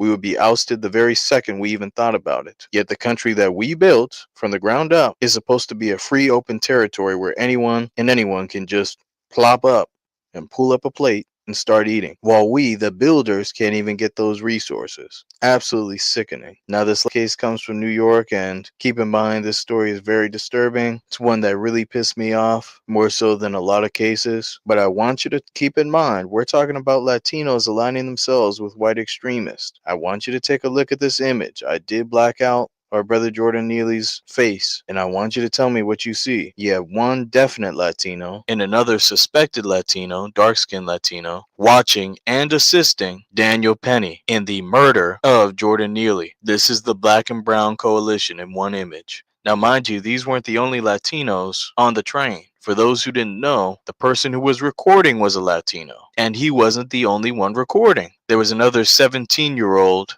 female who was also a Latino who was recording the incident, and her testimony was used as a de facto white woman testimony to justify the unaliving of our brother. Listen to this spicy Karen talk. Neely walked into the train behind her, ranting about being homeless and hungry, taking off his sweater and throwing it on the floor.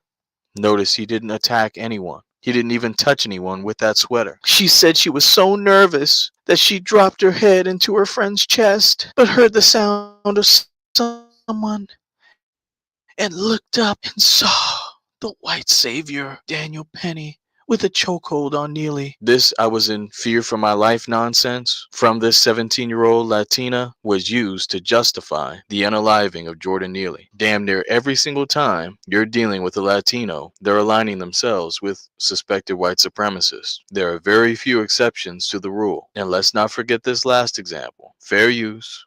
Fair use. No more money for you. Bye-bye, bye-bye, bye-bye. Go back, cross. No more money for you. No more money for you.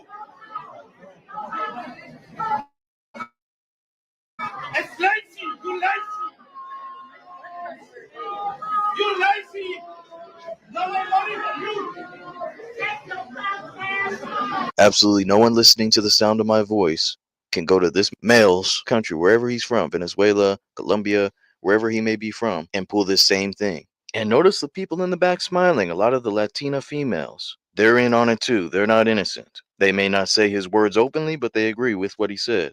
Going to a country that's not yours, expecting to get all kinds of benefits that the population that's there cannot receive, and in addition, openly showing disdain and disrespect for the inhabitants of that country, the citizens. This was beyond disrespectful, and we will not forget this clip. Once again, how many Latinos have you heard condemning these words? I posit to you that most of them share this demonic male's anti-black sentiment, and this is really the black and brown coalition. It has been a one-sided leeching mechanism for the Latinos to get their weight up, all while they secretly and sometimes openly have complete contempt and hatred for us, all while benefiting from the struggles that we went through, from the civil rights legislation, etc., which they didn't fight for. They were fighting for themselves to be classified as white. And that's why I have zero hesitation when it comes to promoting ICE, not just for the Latinos, but for all other illegal immigrants who hold anti-black sentiments. They need to be out of this country. We've got enough problems dealing with the white supremacist on our own. We don't need other buffer groups coming in here, creating a wedge and a shield for suspected white supremacists to hide behind, using their melanin to undermine our efforts. I can't be racist. I'm a Latino. I'm East African.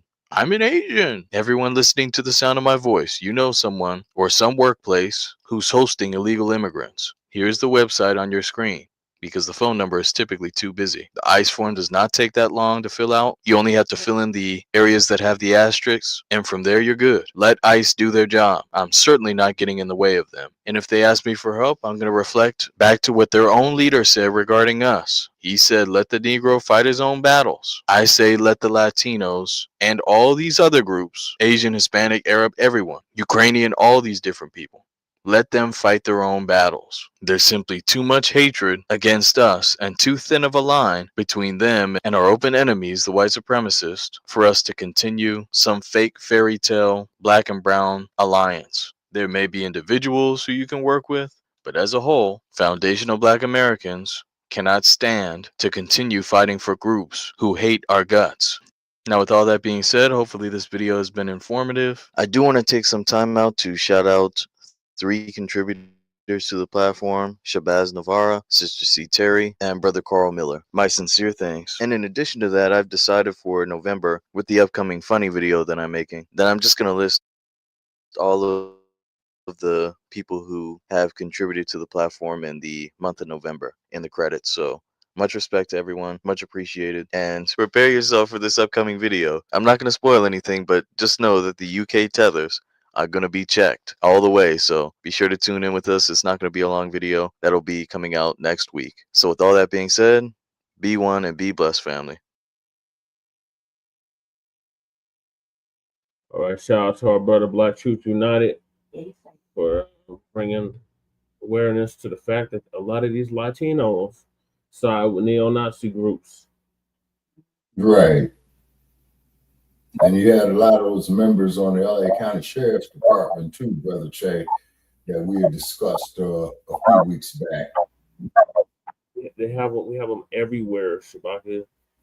It's not just the police departments; they're everywhere. They're in all 9 areas of human activity, and it's the same people that's telling us that, oh, they're brothers in the struggle and black and brown, right, and all that bullshit. Yeah. So the coalition has been proven to be exactly that, a coalition. And we noticed the death of Charlie Kirk, the assassination of Charlie Kirk.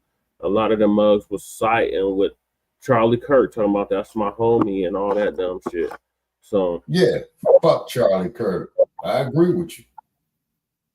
So we have no friends, black family. Stop trying to find other groups.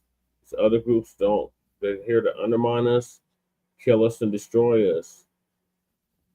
They don't like us. They don't want to be your fucking friend.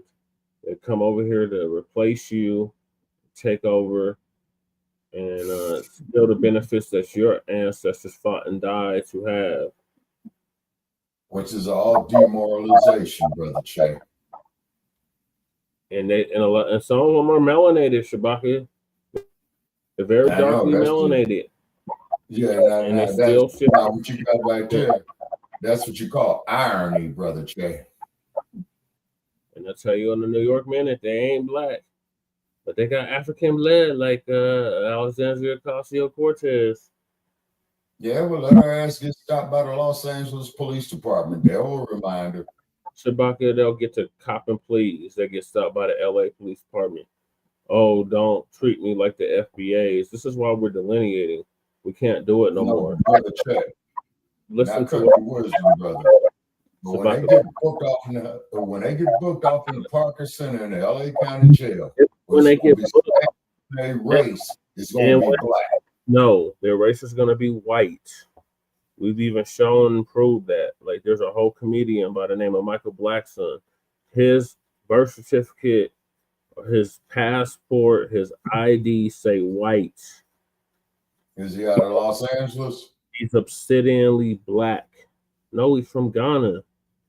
He's obsidianly black, but his paperwork says he's white.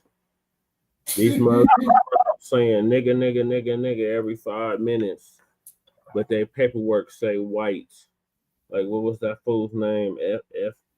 FBP Mo. Nigga this, nigga that. As soon as he went to the county jail, he started copping pleas, and aligning himself with the white Aryan Brotherhood, and switched whole sides. Went from being a West Sider to a North Sider, just so he can have an easier time. So yeah, those are no friends of ours, and despite what they say, the only difference between no. These people, they have made it clear that they've delineated before they even came over here. And when they come over here, they come over from hostile, anti-black, specifically anti-FBA countries, and they bring that hatred over here with them. So we can't align with them. We can't have no unity. We can't have no coalition with them. It don't matter how dark or light they are, they still come over here with them same sentiments. What are your thoughts, Lady Che? Oh man, so many things. I agree. In certain countries, I got a friend that did a program right in Czech, right?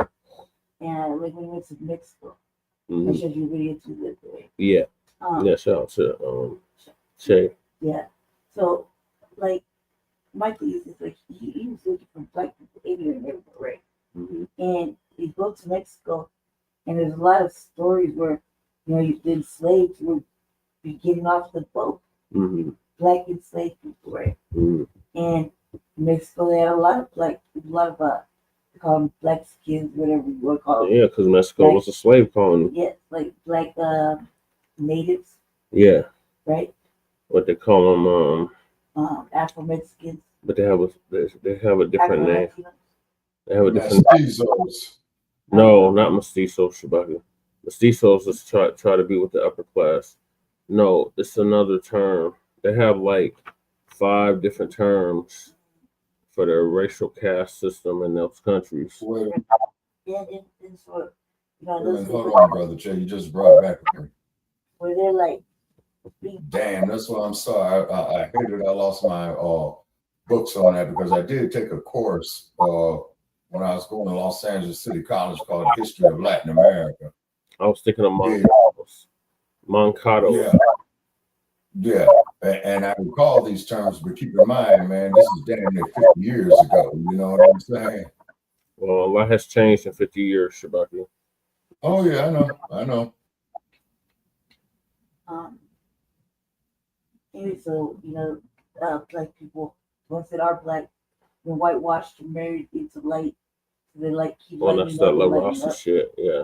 Right? And so they're taught that, being black is ugly, it really drops down danger, stupid, cause trouble, really bad things in our jail. It's the worst shit, right? And so, they would marry into with the light or white Broncos skins and whatever, that are there. to outbreed the No, black. Blanco was Spanish for white, brother Trey. Oh, Sabaka, that's why I said that they align with the Blanco looking ones. They Yeah. babies Like, with they try to them. breed out The melanin. and there's some that are still like very, very, very much black, right? Even though they won't acknowledge it. They're Afro Latinos, but everybody else is That they just started classifying. Right. Hold on. The Mexican government just started classifying them in 2015 on their census. Go ahead, Lady Jo. I'm saying, yeah. I don't know. I don't understand why Latinos are really over there in this for that part of the world don't understand that you straight people are black. Well, they take their ass to Spain, they get a real rude awakening. Anyway, so like oh yeah, what they call España. Yeah. Basically, but even now, like I can find it. I showed Jesse a video. The brother was he looked like a brother anyway. He's Spanish, right? Yeah. He's going in. He looks just like Jesse. Well, but like just like that. He's the same complexion as him. Same thing, like a little afro, dark, like medium chocolate bills, whatever.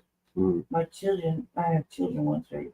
Their father was like, but his cousin was the same color as you, right? Same thing, like, and they try to breed it out, right? You just can't breed out. You need to, for Latinos from Mexico or Mexicans, to be like, delineating from black people and not acknowledging practicing anti-black racism. That's just like a hypocrisy to slap his face. Because in reality, they're like people as a country, they're country without people or whatever. They're basically people without a country. Right. Yeah, they're basically like that. You know what I mean? Because they don't know where they really belong. They don't know their history either. They don't know about Jasper Yanga. They don't even know about Vicente Guerrero, who they killed. All in one, the whole time. In other countries have evolved where they've got a couple of melanated, either men or women, to run their countries. Like jet black. Like, so it's crazy to me. They practice it so deeply in their heart. And that is important. The fact that Latinos or Mexicans or whatever don't even want us to get reparations. They say the Indians and they got to get it first before we do, which is really stupid. It's the same ones that genocide the Indians and Aboriginal peoples in their countries. And they don't recognize that. No, fuck no, how dare you tell an enslaved descendant population that they should never receive what is rightfully owed to them. Right? And like if this happened to them, they would want this. Well, it's like Christian Mata said, they're genocidal rape babies. The but products of rape. To them, they would expect reparations, right? Yeah, they would expect it. Yeah. Right. And they probably would get it. Because I'm white and I say so. They practice that heavy kissing boots and licking ass. They can taste it. The proximity to whiteness is right there. You know what I mean? They don't have no regard for actual foundational Black Americans. Instead, they see them like that one brother. He got beat up. They went on vacation. Yeah. And they killed Malcolm X's grandson. They killed him. Yeah, they killed him in Mexico. Yeah. Not to mention all the. I think about all the Black people who come up. Yeah. They're missing just recently. Yeah, that's been happening.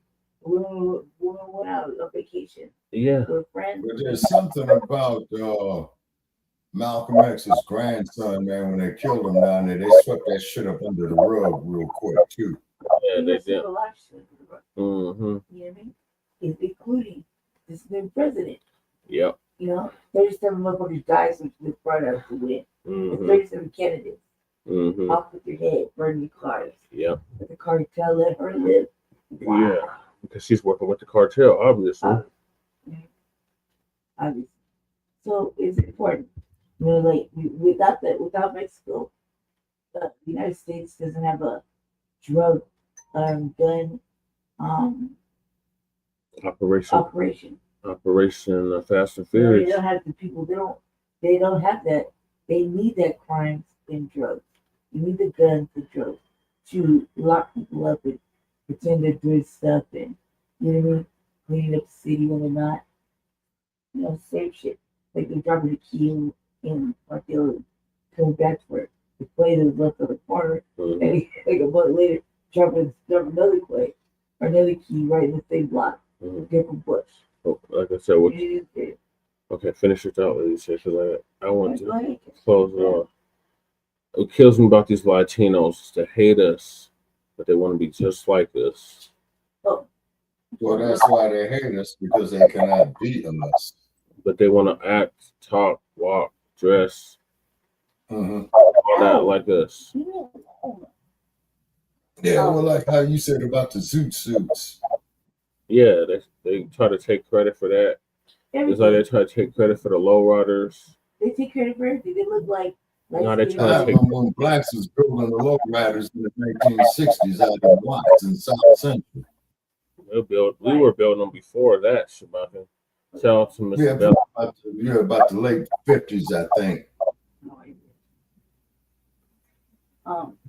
The thing is that they took over a whole, like you know, like the gay thing. You know, they dress like black gays. They say nigga like black They girls. walk like us. They do all of that to. There are a lot of bitches say that shit. You know what I mean? Nobody checks them. They act like they're furious to be checked. They say nigga more than we do. Yeah. You know, they and then you know, also too, our people are responsible for that as well. And we gotta take the fucking reins back. Because they don't respect the privilege of being around us. See? So they don't respect it. They don't respect any of that. And you got these coon ass niggas that want to deal with these motherfuckers and give them passes for saying that shit and have babies with motherfuckers. Knowing goddamn well that the Latinos people are their people first. And then you got these motherfuckers that use our culture vulture off our culture to make themselves rich, and then they'll say shit like, "Oh, I don't want my daughter dating a black man." Yeah, like fat Joe's ass. He Mexican, I can say nigga. What you gonna do about it? Unleash the left hook followed by the right hand, uppercut, overhand right. Yeah. A lot of them think they think they're begging us for forgiveness to go let it go. No, you say that too easily. You're too proud to say that type of shit. There's no need for you. Or they think because they grew up with us in the projects or whatever, which not all black people live in the projects, but they think because they live in close proximity with us that they can get away with saying that shit. There's no passes given. And they always throw it on top of that. They always, when they want to move something, they bring up our leaders, or our ancestors, and like right here another motherfucking MLK speech at the same place, and to justify anybody else's fucking plight. And it's like I want to pull my fucking hair out and throw shit at him. Yeah. No, that's not what this is about. That's not what he meant. Right. Not what he's been talking about. You know? And like here in Denver, we got a majority Latino city council. And I called that out. And Aslan. motherfucking the same two token black people got mad at me for calling that out.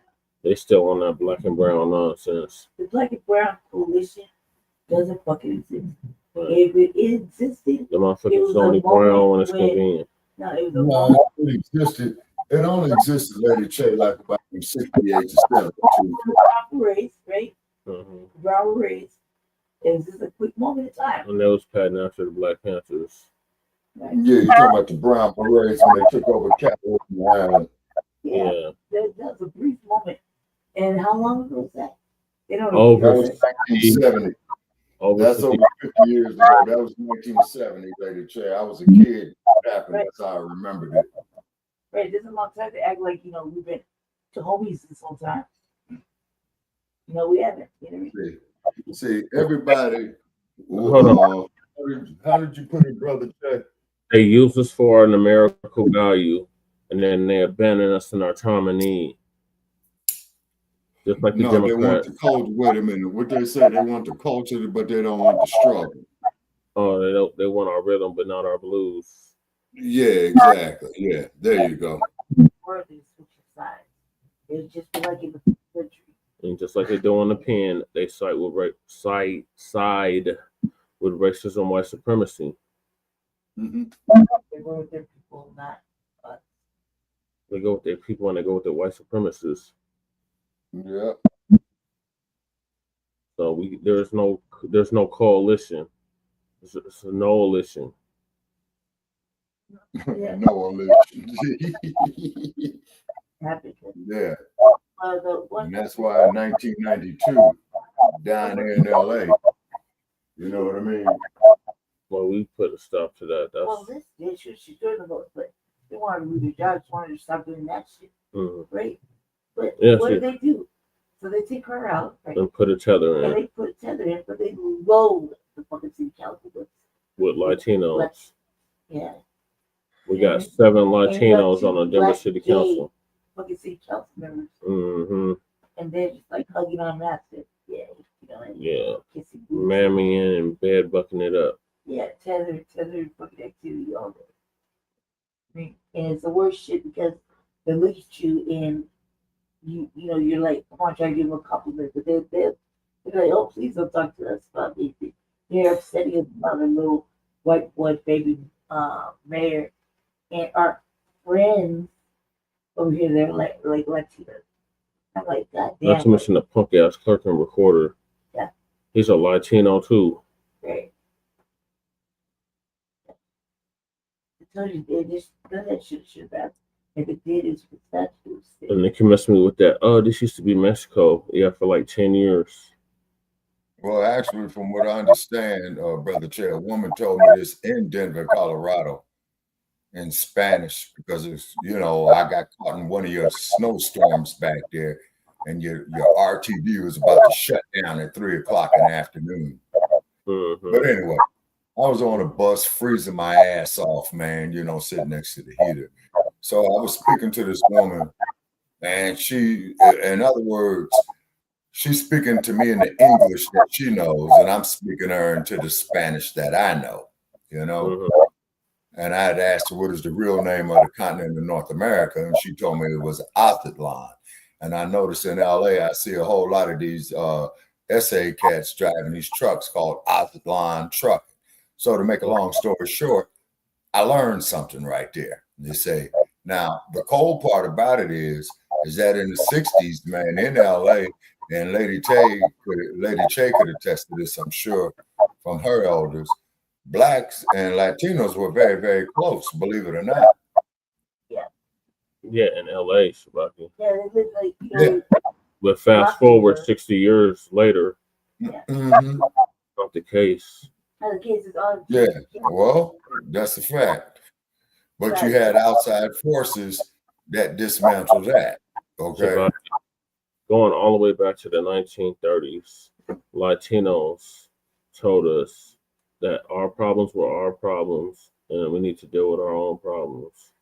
In regards to California, you know, like with Watts and Compton, all that should end up being, not only was we gerrymandered, red line, denied, motherfucking everything and whatnot, moved there, but then when they were there, you know what I mean, when the whites come, you know, the whites move things around. The whites were already there. They're there, you know what I mean?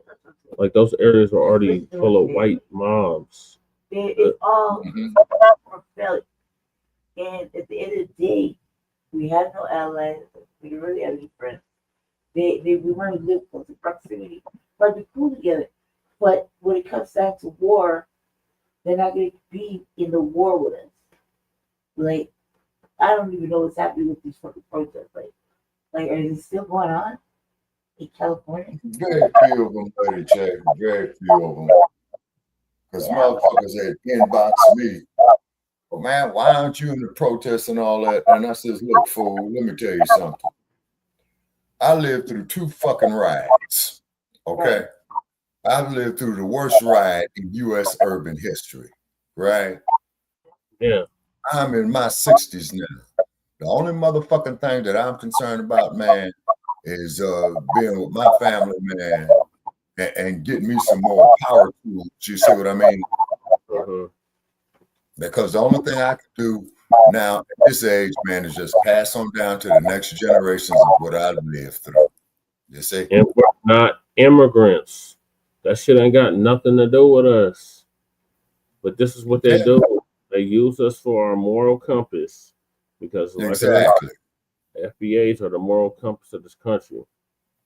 Nothing. And then everybody wants to hijack the culture. You know what I'm saying?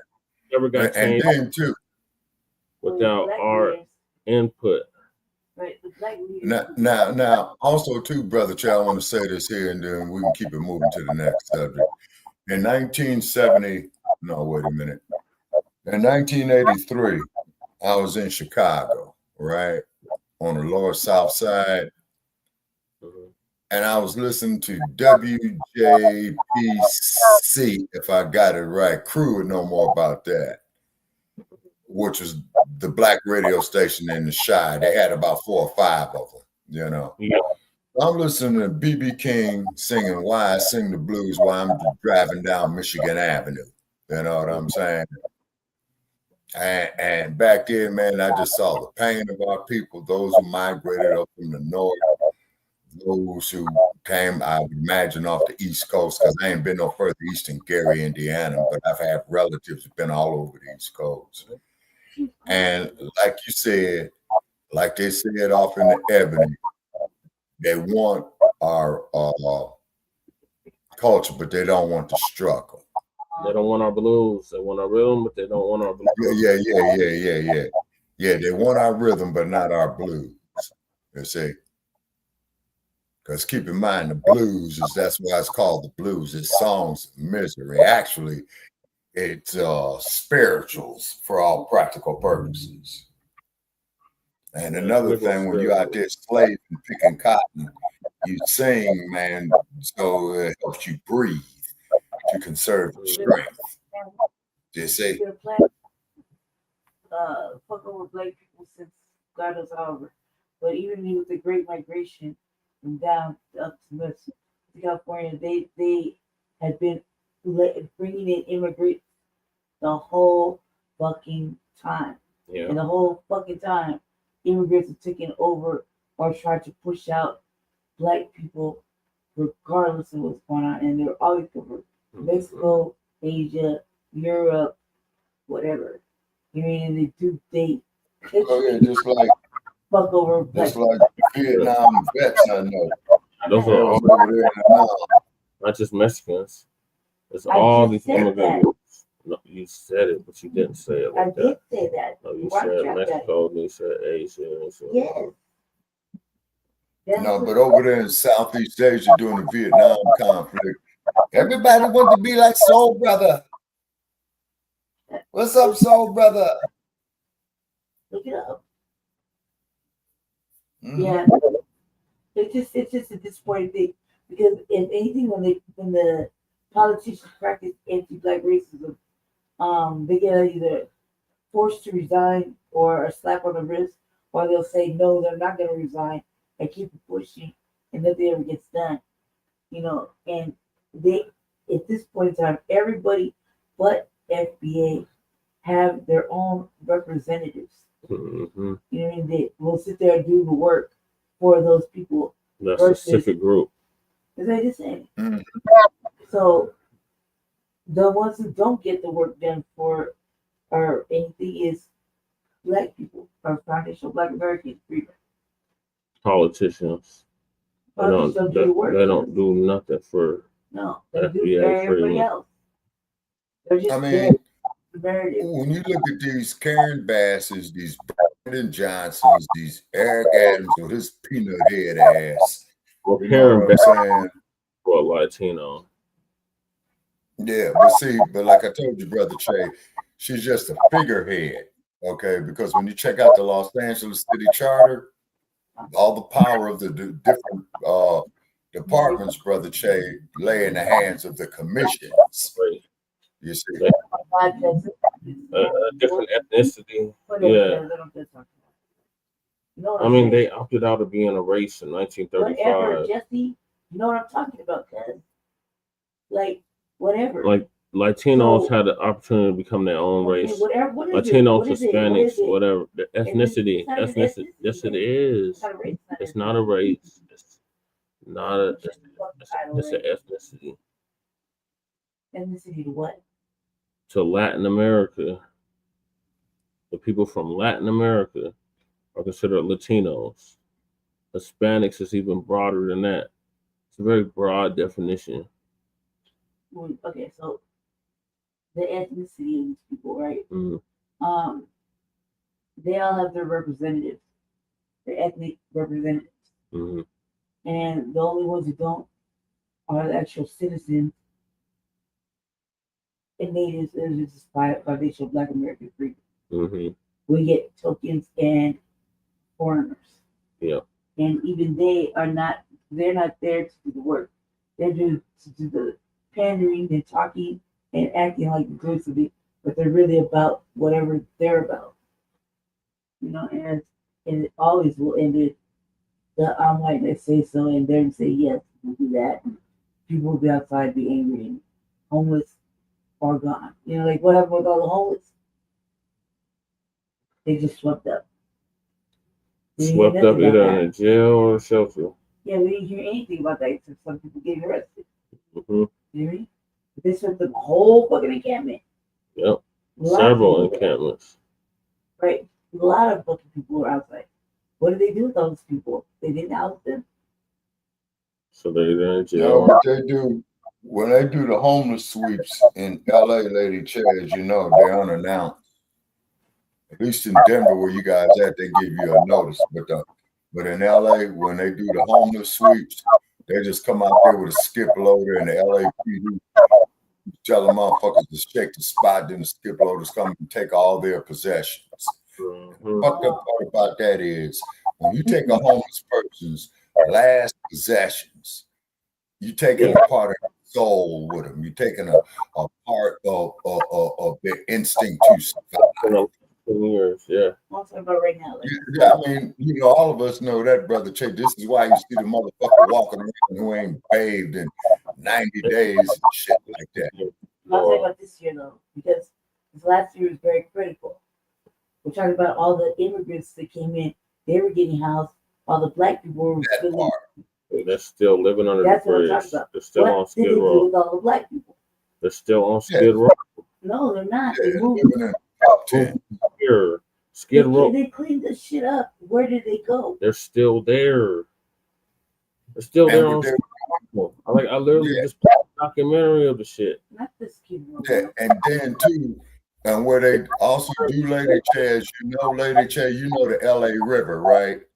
When you go straight out 7th Street, when you cross that street on the other side of Central Avenue, what's that motherfucker? Long Beach. No, it's Long Beach. Yeah, no, it's Long Beach Boulevard, Brother Che. And that there's like when you look at these TV shows where they have the chase scenes through the LA River, which is really part of the California aqueduct that channels all the rainwater, man, and shit, and horse shit, and cow manure and all that.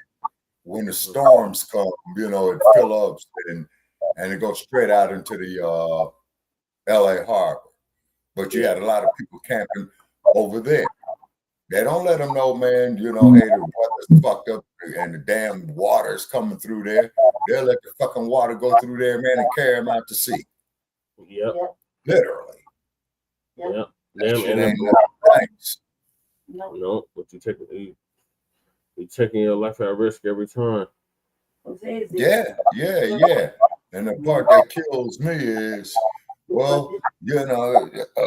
that's their problem to be homeless. No, it's not. Look at these economical forces that's happening. Just like what we spoke about earlier. When you run out of essential goods, you are fucked up. You know what I'm saying? And what I mean by essential goods, food, clothing, your medicine, your medications. You see what I'm saying? Frequently, but they were already doing sweeps. Or just downright, Brother Chase, some general vitamins, man, to keep diseases away from you. Doing sweeps as far back it's as different because they have the National Guard there. They little shit. Yeah. It's fucking protesting, and you got this. Yeah. Like, The immigrants were protesting in a little section of downtown. You have like they're protesting all over downtown LA. There's a little section. Shabaka was just there. Yeah, but yes, Shabaka, when you were there, if your dad was just there, then he would know. told me, yes. Then he knows it's a small area where they're protesting. They're not protesting. Yeah, right. Downtown LA. Yeah, mainly downtown Los Angeles, Brother Jay. You're right about that. Skid Row is still When there. they swept that big ass area in Oakland, They're still there. right? Yeah, Skid Row's those streets like Crocker, No, Fifth and Main. Okay, Shabaka, it was just an Oakland.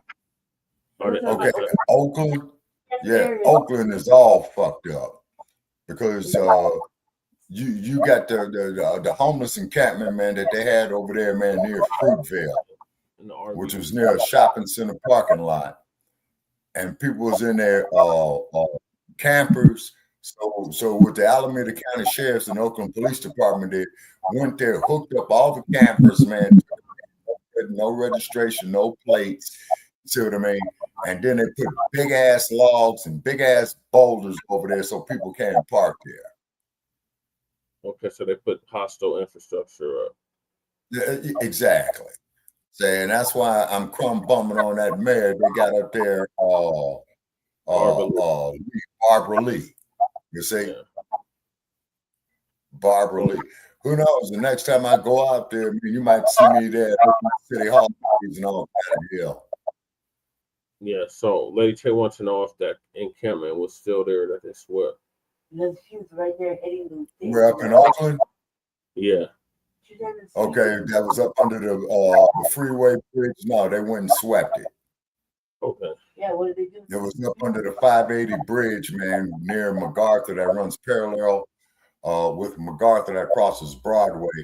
And they went and swept it, and that's the bridge, man, that lines you across the bay to go into San Francisco. Lady Tay wants to know, did the people move to another spot? Or no, I think they did move. No, I think they moved to another spot. I think they scattered and they're going to coalesce again. They just don't know where. What the fuck they need to do is go right over there by Oakland City Hall, man, when they had the Occupy movement, and take over that goddamn park again and put it up in that bitch's face. Take over and then Jack Square. And you took over Jack Square. Because the last time I was in California, the activist organizations I was dealing with, they was talking about taking over Jack London Square. Yeah, man, I went down through Jack London Square, right? And it's all blighted, you know, because Jack London Square, man, used to be like pretty much of a posh area for Oakland. They need to go down there and occupy that motherfucker. And they're really going to need some blankets, man, because Jack London Square sits right there on the Oakland estuary. And then the estuary goes off into the bay. Yep. And then you go under the little tunnel going under the estuary, then it's going to take you to the city of Alameda itself, which used to be an old Navy town during World War II. Right. And then here's another thing too, Brother Che. Now here's something. The whole time that I was passing, man, on the freeways, man, I saw the Oakland Army base over there, and I saw that they got buildings over there, man, acres and acres of buildings, right? And from what I understand, they commissioned the Oakland Army base. So why in the entire fuck ain't some of these bastards in Washington or in the city of Oakland or the state of California says, you know what? Them barracks is just sitting there. Them barracks can sustain some severe weather. Put the people in there. Right. All right. And then instead of waiting till 6 o'clock or 5 o'clock for the shelter to open, they need to open up that motherfucker at 12 noon. Yeah. So it's mainly for the elderly, the babies with the and the mamas with the babies. The fucking men let them motherfuckers come in at 7. Right. Yeah. This documentary I was watching said it was 78,000 people on Skid Row. They said they only had three missions, Union mission, and it was 2 other missions. I'm sure you and lady the say Salvation Army and the Light Mission, the other one. Yeah, the Salvation Army, the Midnight Mission, and the third one down there, the Midnight Mission. And they said they only had how many restrooms? I don't remember. It was a very low number.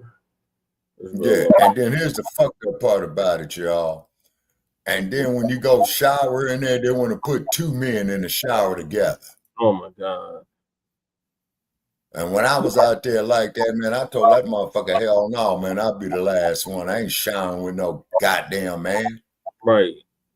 What the hell? Yeah, they're in jail. Shit. Even in jail. No, Lady J, that's exactly what the fuck it reminded me of showering there in the Twin Towers when you get booked in. Oh my God, they just throw you on. That's like how it was at the Jesus Saves. No. No. And the part that kills me is, Los Angeles is about to get all this goddamn funding for the 2028 Olympics, right? Mm-hmm. Yep. Shit, they ought to be having them people up there in condos. Now, one thing I will say, they did have what they would call the SROs, the single residence occupancy. Mm-hmm. Now, the thing is about that is you do got your own room, but you got a community bathroom. You see what I'm saying? Yeah. That they and that they do keep clean on a regular basis as per the health code, and they do got separate stalls in there where you can shower. Right. What I understand about this whole thing is that they have the means to take one of these buildings and they can even let the people fix it. You know what I mean? They can do a whole bunch of different things, but it's because they can learn carpentry skills off of that, Lady J. You're right. But what they want is they want to capitalize on that fucking property, make it so that they own it, so they can kick out the people and do whatever, put it on a buy now, pay later type thing, and they have some more equity and whatever, but they don't give a fuck about the fucking people, not even a little bit. That's the master leasing. You know what I mean? That's what we was trying to do here. That master leasing idea would be good if the motherfuckers behind it weren't so corrupt. Right. And particularly where you all at, they should be emphasizing it more so because you all got the snow condition. Right. Yeah, because LA, the coldest I ever experienced in Los Angeles, man, was 38 degrees. Yeah. As opposed to 16, as opposed to 17 degrees, as opposed to up in Oakland where it got down to 18 degrees one winter, man, and all the rain that come in, man, and you'll see the water turn into ice. Yeah, and you talking about in the Bay. Go ahead. Yeah, in the Bay. Go ahead, Lady J. What I'm saying was, I put that in there, master leasing thing, as an idea. I haven't really thought I thought it was a good idea because it was an idea I had going up and down Colfax when I was coming back from the doctor, right? Put that into one of the little mayor plans that Jesse was using right for mayor. And sure enough, where's the kitty? They're right behind us. They're right there, the crate. Yeah, but what I'm saying is these motherfuckers like to steal fucking ideas if I had never seen it. If it wasn't the white boy, then it was Lisa, then it was something. You know what I mean? But they didn't have the right answer. And the way they explained it, it sounds like a fucking a nightmare. Yeah. You know what I mean? Definitely don't want the city to control your apartment living, Yeah. But that's how it works, though. Yeah. Other ways to do this. But that's how that was Professor Black Truth talking about. So he's gonna give us an update on the Broward County Sheriff's deputies that were fired for being cowardly deputies. Yeah. Oh, them motherfuckers. Oh, yeah. Family and fellow soldiers, I'm the professor, and this is the moment of truth. Back on May 7th's crime report, I told you about the horrific triple murder committed by in Ron DeSantis' Florida. This man killed his wife's father. Then he walked after her when she fled the house. He was just walking like Jason Voorhees, pursuing her as she ran from house to house trying to escape. Meanwhile, their 4-year-old daughter was running behind him while he went about his gruesome slaughter spree. Nathan Jingles would kill his wife, as well as a neighbor who had tried to help her. And where were the thugs in blue? Oh, well, you know where the heroes were at. They were right there on the scene, making sure. Oh, no, of course not. They were hiding literally a block over, away from the danger, waiting for backup. Half the freaking sheriff's department just sitting back, waiting for backup. But as you can see, a couple units bypassed the residency and took a staging position per the sergeant's instruction and decided to rally out there. That's not within policy. That's not within procedures. That's not what we train. So he told them to park across the street there? He gave orders to the training car to find a position to rally, correct. Whereas they should have gone straight to the house? They should have went straight to the house. There is some level of liability on the sergeant's position for some of the orders he gave, and that's why he is gone. In addition to comments that he made in his own internal affairs investigations, were indicated to us and his troops that he was absolutely a coward. Any other way to put it? Well, I think the majority I talk all the time in this motherfuckers profession. is cowards. I can train you, I can supply you, I can give you all the tools to be successful. What I can't coach is courage and effort. And if you're going to sign up for this profession, you better make sure you have both of those first, or don't join this profession. That's not just BSO. That's not just Broward County. That's every officer in this country right now, because this stuff keeps happening. And it has nothing to do at times with whether or not people are prepared. In any profession, bad apples. You get some reporters that aren't not as good, not doing their job, and just hoping to get their check and not perform. We can't afford that in this profession. People die. We had every opportunity to save that woman's life. There wasn't much we could have done for her father. In these active shooter events, two-pronged things take place, an ambush and stalking. You just seen both of them. Of course, they didn't try to help. Those guys are not about public safety. They never have been. They're just a taxpayer-funded street gang. That's how they operate. They're just looking out for themselves. And it wasn't just the sergeant who was a coward. They all are. All they know how to do is to gun down unarmed black citizens and lie about what it is that they claim to be doing for the public. They hear someone's got a gun and they run and hide. These are a bunch of cowards who want to strut around and act tough. But as soon as there's some danger, they show exactly what they really are. Now, this all happened 8 months ago, and since then, there's been a major development in the Broward Sheriff's Department. I had to come in and clean up Stoneman Douglas mess. And I've seen the impact of moving too fast in these investigations, or pushing too hard on an investigation. And men and women who I fired, that Scott Israel didn't fire, that I fired, was afforded an opportunity to come back in arbitration. So we are very delicate right now with this, because I don't want, one second, I don't want any one of these people we terminate to come back here over some mishap in an investigation or something that we didn't do. So that's why it took the 2,000 plus hours to get it right. Go ahead. Now, you probably didn't hear about this, did you? You got the sheriff there, and he's giving a public tongue lashing to some former members of his department. But the white media kept this front page news like it should have been. And you know what else we haven't heard? That the police do a dangerous job. Haven't heard that at all. We haven't heard anyone saying that in relation to this case. Not the authorities, not the politicians, not the white media. Nobody's saying, well, you can't go firing these guys. I mean, this is going to make the police reluctant to do their jobs. Nobody's saying that. Not in this case. When the police do something wrong and white people get harmed, all of a sudden there's no sympathy. Only judgment. But that only happens under specific circumstances. A white person has to get hurt in order for them to decide, well, we can't cover for the cops on this one. This is a sheriff who's telling the public that he went as diligently as possible because he not only wanted to throw these guys out of his department, he wanted to do it in a way where they wouldn't be able to weasel their way back in. No blue wall on this one.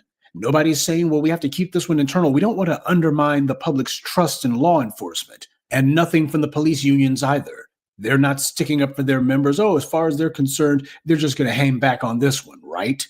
The people who use these lies and deflections, they know what they're really defending is killing black people. These are racially based talking points, and the people who use them, they know it. That's the entire point. So you can excoriate the police, call them cowards, do it publicly, and those same white people who say back the badge, etc., will turn right around and say F the police. Because that's what's happening. They're congratulating this sheriff now and saying that the punishment, if anything, needs to be harsher than that. But in the meanwhile, you're doing a great job. They need to be gone. The public needs to be assured that there's going to be people with some courage in the department and not a bunch of cowards. This guy gave the white media a list of policy violations, by the way. He wanted to make sure that people saw what these guys did wrong. No excuses. Nobody talking about this is a training issue. Nobody's saying, well, you can't make it. They got to go back for some more training. Nah, no training on this one. So now all of a sudden giving a tongue lashing to the thugs in blue isn't a crime. It's not a problem now. No pushback from the politicians or the press. Because this is what happens when white people are harmed. That's the only reason that this occurred. And there's no need to ask if there's going to be any legislation in regards to this, because this woman had been begging the police to do something about this guy. She'd been telling her friends and family that she knew that this guy was going to kill her. And that's exactly what happened. And it didn't have to happen, but the police decided they were more interested in saving their own hides than they were in saving this woman's life. Not that we needed anybody to convince us, but nobody's going to be able to come up to us, especially not in Ron DeSantis's Florida, and tell us you got to back the badge. The police do a dangerous job. Oh, just because somebody got killed and the cops could have done something about it, you can't fire them for that. These cops do a dangerous job, don't you know? No, they fired these guys en masse. And when the sheriff is publicly saying that the sergeant who was involved was a coward, that's to make sure that this guy doesn't land somewhere else. At the very least, he's trying to make sure that wherever he goes, he's going to be looked at as tainted goods. And no, I don't want anyone trying to tell me that, well, it's because this was a black sheriff in this case. Keep in mind, these black police chiefs and black sheriffs, they cover up for and cover the killings of black people, and they don't even bat an eyelash. They don't do any sort of department-wide comprehensive investigation to try to root out any bad apples, which, by the way, happens to be the entire department. They don't do that any more than their white counterparts do. They're playing the game. And as a result, they're also openly helping these white supremacists to be able to play with black people's lives. There's no way in the world that this should not be the case every time that there's a police-involved shooting. If the only time this guy gets a full head of steam is because there's a big scandal after a white woman or her father and a neighbor have been killed, and of course you got the video of the 4-year-old toddler who is running behind her father as he's committing this mass murder, gunning down 3 people, including her own mother. This is the result of police having this blue wall. All of the lies that have been told. Every time you had some political prostitute calling himself a politician who decided that there was nothing he could do, no laws he could pass, certainly not going to say the police need more than just training. They need punishment for all of their skullduggery and corruption. Every time you have some white media personality who's the first one to say, well, we need to wait till all the facts come out. Well, we can't be giving the police a black eye no matter what they've done. They were the ones who enabled this to happen. Everyone knows that there's a culture of corruption in every single police department, and it's not just 1 or 2 bad apples, it's the entire organization, all of them. But there's also a culture of complicity when it comes to the politicians and the white media. That's the reason why the cops act the way that they do. They know that these people are going to cover for them because crooked cops will not actually do anything about crooked politicians. They'll go ahead and let these guys do whatever crap they want to do. All the money laundering, sexual harassment, sometimes worse than that. Corruption protects corruption. Now, I'd like to know who's going to lead the comprehensive months-long investigation to root out that particular problem. So he can miss me with all of that tough talk about, I can give you training, but what we can't give you is courage. They don't screen for courage. When these police departments and sheriff's departments carry out their hiring and interview processes, they don't care about courage. So many of these police and sheriff's departments, all that matters is if you got some sort of relative or other that happens to already be in the department, that's your fastest and surest way to get in. It's not about character. And it's certainly not about courage at all. What they're actually screening for is to find you're going to make a nice addition to the blue wall. The triple murder that took place was terrible, but the real tragedy happens to be that it was allowed to happen. Just like I document for you on all of my crime reports, in most cases, these perpetrators are already known in advance to the authorities, but nothing ever seems to get done depending on what color they are. And then when they go and commit some ghastly act, then afterwards everybody acts shocked and surprised, as we've seen in so many of these cases, from Columbine to Marjorie Stoneman, which took place in Florida, to Uvalde. The police are always hiding and waiting for it to be safe before they act whenever these incidents occur. This triple murder, that's the price of the lies that the white media has told and the lies that it's allowed these politicians and law enforcement administrators to get away with. If these departments really want to prevent this kind of cowardice from happening in the future, here's a suggestion. Eliminate the old boy network that allows people to get hired in law enforcement based on who they know. Regularly check their communications from radio chatter to social media. But the most important change would have to be changing the culture of these police and sheriff's departments. We're going to have a law party while we wait for more backup to show up. They didn't just do that on a lark. That's what they've been doing all along. These guys didn't become cowards that night. The reason that only one unit bothered to actually go to the scene of the massacre while everybody else hung back is because that's how their department actually works. Training be damned. They just let them do whatever they want to do, and this is the result. Yes, it was cowardice on all their parts, obviously. But it was also the understanding that there's an entire apparatus that protects cowards with badges, and that under white supremacy, they won't get fired. But even if they do, it doesn't matter. It's not a firing, it's just a transfer. No matter how angry the police chief or even the mayor may be in instances like this, these dirty cops already know in advance, and everybody else knows too, that all these guys got to do is just go to a neighboring city or neighboring county, and they'll immediately be hired. Just like they were hired in Broward County without anybody actually asking, do these people have any sort of courage or character for this kind of job? Courage and character are exactly what police departments don't want, because individuals who have courage, they're going to be standing up to dirty cops, and individuals who have character will also have the nerve to let the public know exactly what's going on in these departments and who it is who's the problem. When you see dirty cops routinely committing murders and they're allowed to get away with it, nobody tries to remove them from the force for that kind of thing, then how much should any of them care if they just sit back while a murder is being committed? It's about the same thing. Hey, if they let me get away with committing murder, then surely they wouldn't have a problem with me sitting back while a murder is being committed, because, hey, it's not like I pulled the trigger on them.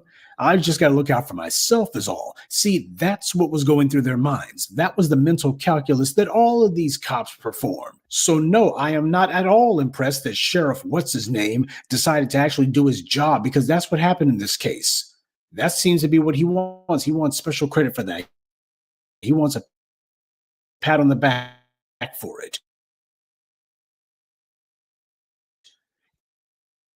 If he was actually an administrator who was deserved a hell of a lot of bad apples in this department, it's time to start reviewing people's service records. There needs to be an entire department-wide investigation of these guys, because that kind of behavior, what that means is all of them were in it together.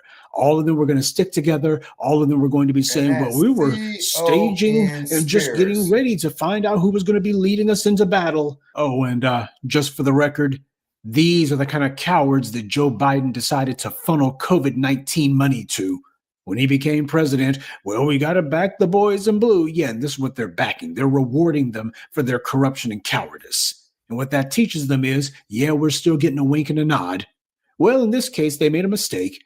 They decided they were going to be playing cowards when white lives were at stake, and those are lives that actually matter in this society. So that's the reason why these guys got punished. It just goes to show that no matter what the police or their cheerleaders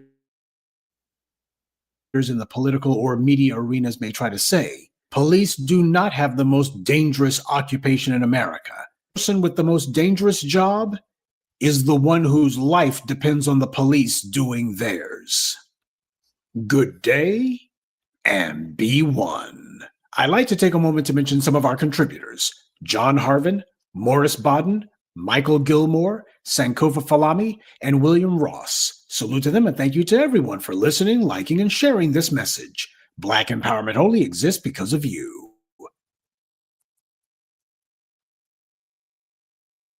Well, as Malcolm said, this here paves the way for the police, okay? That's you got the highest amount of crime in the same area where you got the highest amount of police. So surely the cops must be in cahoots with the criminals. Yep, that's what Malcolm X said in 1962. Yes, sir. I was at the speech, so although I was. Yeah. No. And then, not to mention the fact is that as you had pointed out, Brother Che, the police, which are policy enforcers, they're not law enforcement officials. They are policy enforcers. They have no obligation to protect you. Or protect you. Yeah. And then here, every fucking year that you go pay goddamn car tabs or car registrations or any other type of registration, any other type of taxes, you paying this motherfucker salary. But he ain't giving you no service. Right. And That's robbery. Right. And as we've seen in Uvalde, Texas, these mugs are a bunch of goddamn cowards. And Yeah, they is. Some children get massacred. Yeah. For an hour before they step in. Yeah. But do you know who the real unsung heroes are that do go risk their lives, that go save people? The fire department. Yeah. In California, they had a goddamn case, man. You're going to love this, y'all. And to our listeners, too. There was a bad accident, I believe, on the Santa Monica Freeway, which is Interstate 10, right? Yeah. Bad accident. So the fire department comes out there. So they got their truck out there near helping the accident victims, right?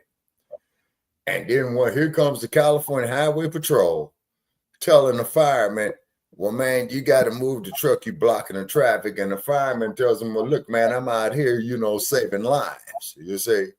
Yeah. So he told the fireman to move the truck. The fireman told him, fuck you. He ain't moving shit. Guess what the highway patrol officer did? Placed him under arrest. That's false arrest like a motherfucker. You placed the fireman under arrest who is telling you in his profession, we're trying to save lives. This is our procedure. And here you come with your superior brawn and lack of goddamn intelligence. You're going to place him under arrest. All right, let's hear what are your thoughts? My thoughts are like this. I like the fire department. But in my neighborhood, it's right down the road. And I'm always that when I was really sick, I really needed help. I had to going to the hospital. They helped me right. They helped me get my wound back together. They caught me outside charging on using their charger to charge my chair. They let me slide, but while I was in there, and they're helping me when I was sick, they just do everything. There's a lot of things that the fire department do. They fix elevators in apartment buildings. They put out fires. They save lives and pets and babies. Things like that. They help. And you ought to see, Lady Che, when they have the California Fire Department, when they had the fire seasons up in the mountains and shit, them dudes go put in some work. Yeah. Fighting those forest fires. Yeah. You really don't hear and then they go to minimum security prisons and get the inmates to do it too. Yeah. Exactly. And you really don't hear anything bad about them. I mean, once in a while, a bad thing will happen, that they'll come under some sort of scrutiny. But I mean, like once in a while, you hardly ever hear that. If anything, you hear how angry they are because they don't get. And the fire department, family and fellow soldiers, I'm the professor. They'll save the kiddies. That's an everybody. Yeah. Who, the fire department? And they'll tell the truth. Yeah, the fire department saves everybody, but they will tell the truth. They tell the truth about what started it, how it started. You know what I mean? Right. Yep. Yeah, and them dudes are built like heavyweight contenders. They're in better shape than the cops. Because I ain't never seen no fireman with no pot gut. But how many fucking times I go into a donor shop and see these pot gut ass sergeants coming in there getting coffee and donuts? Yeah, no, this thing fit. The reason they gotta do that is because all the equipment and shit that they wear is heavy. Right. The hose and all the gear that they wear, heavy. Right. You know what I mean? No, but Lady J, but these firemen, when you see them moving them hoses and they moving fast like that, and they carrying oxygen tanks, then they gotta dig through burning shit to go save a person. Then they gotta make sure they got them stable and stuff like that. That's where the paramedics come in and stuff like that. But these damn race soldiers, George Orwell was right. In 1984, the book he wrote in 1949, Police Guard, you're chosen for your superior brawn and lack of goddamn intelligence. Yep. I've been in a firehouse overnight and stuff, you know what I mean? So they have a lot of cool stuff. They got, places for the fire people to sleep. They got they got a little kennel for the dog.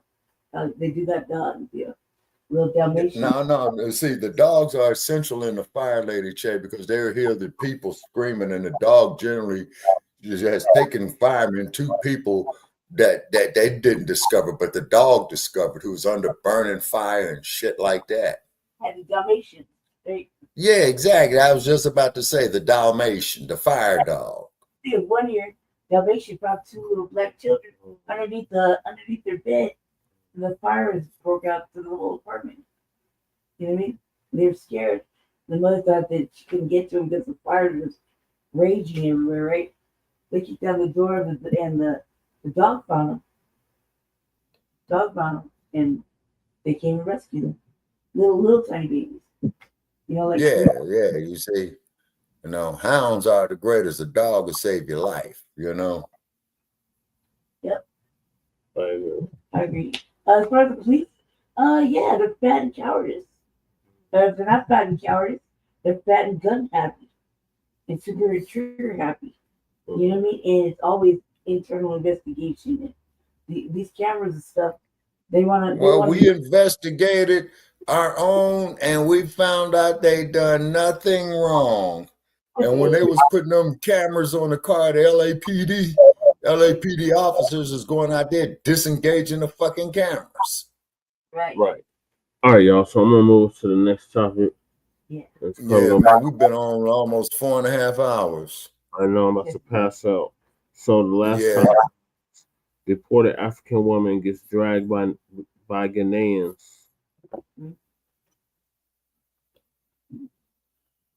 From Ghana? This is the moment of truth. A Maryland family trying to get their loved one back. Her deportation is making international news because of this video we're going to show you. It shows her being dragged last week by people who appear to be officials in Ghana. The woman's attorney says she was deported from the U.S. after living in our area for more than 30 years.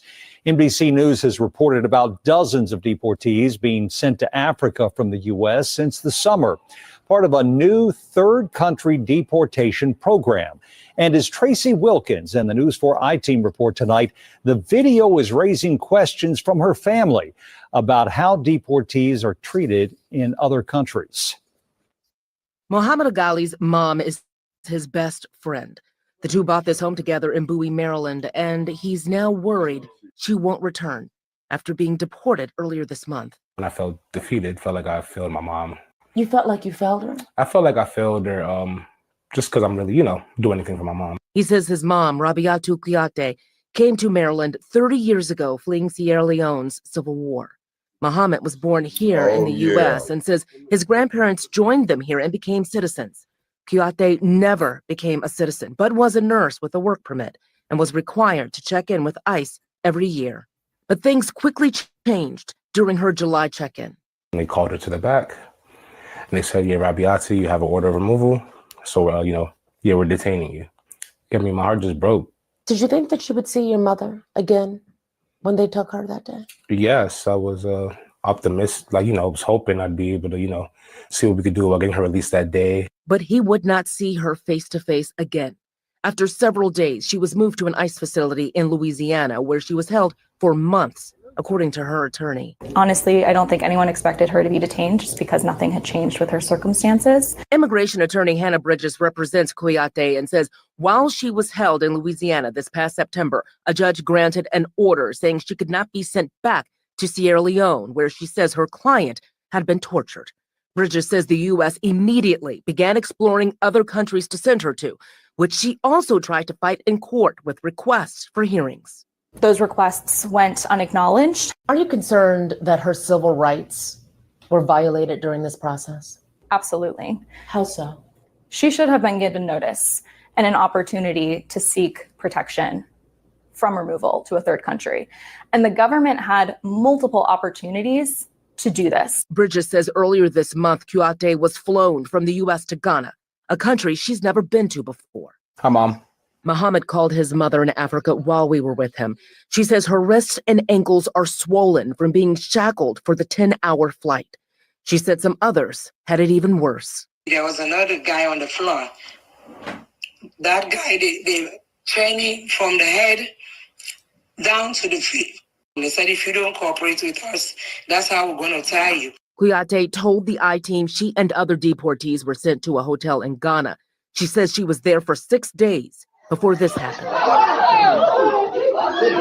A bus arrived to take her to Sierra Leone, even though an American judge ordered she could not be sent there. Her attorney says she was ultimately sent there anyway, although she resisted. That's when they dragged me. So they bumped the back of my head. The I-team obtained multiple videos of the dragging that were sent to her family. Kouyaté believes the people in the green uniforms worked for Ghana's government. These are pictures of some of the injuries she says she sustained after the dragging. The video went viral overseas, and several media outlets in West Africa reported that the Sierra Leone High Commission, which is like its embassy in Ghana, said it's aware of the incident and will investigate. We asked the Ministry of the Interior for Ghana about this. They acknowledged our email, but didn't answer our questions. We received no response from Sierra Leone officials. I consider America my home. It's like I've built relationships there. Kouyaté says she's safe for now in an undisclosed location in Sierra Leone, as her family sits in the home she owns in Bowie, wondering what her future holds and if she will ever come back again. Do you feel like the U.S. government has failed your mom? Yes, 100%. We reached out to Maryland's ICE for comment several days ago. They asked that we share our videos of the dragging, which we did. They still have not responded to our questions about the case. In September, the U.S. Department of Justice argued in a federal court that it had no power to control how another country treats deportees. It said that Ghana had pledged to the U.S. it wouldn't send the deportees back to their home countries. The United Nations Human Rights Office has called on Ghana to stop deporting people from the U.S. to their home countries if U.S. courts have said it's dangerous for them to return. And with Kouyaté, she was the primary caregiver for both of her parents, her mom and dad. They thought, the whole family thought, when she got on that plane that was headed to Ghana, that she was going to be released and coming home. So everyone involved in this was confused and shocked and just wondering what can be done at this point. And at this point, is there hope? How are they feeling now? They're feeling hopeless. And what her son said there about feeling like the country has let his mother down. During COVID, she's a nurse. She's worked in long-term care facilities and also in homes and worked throughout COVID and did so much for the people of this country. And she said she feels like this is her home. And now she's been taken away from her home. She left Sierra Leone and didn't want to, but had to for her own safety. This morning's briefing dovetails off of Monday's fall of Praz Michel in that it deals with another case of another immigrant who happens to find themselves in hot water. As detailed in the clip that you watched, Rabiatou Kayuta is a 58-year-old mother and grandmother who had moved to D.C. 30 years ago after she fled from Sierra Leone during their civil war. And in the process, she had a child and she owns a home. Not only that, but her parents came to the United States and they became citizens. Kayuta, on the other hand, never did that. She was a nurse, however, for 30 years. She had a work permit, but never actually became a citizen. Now, let's get one thing straight right off the bat. The headline alone is completely and thoroughly misleading. This woman is from Sierra Leone. She's not from Maryland. That's the entire reason why she got deported. If she was from Maryland, she'd be allowed to stay because she was, but she wasn't from Maryland. She was an illegal alien who had been hiding out there for the last 3 decades, but she's not from Maryland. So to sit there and say this woman's from Maryland, that's like saying that she's a U.S. citizen or that she has some sort of legal status, and she doesn't. Well, apparently she thought to herself that she was going to fly under the radar, and that apparently after 3 decades of nothing being done, that nothing was ever going to be done. I guess to her, she was a de facto citizen and figured, well, she must be so valuable. After all, she's a nurse. And that's a valuable skill set, right? Even though the Trump administration has decided that that's no longer a profession. But to her, I guess she thought that was enough, but it turns out that it wasn't. The Trump administration has started a 3rd country deportation program, with dozens of deportees already having been sent from the U.S. to Africa since this summer alone. This is basically the United States doing its own version of what the Brits had been doing when they were sending refugees from Britain over to Rwanda, of all places. And the whole reason for that is they got deals set up with these countries. Once they get there, don't worry, you don't have to keep them. You can go ahead and just dump them at the earliest convenience. The reason for these kind of programs is as a workaround for whatever legal or statutory restrictions there may be on sending people back to countries if they claim that they had fled them due to persecution or being threatened or what have you. Even though, as I've already documented for you, that happens to be a catch-all excuse that everybody uses. Everybody gets the talking points and they all get it spread around. Hey, if you want to make sure that the U.S. doesn't deport you, all you got to do is say that you're afraid for your life. Kind of like the cops do whenever they kill black people, right? Just go ahead and say you were scared. Say that there's somebody who wants to torture you. There's gang violence or whatever. And after that, they're not going to send you back. And as we've seen, that's exactly what's been happening. And in the case of Miss Kuyate, what happened was she got to Ghana and got dragged. Literally. Now, first of all, there's no reason in the world why she should have been putting on a display like that. I mean, what's next? Is she going to be rolling on the ground, kicking and screaming like a 3-year-old? I guess she thought that if she put on a display that she would go viral and somehow that would get her sympathy and she would wind up like what's-his-name who got sent to El Salvador's maximum security prison, and maybe that would result in her being sent back. She doesn't seem to realize, like a lot of these people don't realize, if you're black, there isn't even going to be a pretense of due process. It's just going to be you're kicked out and that's all there is. There's not going to be any members of Congress or the Senate who are going to be showing up and saying, oh, we want to make sure that she's okay. Ain't no members of the Black Immigrant Caucus going to be showing up to bail her out. And since this is the way that the African countries are treating Africans who happen to get deported there, how do you think this looks to the rest of the world? It normalizes this kind of thing. Now, here's my question. Why don't these immigrants like Miss Kayute go ahead and call on their fellow Africans to stop deporting them once they get there? Stop dragging them around. Why don't they go ahead and do that? Why don't they tell the African nations how hardworking they are? Go ahead and make the case that you should be glad that we're here. Better yet, why don't they go ahead and tell the U.S. authorities how hardworking they are? You can't go ahead and deport us. We're so hardworking. We make such big contributions. Do you think it's going to matter any more than it did for those African migrants in Britain? See, the problem is that the political usefulness of these immigrants, has expired. They're no longer seen as useful to white power, and they've never been effective as a political counterlever against us, which was the real reason that white power let these people in the first place. All the immigrants, including from Africa, will be the first to tell you that they're uniquely hardworking and that it's their superior culture that they took from their home countries that makes them better. So then why is it that these hardworking people's reputation never translates to the very African countries they came from or their neighboring African countries? For example, which country in Africa has ever said those people from Sierra Leone are so hardworking, or those Kenyans are, or those Nigerians, etc.? Everyone over there says that they're hardworking and that they're so successful, and yet none of their neighbors ever feels the same way amongst themselves. And by the way, don't think that these deportations are going to stop even if the Democrats do get back into the White House in the next election. Keep in mind, it was under Biden's watch when you had those good old boys at the U.S. border who were whipping the Haitians with the bridles on their horses. That's what they were doing, like the slave catchers of old. That happened under a Democrat president. So what that shows is the continuity of policy is going to continue. Sooner or later, somebody was going to put all of these phony talking talking points to the test. And this is the result. Now, there's one more reason that this is the subject of this morning's briefing. One of the phony claims that we've been hearing from the tethers is that ICE was going to start rounding up foundational Black Americans and deporting us. They had all of their little mouthpieces and a number of folks online who were spreading that particular talking point.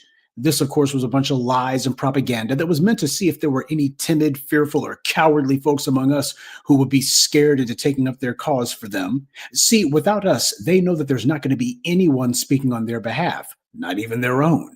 Immigrants have never come to the rescue, not even for their own folks. That's the reason why I brought up Prize Michelle earlier this week. If we don't stick up for these guys, no one will. And as they saw it, that was supposed to be our job.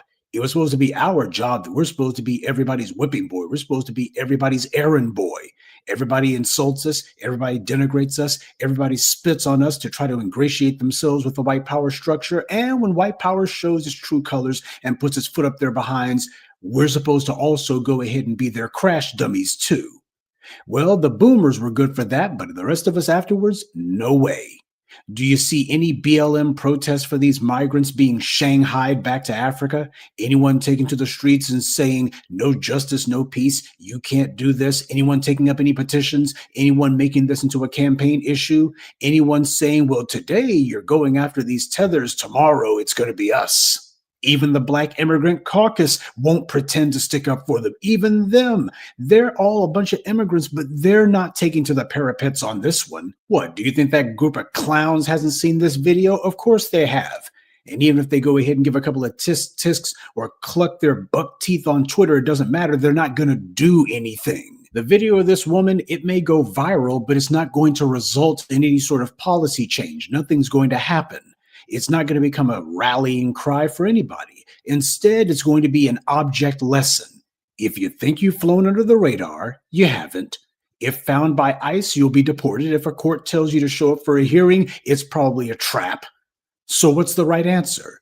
There isn't one. As Neely Fuller said, white supremacy believes in taking both sides of the conversation. I'm still trying to figure out, by the way, how somebody spends 3 decades in the U.S. without ever becoming a citizen. How do you bring your parents over and make them citizens, but not you? Apparently, this woman was so hardworking that she forgot to do her own paperwork for 3 decades. Guess she was just too busy. But she's got plenty of time to work on it now. And these African countries are not going to protest this. Nobody's going to the UN. Hell, even when you had those African leaders like what's-his-name from South Africa speaking to Trump in the Oval Office, even they didn't say anything about these deportations. None of them were sitting there saying the US can't do this. You want to know why? Because they're all hideously corrupt and incompetent. They've all got their grimy little hands out looking for a handout from the US government.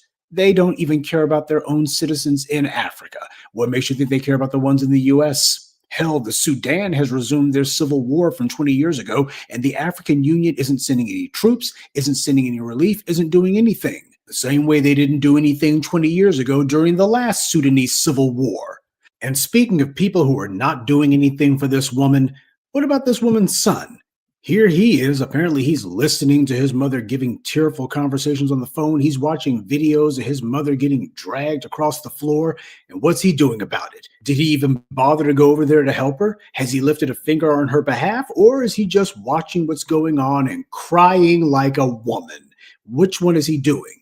This is supposed to be her son, and yet he's not doing anything that a man is supposed to do when his mother's being mistreated. We've had a lot of people who love to get in our faces and boast and brag about the superiority of their culture and how they've got these stalwart values that they enshrine and that they instill into their children, particularly their male children. Well, I'm looking at this as a case study, and what am I seeing? Am I seeing somebody who's showing that if you disrespect his mother, there's going to be hell to pay? Are we even seeing so much as somebody who's coming to her aid in her hour of need? Sure, you can go ahead and use the cop-out that, well, he can't do anything on the U.S. side of the ocean because of the Trump administration. Fine. But why isn't he on the first thing smoking to Africa? Why is he still sitting in the U.S. going, oh, how sad it is. He's wiping his eyes. I can't believe I feel like I failed my mother. You're right. He did fail his mother. Or perhaps the superior culture failed her. And what about the parents? They're watching their daughter getting dragged, seeing the whole world witness this. Their child is sitting here screaming, help, and all the rest of it. And here they are, they're sitting around too. So you got this woman's children and her parents, all of them just sitting there as spectators, none of them going, we got to go over there and do something. None of them saying, hey, we're going to protest. And what about the Sierra Leonean government? Apparently the Sierra Leonean government that she's so scared of, they're the only ones who have actually said anything. They said, we're investigating. That doesn't sound like a government that apparently wants to get this woman back so they can torture her. If this woman's really so scared of them, how come they're not trying to get her back? All of this is just a bunch of cap. All of this is just a bunch of fraud and a bunch of lies. It's all the stuff that they've been allowed to get away with. But the reality is nobody is sticking up for these guys. They've just been allowed to get away with this mess for decades. And now that it's time for somebody to actually do something, they're looking around waiting to see if we're going to do something. And they're getting their answer. The answer is no, we're not. Everyone's going to have to carry their own. And we see how well they're carrying it now, don't we? This is the reality of the cultures that people like Miss Kayute come from. They don't come from a culture of unity or even cooperation. They come from cultures of tribalism, infighting, empty boasting about being superior to their neighbors. But that's a game that you can only play when you have a first world country to flee to. Without that, you get dragged, literally. This is what happens when people try to claim that others are jealous of them. How would that sound if Miss Kayute or her family or even other immigrants said that now? Is that what they're going to say? Are they going to say that the Trump administration is just jealous of these immigrants? Are they going to claim that the Ghanaians are jealous of them? That's why they're dragging this one. Oh, they're just jealous of her and her success. We hear that nonsense from them whenever they're being called out, so why not repeat it now? Because they only try that mess with other Black people. That's why. They do it because they think that there's no consequences for lying. But that's the lesson that some of them hopefully will learn from this. There's always consequences for lying, especially when you lie to yourself. Good day and be one. I'd like to take a moment to mention some of our contributors. Gavin Andrade, Mini FBA, Faith Speaks Life, Latavius, and Black Truth United. Salute to them and thank you to everyone for listening, liking, and sharing this message. Black empowerment only exists because of you. And this is exactly why we're delineating. And I'm going to say what I've been saying, neocolonialism. How about neocolonialism? She came over here illegally, stayed here for 30 years, and now she's getting deported. How is that neocolonialism? Well, okay, what I'm saying is, Brother Chair, is this. All right, the neocolonialists are on the puppet strings of the colonialists, okay? You know that, right? Okay. So if that sister came here for 30 years, I don't give a good goddamn of any paperwork she did not fill out or what she did fill out. That doesn't understand? Well, see, bruh, I'm not going to side with our oppressor. It's not siding with the oppressor. It's a right or wrong issue. Either you did immigrate. I don't side with the oppressor, brother. It's not siding with the oppressor. It's a moral example of right and wrong. You can't go. Okay, moral example of right and wrong. What do we as Black people in the United States control here besides nothing? We're not immigrants, first of all. Second of all, repeat the question. What do we control? What do we control? No, you're deflecting, Shabaka. She's an No, immigrant. I'm asking a direct question. You are deflecting. No, what do we control here? On immigration, Shabaka. It was not on what we control in this country. That was not the because we don't control shit in this country. Immigration. Sure, of course you shouldn't have been treated like that. I agree with you on that. The topic was immigration. She did it the wrong way. There's consequences for doing immigration the wrong way. She did it the wrong way. Okay, who sets the policies for the immigration, Che? God, foreign policy, Shabaka, the governments. Every government, every country has their own policy. Okay, question. Shabaka, no, here's my question. You can't go over to another, can you go over to another country, Shabaka, stay there for 30 years, and then get mad when they say, hey, we found that you've been here illegally for all this time. You never filed the paperwork. You have to go back to your home country. You gonna get mad for telling you to go back to your home country when you knowingly broke the law, had anchor babies here, it had anchor babies in that country, and now the government of that country is telling you, hey, you gotta leave after 30 years of there illegally. You're basically justifying breaking the law, Shabaka. And they break the law on us every day that they swear to uphold. What we got here, Brother Che, is a paradox. If they break the law, then we should break the law, is what you're saying. Since they break it every day. No. Every day. What we have here, Brother Che, is a paradox, a contradiction, which is true. And there is something that we do control in this country, Shabaka, and that is what do we control in here, Brother Che? What did Osambo control for us when the goddamn police were murdering us and getting away with it? Shabaka, that's why we're delineating this whole But Brother Che, hold on, relax, man. There's no reason to get upset. The whole point is what I'm saying is, what do we control in the United States? I just told you the culture, the swing vote, the run, and to run for office. That's what we control, Shabaka. What black politician you excluded, because I know you're serious about what you're doing as far as running for office. But what black politician has ever served our interests as a people to the maximum in this country? Adam Clayton Powell, Shabaka. We have plenty of examples. You saw what happened with Adam Clayton Powell. Remember what happened to him. You asked me a question. I gave you an answer. We control the culture. We control the swing vote. And we control who runs for office as an immigrant. That's what we control in this country, Shabaka.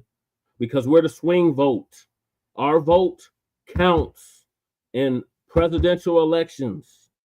That's what we control. We control the culture. Everybody want to act, walk, talk, be like us, dress like us. We control the culture. Not the white supremacists, not the neo-colonialists, but FBA. We control the culture. Okay. But what policy do we control? What policy do we set, Brother Che? Now you're moving the goalpost, Shabaka. Now you're moving the goalpost. No, man, I'm asking you a direct question. What policy do we control, man? That's all I'm asking. What policies do we control? What industries do we control? What banks do we control? Again, you asked me a question. I gave you an answer. Now you want to keep asking me more and more questions, moving the goalposts. You asked me, what do we control in this country? Okay. Well, the point of what I'm getting at, though, Brother Che, is this here, to put it in a nutshell. Okay, we don't control nothing in this country as far as essentials, policy enforcement. Culture is essential. The culture is what everybody follows. We control that. We control the swing votes. We are we control the swing votes. We do, Shabaka. We control the swing votes. We can sway elections either which way. Democrat, Republican, we are the final say on who gets into office. That's what we control in this country. Brother, I disagree with you agreeably. Disagree all you want. The evidence is there. We control the elections. And I see the evidence, brother, where we don't control, where our self-interest doesn't get taken care of, Brother Che. It don't matter if our self-interest. Okay, look. It does matter if our self-interest don't get controlled. Look, Kamala could have been president. We made sure she was not president. That's what I mean. Well, she wasn't going to do nothing strictly for black people. No. She wasn't. We know this, Che. We still had that control, though, Shabaka. You're missing the whole point. You asked me, what do we control in this country? I keep giving you answers on what we control in this country, and then you keep saying, well, we don't control this, we don't control that, we don't control this, we don't control that. And I'm giving you examples of stuff that we do control, such as the swing vote, such as the culture. Everybody want to be like us. Everybody don't want to be like Africans. Everybody don't want to be like Caribbean. Everybody want to be like FBA. They want to dress, talk, act, walk just like us. Dance like us. No other group.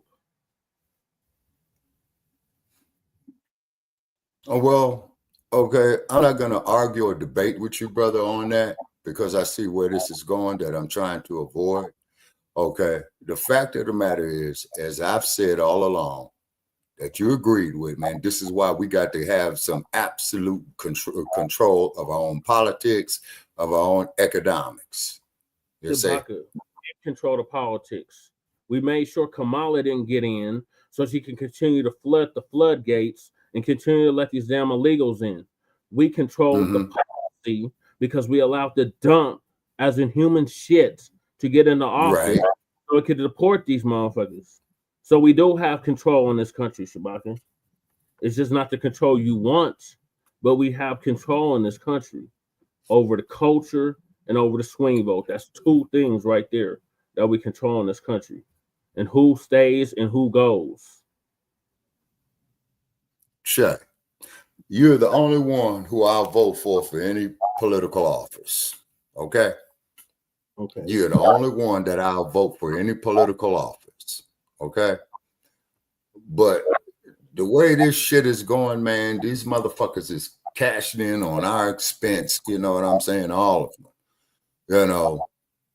And so it's up to us to take care of us is basically what the crux of what I'm getting to. And this proves this. And that's what we're doing, Shabaka. That's what you old heads. That's what old heads are not understanding. But that's exactly what we're doing. We're taking care of us, meaning our specific lineage, our specific group. That's what we're doing. Let me ask you this. Exactly that. Okay, let me ask you this. Okay, if it came down to it. Oh my God. Okay. You getting attacked from both sides. Okay. One from the European, one side from the African. Who you gonna shoot first to defend yourself? Shit, they both gotta go. They both. Okay. We know that, Brother Che. But which one would you shoot first? They both gotta go, Shabaka. Okay, but which one would you shoot first to preserve yourself? They both trying to kill us. They both gotta go. They both trying to undermine us. They both gotta go. Brother Che, now you moving the goalpost. So which one you gonna shoot first? Gave you the answer, Shabaka. Both of them. The answer, okay. The proper answer to that question there, Brother Che, would be the first one to shoot would be the one closest to you. No, the one that's closest to us is who, Shabaka? Who's the closest to us? No, I'm talking about if you're being attacked on both sides. No. Who's the closest to us? Who was put in our community, Shabaka? Who? What do you mean? Who was put in our communities? Answer the question. Who was put in our... Okay, specify, please. Could you be more specific? Who did they place in our communities? They placed dope in our communities. They placed essays in our communities. But please be more specific. Exactly, Shabaka. Who else did they place in our communities besides essays? Who else is in our communities? Who else? You tell me. African. You tell me. African. Okay. Now, Muslims. Who would you shoot? Okay. Who would you shoot? Okay. Who would you shoot first, the African or the Arab? Both of them is trying to undermine us. Both of them is reaching off of us. Both of them are trying to undermine us. Mm-hmm. The question makes no sense. They both got to go. All three of them got to go. Okay. Now let me ask you this question: if you're in a foxhole with two white boys and Africans came up shooting, right, and they pick off the white boys first and spare you, are you going to shoot the Africans? Yes. Now, don't get me wrong. If they shoot at you first, by all means, kick them off the fucking planet. Okay. Us too. Again, that's a rhetorical, dumb question, Shabaka. No, it's not. If somebody's trying to kill you, are you going to shoot them or you're not going to shoot them? No, if a motherfucker trying to kill me, I'm going to kill his ass first. So help me God. Exactly. So, despite of what they look like, right? Mm-hmm. They're trying to kill you. You're going to take them off the planet, right? So that's a rhetorical question, Shabaka. Only thing I know is this, brother, is that they playing some very, very fucked up chess with us, man. It really is. There was no trust to begin with, Shabaka. No chess. No, I didn't say trust, Che. I said chess. They playing some very, very fucked up chess with us because this is a situation of chess. It's not checkers. Using them as pawns, rooks, and bishops against us, Shabaka. And the white man is going to do us so well. The European, using them as the dumpsters, the Bidens. They're using them as rooks, knights, and bishops, Shabaka, undermine us. But why do they want to undermine us? Why? Yeah, and the question is rhetorical. To the colonizer, Shabaka, that's why. Okay, they want to do what to the colonizer? You fed it out, brother. They want to get closer to the colonizer. Okay, all right. They want to replace us. Okay, so in other words, what the neo-colonialist wants to do is get closer to the colonizer. Correct. Move to the head of the class. That is the correct answer. That is the correct answer. The neo-colonialist wants to get closer and be the colonizer. I mean, don't get me wrong, man. It's a very, very fucked up ass question. You see, it really is. And this is why we're delineating, Shabaka. We can't do it no more. Well, what are your thoughts? No, man. I was just putting that out there, like that. You see. What I'm about to say is great, but listen, you know, I have a best friend of like 30 plus years, South African friend, right? Is he a Boer or is he a Zulu? Zulu. It's a woman, Shabaka. Okay, is she a Boer or is she a Zulu, Xhosa, or Sotho? It says she's a Zulu, Shabaka. Okay, all right. What's her perspective on things, Lady Jack? Here's my perspective on the whole situation. They came over here during apartheid, right? And they came on visas and they did the right things. Both the mother, father, and their 5 children or 4 children, which was our friend and her brothers and sisters, right? They all got visas. They all came over. They all did paperwork. They were all ended up being naturalized. It took my daughter a little longer though. It took her a long time because you're talking about from like apartheid till now, right? She's it took her damn near 20-something fucking years to get all of her paperwork and stuff done for them to approve it. At that time, she married a regular FBA brother. There, you know, she had a good job, went to school, got degrees, things like that, right? They had a family, beautiful family, right? And they went back and forth. They would go back and forth every year because the parents were building a house back in South Africa, right? Zania. They did everything right, okay? Everything correct. And it took her that long. It took the brothers and sisters a long time to get their stuff together. I don't know why it took her so long, but it did. And in that time, she supported everybody. Put everybody through it. Through school, gave them jobs, things like that. There was no reason for it to take so long when it would take 10 years. It took her that long. She was finally able to vote last year, right? And that's a good thing. She did everything right, right? She never came over here and made a scene or was disrespectful to foundational Black Americans. In fact, she married one, had children with one. You know what I mean? Had a nice little life.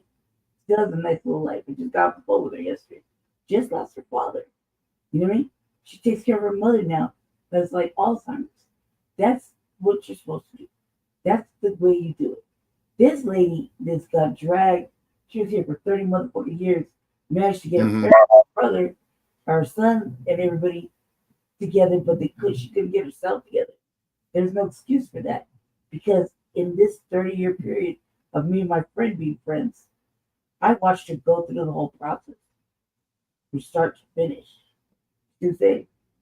So there's no reason for people to not to have their family and stuff get their paperwork together. They're naturalized citizens now, whatever they pay taxes, right? But this project doesn't. When she gets deported, everybody's crying. And when she gets deported to a place other than her home, which is in Ghana, and they treat her that way, you know, it's hard for us to not like, you know, we have to look at the situation, but we don't want anyone who doesn't want to, who doesn't respect the United States, who doesn't respect us. You see? Which is when they come here, some people do come here and they undermine foundational Black Americans who paved the way for them to come here. Okay, give me an example of how to undermine Black people in America. By saying that, you know, we don't have no culture. By saying that, you know, that we're like the United States of embarrassment. Stuff like that, right? Or that how much better they are. Or that we don't want to study or we don't want to learn. We're lazy. You know what I mean? Our food is whatever. You I know, never came across any Africans that told me that, Lady Che. No. I'm not saying they don't exist, but I ain't never came across any Africans that said that. You ain't came To me. across every African immigrant in this country either. No, I came across many of African immigrants in this country. Not everyone, though, Shabaka. No, I'm just talking about Brother Che over the course of my lifetime. That's all I'm talking about. It's over the course of my lifetime. Over your course of your lifetime, but that doesn't signify those might have been writers, Shabaka. Yeah. We're talking about the tethers. The ones that don't. Mhm. A tether is Okay, all right, okay, hold on. Now, those were the riders I came across, Brother Che. Okay. Well, okay. Well, I'm going to study these tethers some more the tether versus the riders. Tether is an action, Shabaka. It's an action word. And to answer your question, how they tried to undermine us, look at the CBC. Look at the what? Look at the CBC. Look at the Congressional Black Caucus. Yeah, look at Barack Obama. Brother Che, you and I both agree that those is a bunch of biggest fucking clowns and sellouts going. Immigrants, Shabaka. Mm-hmm. But you know what's sad about it though? Hold on, Shabaka. Those are African and Caribbean immigrants. Okay, but hold on. But the cold part about the Congressional Black Caucus, Brother Che, when it first started, what was it? 1960. 1977. I already played a whole documentary on it. Okay, 1972. Yes, it was 1972. Okay, so it started tanking about in the mid 80s. It was tanking before. That was tanking from the beginning, Shabaka. It was bootleg. Okay. Like I did the whole history of the stuff. Right. Yeah. The bootleg. Yeah. On Grand Rising one morning. Okay. So basically, so what that was then, to quote a homie of mine who I haven't seen in years, it was a program that was designed to fail. Yes, Shabaka, and they're trying to undermine reparations, and we just can't have that. We got people sitting on these in these boards that are not of our language, that's making decisions on our reparations and on whether to get them or not. Okay, so they've been handpicked, is what you're saying. Okay. And what the problem is? No, they've been handpicked. No, Brother Che, you just said it. You just put it in the crux of it. These motherfuckers have been handpicked. As us. That's not what I was going to say. They what? They don't share the same experience as us. What I was going to say is they also try to include themselves on our form of reparations, what we're asking for, instead of going back to their country and doing the work and doing the reparations back and suing their own colonizers. Okay, now they need to go there and we need to get reparations from the motherfuckers over there allowing themselves to be deceived by these stinking, nasty, funky, unbathing, unsanitized, cave fucking troglodytes. You right? Well, the other thing is this. There's some, like, we look at, let's look at this. Like for women, right? Foundational Black American women have to go deal with overcharging fees when they go to the salon, an African braiding shop. They have to deal with the attitude. They have to deal with everything that goes on with that, overcharging, things like that, waiting hours and hours and having 4 people working on one head. It's really crazy. Like, you know what I mean? And some things are really rude, really rude. And well, they ain't no ruder than these goddamn crackers have done to us. They ain't no more ruder than how these crackers had us waiting on shit. Yes, but we're talking about people that don't want to do anything with us. They're rude in certain areas.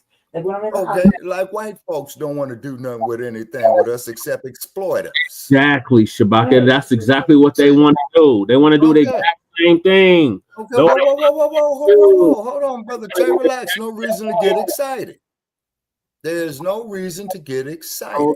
The reason about it because you're trying to say that we are treating them worse than we're doing the white supremacists, or I didn't say that, brother Jay. But that's what you're insinuating. Because when sir, I'm not. What I'm doing here, brother Che, is this. I'm taking an assessment. Okay, from your knowledge that you've been getting, brother Che, I'm taking an assessment. Well, your assessment is what? That we're treating my assessment. Okay, my assessment white supremacists is this, or that we're exposing the Africans for having white supremacist tendencies. What is your assessment? Okay, you just proved my point again. So you're talking about exposing neo-colonialists, in which case I agree with you. Neo-colonialists hold power. Is the motherfucker that you just described that's got the crackers' interests at heart more so than ours. And on that, I agree with you. Okay, so if you agree with us on that, then how can we unify with people that have those sentiments?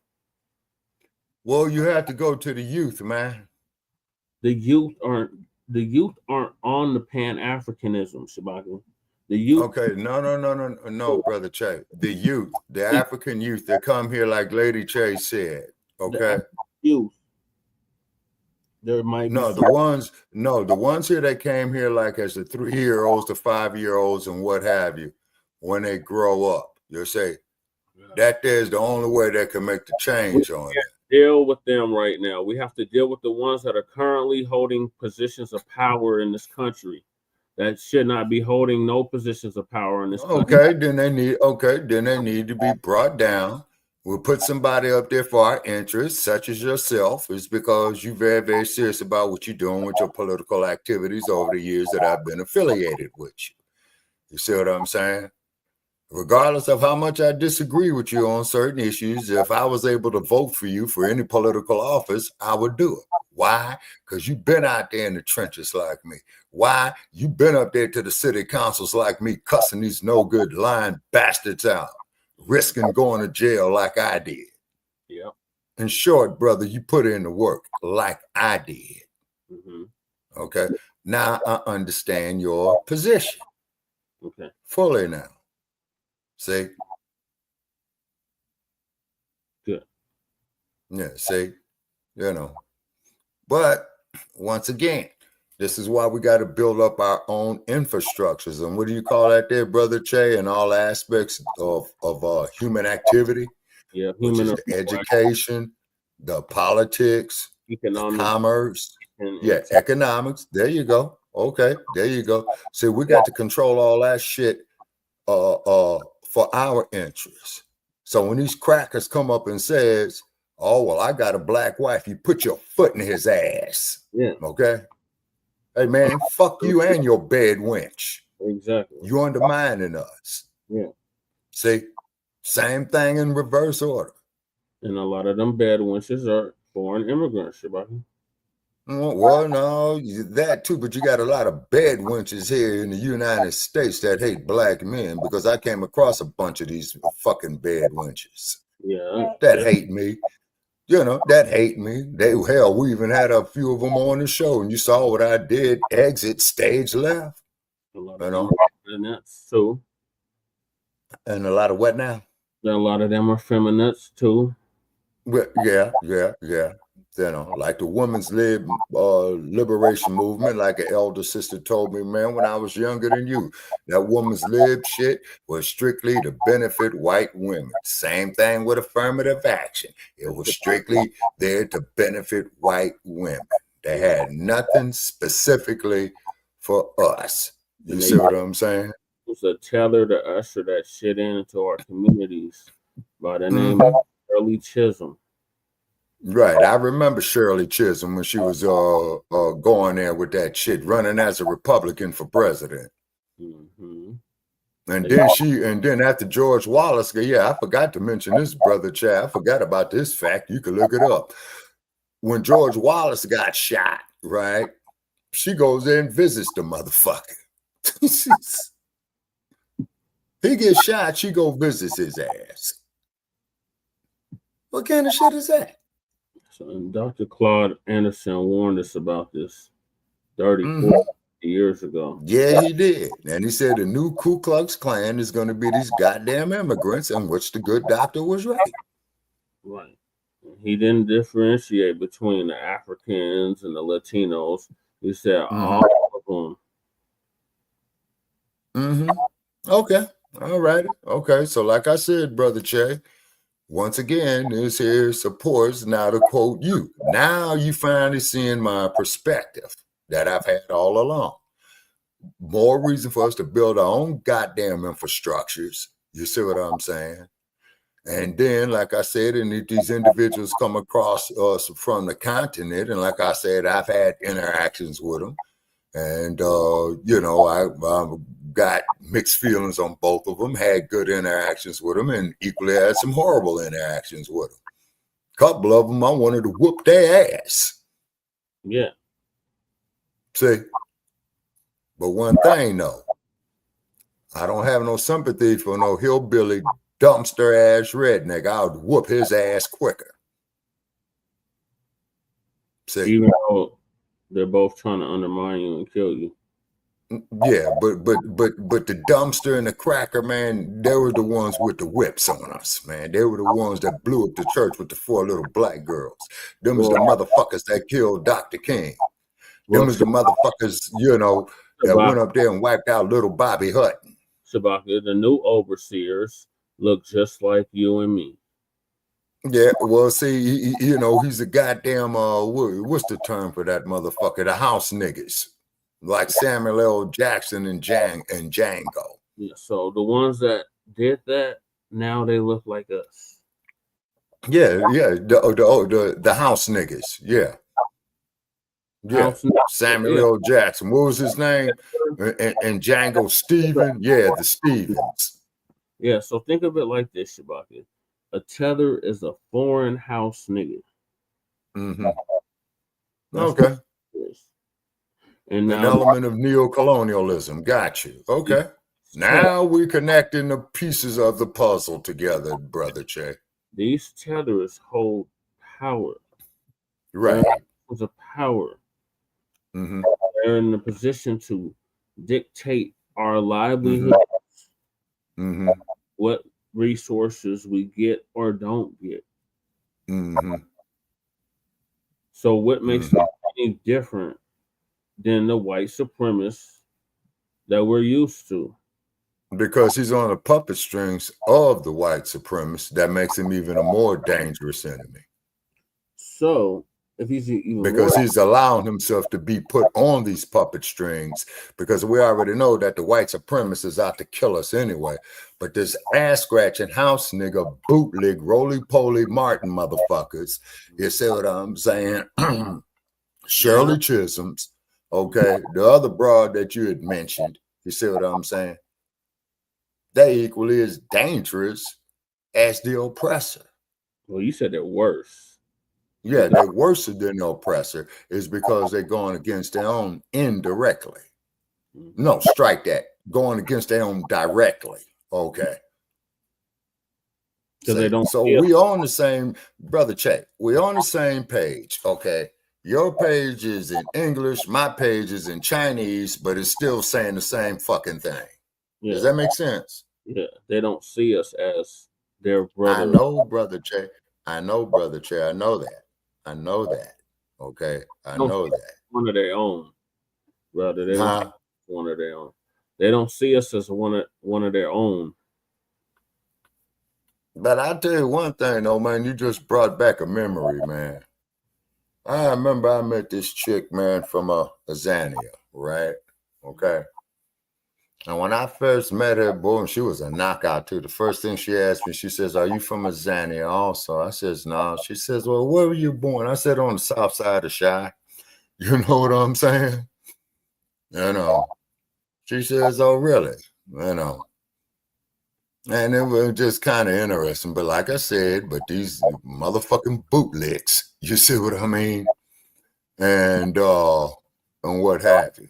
They say they're dangerous, okay? They're very, very fucking dangerous. Does that make sense, Brother Che? Yeah, so what do you do with a cancer, Shabaki? Do you let No, it you got to cut it out. But you also, but you also got to go to the source and cut that out, which is RWS, as you say. Racist white supremacy, because this motherfucker's on a puppet strings of racist white supremacy. He's been used as a pawn of racist white supremacy against us. Why the hell you think, man, Trump hates Traore? Because he told the Western powers to go screw themselves. Exactly. And then also too, you remember when we did the show, was that you and I, Lady Che, when you was up early in the morning when Traore told Macron fuck France with it. He told France, fuck you, y'all ain't getting the gold. And then they had the election, they voted Macron out of office because of that. Yep. Yeah. Okay. So we on the same page. Yeah. There's half dozen in one, 6 in the other. Mm-hmm. See? Oh, that's what it is. Yeah, but as you call them, tethers, I call them sellouts, like Sambos and Uncle Tim Scotts. Fuck all of them. See, they don't have no language for that in their culture, Shabaki. I understand, and it might be willful ignorance. In fact, I'm willing to bet this $20, Brother Che, that I was gonna go to the casino with.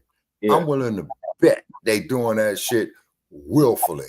Yeah, you see, because they figure they're going to be rewarded. But however, though, Brother Che, before we had started, doing what we're doing here, you remember the sister man in France with her fine ass, in Dump's first regime?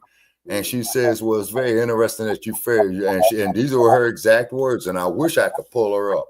She says, it's very interesting, Dump, that you refer to Africa as shithole countries. And that's the term she used, his term. But you come there, you get our oil, you get the aluminum, the bauxite, the silicon. But these are shithole countries. And if it wasn't for these shithole countries, your goddamn economy will collapse in high tech. And that is a fact, Brother Jay. You know it and I know it. It's not just them, though. Mm-hmm. It's China. Mm-hmm. Yeah. Well, let's look what China did. You saw what China did. We covered that when we was with Mile High News. China giving out all these goddamn loans to them motherfuckers over there in East Africa, and they default on a fucking loan, and China goes in and seizes the land. Mm-hmm. Yeah, I think they did that up in Botswana and Zimbabwe. Yep. See, and they did it strategically. They planned that shit. Just like how Ali will put them combinations upside a motherfucker's dome. He pre-planned it, man, 15 moves ahead. Oh, we go give him this, but we making all these goddamn laptops and cell phones and satellites and all this old kind of shit. But there's silicon. It's in Africa. Let's tell them any goddamn thing. They were even sending Chinese dudes over there to go marry the women over there. And these dumb bunny ass broads, lay with these motherfuckers and have their kids. And this motherfucker, as soon as his assignment over, go up there, leave her and the kid. So, Sabaki. Yeah. Aren't the Africans doing anything about that? Yeah, well, but so far, but it's like this here. Yeah. Now, hold on, Brother Che. I'm about to give you some more cannon fodder against me. And, usually I don't do that. But you have been right in your assessment and your intelligence over the years, okay, is that these motherfuckers on the continent are standing there bending over and letting these motherfuckers fuck them in the ass. Yep. And we caught up in between it. And I hate to put it like that, but that's what it is. We've been fighting against this shit since day one. We've been waiting on the diaspora to get on code with what we've been on. Yeah. He told us to go screw ourselves. Yeah, and then the continent is getting fucked up. Now they coming to us. Well, motherfuckers, you all gonna have to step up, like you said, man, and show me something. See, the only motherfuckers that I respect over there, man, is when Trump sent them damn GIs over there. And who was that there? Boko Haram that knocked them off. And they took the black soldier, man, and dragged his ass a mile away and dumped him. They say, now, if you motherfuckers could make something symbolic like that, then goddamn it, I know damn well you can make something symbolic saying, hey, guess what, man? We running these motherfucking pink people the fuck up out of here. And we reaching out across the goddamn diaspora to Brazil, to Central America. You see what I'm saying? To the southern United States. You see what I mean? To the south side of Chi, to Harlem, New York, to South Central, to the 5 Points, and we're going to do the right goddamn thing. And until these motherfuckers do that, man, they may kiss my ass. Okay, now we're on the same accord. No, brother Che, we always been on the same page, brother, but you were saying 6 and I was saying half dozen in the other. That's all. That is all. That is all. That's why I put it out here on these public airwaves of what I said right now. You know? Yeah. All right, we always been on the same page. I'm just saying 6 and you just saying half dozen in the other. But for all practical purposes, it's the same shit. And it is a goddamn shame, man, that Malcolm X, let's see, who was the other brother? There was about 5 of them. Sister Shada Shakur, who tried to reach out, to these African Pan-Africanist motherfuckers, who wasn't about shit, Kwame Ture. Yeah, but at least one thing about Sister Mary McKeeba, she did sing about the struggle. You know what I'm saying? Hey, I've always loved the African sunset, Hey, I would always love the song that she made called Pata Pata, which was a big hit in 1967. Ask Chairman Sekou about it. Yeah. That was a big hit by her, She was always political. You know what I'm saying? Isn't it a scattering of a people? What is it, diaspora?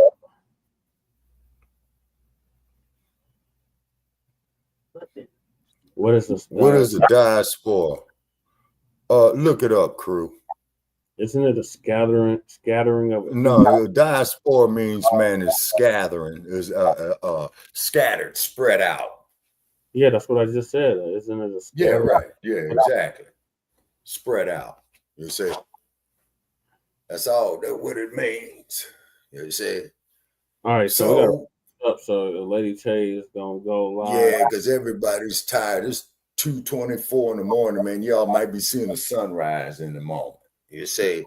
And then for those of you out there and StreamYard land, Facebook land that hate my guts and all this old type of shit, keep your hatred coming, but I don't hate you like you hate me. I say, come fuck with me, I will blow your motherfucking brains out. But I don't hate you like you hate me. I'm not saying you, brother Chat. I'm talking about those, out here and who listen to us. You see what I'm saying? I don't hate you like you hate me. And it is a damn shame, brother Che, that I must say, like when I looked at the show we did on H. Rap Brown, the Huey P. Newtons, the people in the civil rights movement, all those who made the ultimate sacrifice, man, you know what I'm saying? It is a damn shame to say for all practical purposes that they died for nothing. But I appreciated them standing up, No, because we didn't have no economical power. We didn't have no central bases or what have you. But still, though, those that made the ultimate sacrifice, brother Chat, did try. Nothing beats a failure but a try. Well, it's like you always say, Shabaka, take what is useful and leave what is useless.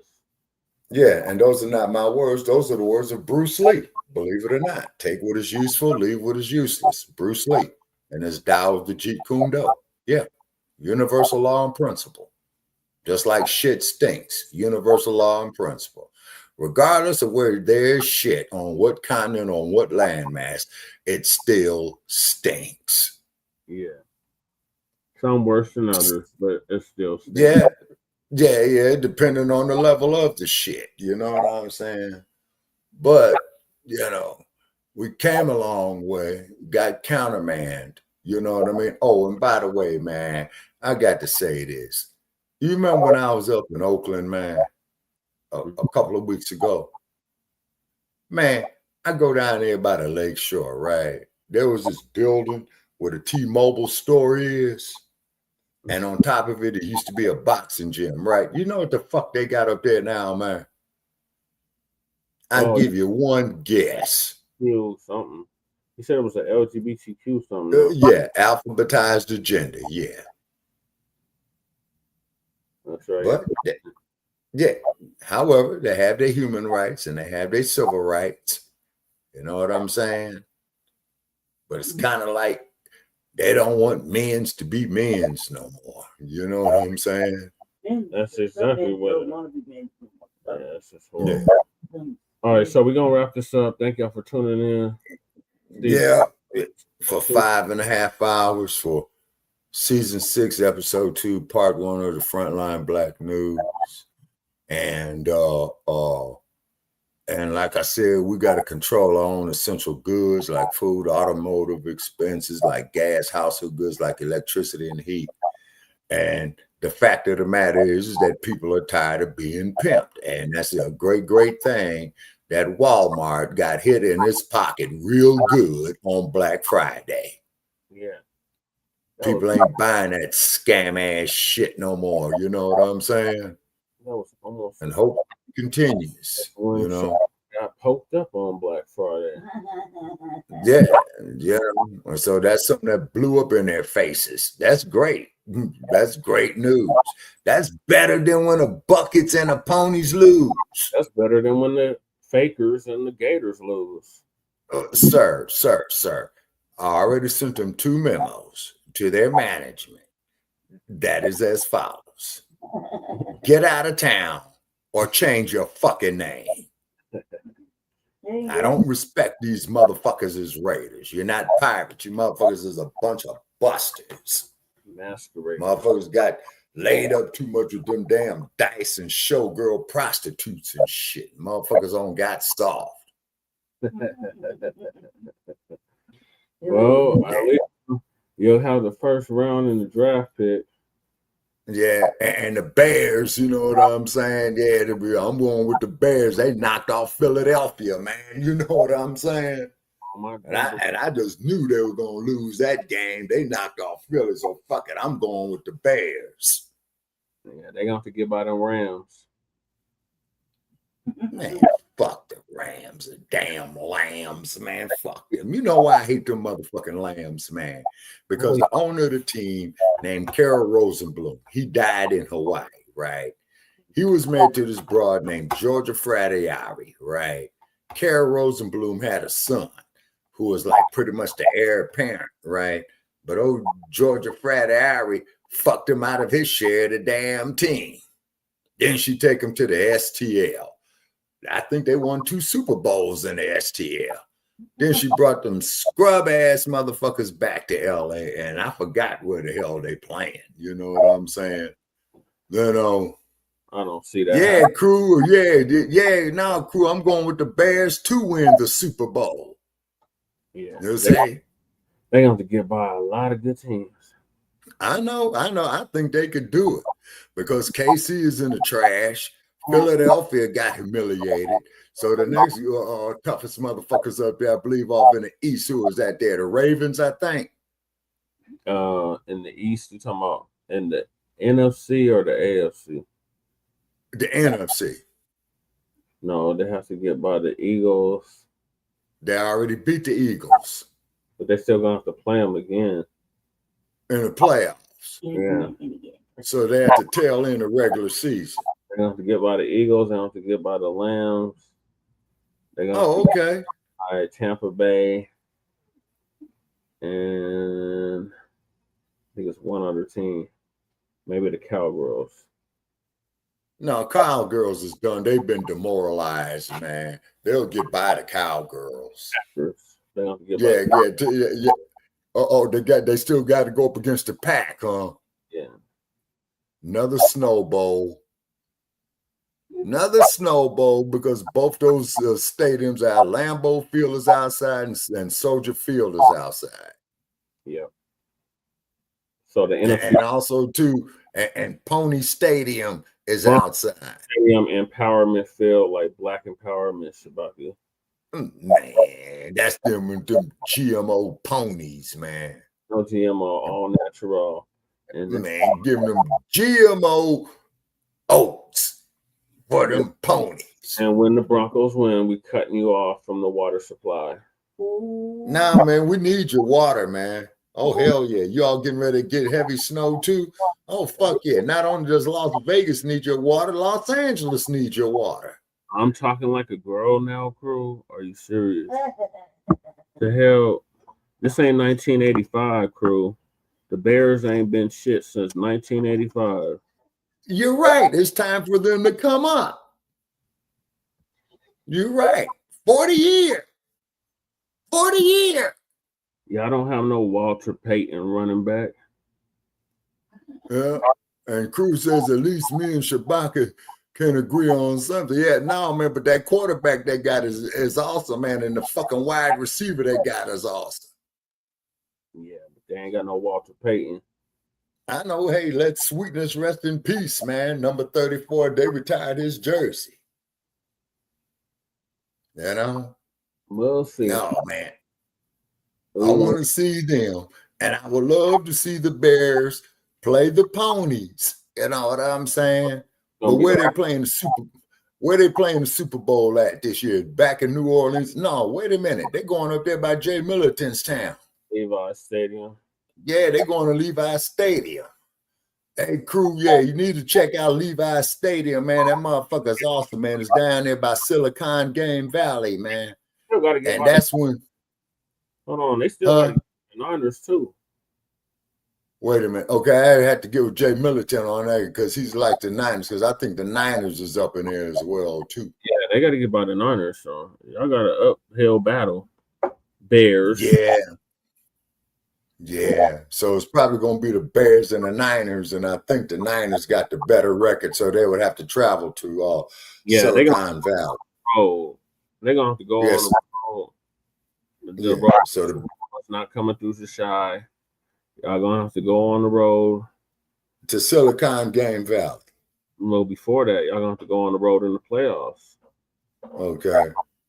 All right. So we would have to, because we passed the wild card phase. We're not on wild card. We're above wild card. So you'll be divisional or wild card. Yeah. No, I think we'll be divisional. If you continue to win. Yeah. Because how many games they get in regular season is left? Like 4 or 5. So we got to win all 4 of them motherfuckers, and then we could host at Soldier Field. Yeah, because we just got December. Okay. This weekend and then December in the first weekend. Okay. So about 5 games left. Yeah, it's about 5 games. Yeah. So I'm going with the Bears all the way, man. You know what I'm saying? Miss McMahon, Miss Walter Payton, Miss Willie Gault. You know what I'm saying? You know, Mr. Refrigerator, Miss Mike Singletary. You know what I mean?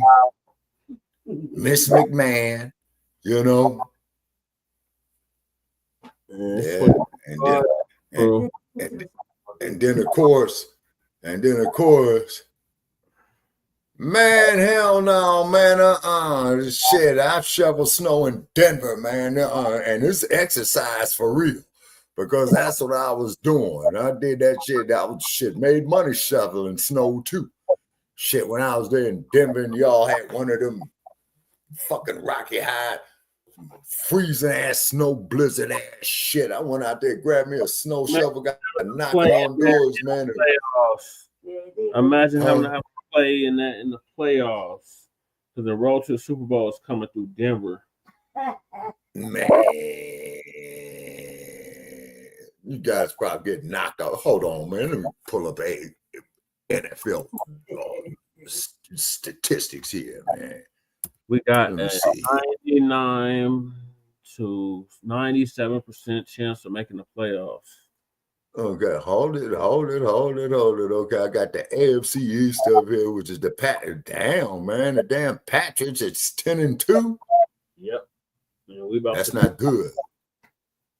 That's not good. Okay, so they the leader in the AFC, the NFC. Okay. In the AFC. All right, Philip. Okay. When we beat Whoa.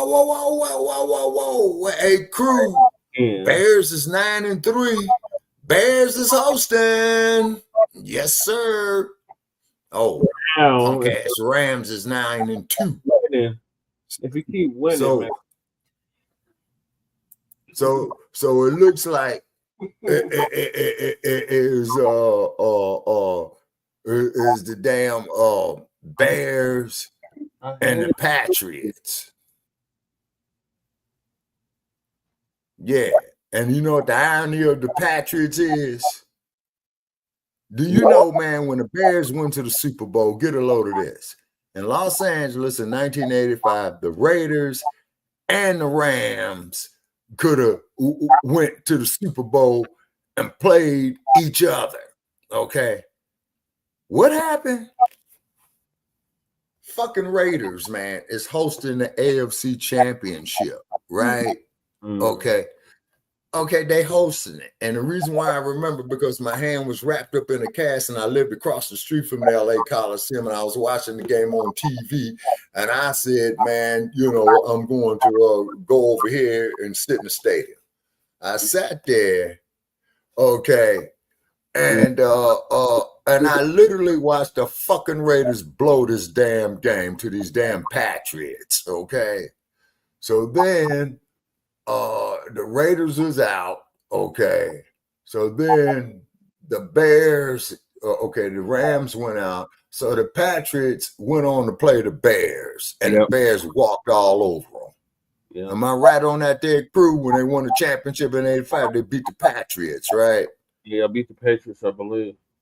Yeah. Okay. And so now the Bears can win again. They got a very impressive record. Okay, 9-3, man. All they got to do is not lose another fucking game, and everybody else, man, lose. Everybody got to come through the shy. On the NFC side.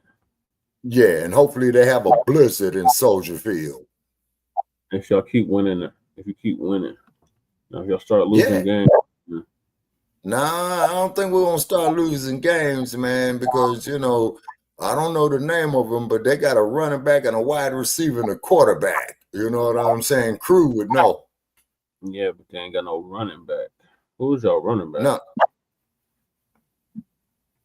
Okay. All right. Okay. Crew says bull market is up. Shy has both. Because Lady Trey is about to go live, so we'll have to continue this discussion at a date. But thank y'all for tuning in to season 6, episode 2, part 1 of the Frontline Black News. Join us tomorrow for a brand new episode of the Frontline Black News, season 6, episode 2, part 2 of the Frontline Black News. In the meantime, make sure y'all like and subscribe to all of our platforms, Frontline Black News on YouTube and Facebook. The Revolutionary Agenda, which will be going live in about 20 minutes. And Shabaka's Black Experience Enhanced on YouTube and Facebook. The RBA on YouTube. Yeah, and we're going to try to do something for Tuesday, but I got to see how my schedule is, you know, because I got to go out here to make this money, man. I hope I don't have to go all the way back up there to San Francisco, man. That's a motherfucking drive from here, man. Shit. That's about an 18-hour drive, you know? Yeah. Yeah, because one thing about me, the reason why it's 18 hours, you got like 10 hours on the road, actual time and real time. But you're going to have to get you 8 hours of rest, because if you don't, you will turn that motherfucker over, man, and be wrapped around something. You know? See? And then got to drink all that coffee, man, climbing up the hill, you know. Yeah. All right. Okay. So we appreciate everybody for joining us here. This episode was 5 hours and 45 minutes long. You know, we're in closing salutations right now. We thank everybody who listened to us. Please share it far and wide. You know what I mean? And our haters out there, please send your hate mail to Shabaka Sankori on Facebook. We'll be happy to hear your ignorance. If you're making sense, we will mention you. You know what I'm saying? So we take all mail. We want the hate mail. We want the good mail. We want the shit mail. Why? Because that tell us that we are getting somewhere. So I'm going to bid everybody a good morning. Staying up late with us, Shabaka. If you still, Lady Che is going to go live in about 15 minutes. What's the subject, Lady Che? I don't know. I don't know. I'm just trying to run through some stuff. All right, okay. I might sit at a lunch counter and beg for a cup of coffee to stay up with you. But guess what, people? I own the goddamn lunch counter, and I own the fucking coffee machine, and I own the goddamn cup as well, too. Yeah, I gotta go to sleep because I got the food bank.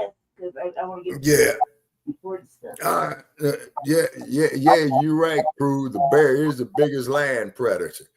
And the bear is a very cool animal. You know why the bear is a very cool animal? Because he'll just hug you to death. That's all. Yeah. Very affectionate creature. He'll hug you to death. Yeah. And if he don't like you, he'll just swipe your head off with one swipe of his paw. Yeah, that's a fact. All right, that is a fact. All right, we out. Okay.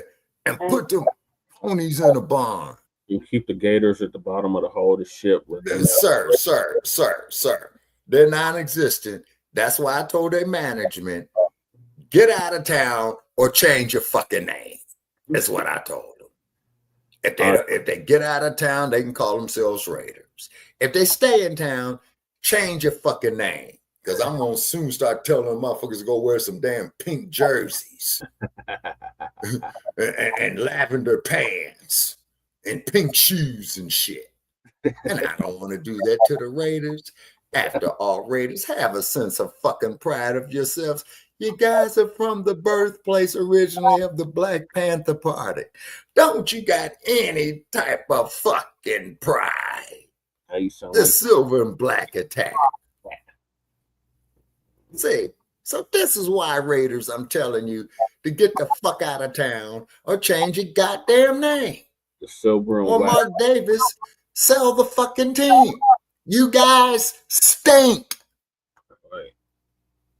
All right. Raiders, you stink. Got it. All right. So we'll see y'all. See y'all in about 15 minutes. Peace. All right. Okay. You gonna shoot me the link? No, I'm probably gonna already get stuff. I gotta get through some. She said she's not gonna have no guests, but you can watch it on your phone or your computer. I'm gonna just because I'm just gonna. Oh, okay. So in other words, so what you're doing is the presentation. Okay, so I check out the replay when I wake up. Yep. Okay. All right. Okay. All right. All right. Good night. Stay warm. Yeah. Okay. Yeah, we have 45 degrees here, and it's clear. What's your temperature? 16, and it's cloudy. Man, that's too cool for me, man. So we need the snow off your mountains. Snow. So it runs down when it melts into the Colorado River, and it comes into Lake Mead, and we steal your water that we're gonna need for the summer. Huh? We're gonna put a dam. We're gonna cut that. They already got a dam there. It's called Hoover Dam. No, we're gonna put a dam on the Utah-Colorado border. Oh, hell no. That's unacceptable. No. That's unacceptable. No. That can't happen. No. We got Hoover Dam, historical landmark.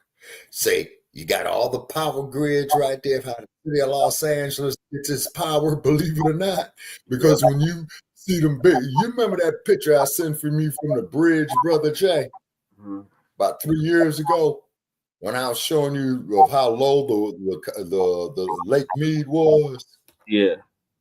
Around all that shit that was there, man, was these big ass, tall ass power transformers, you know, and all them towers that's heading all the way westbound to Angel Town. You know what I mean? Yeah. All right. Good night, Chicago. We got to go. All right. I'm out. Okay. Take care. All right. So that's going to conclude season 6, episode 2, part 1 of the Frontline Black News. Join us tomorrow or later on today for part 2. And join Lady Che in about 15 minutes because I'm going to sleep. But join Lady Che in about 15 minutes for a brand new episode of the Revolutionary Agenda, the RBA. So we'll see you, or she'll see you then. So peace, love, light, reparations and separations and delineations in Black empowerment. Che Nkrumah and Lady Che signing out from the Mile High Income and Illegal Migrant Flooded City. Go Broncos.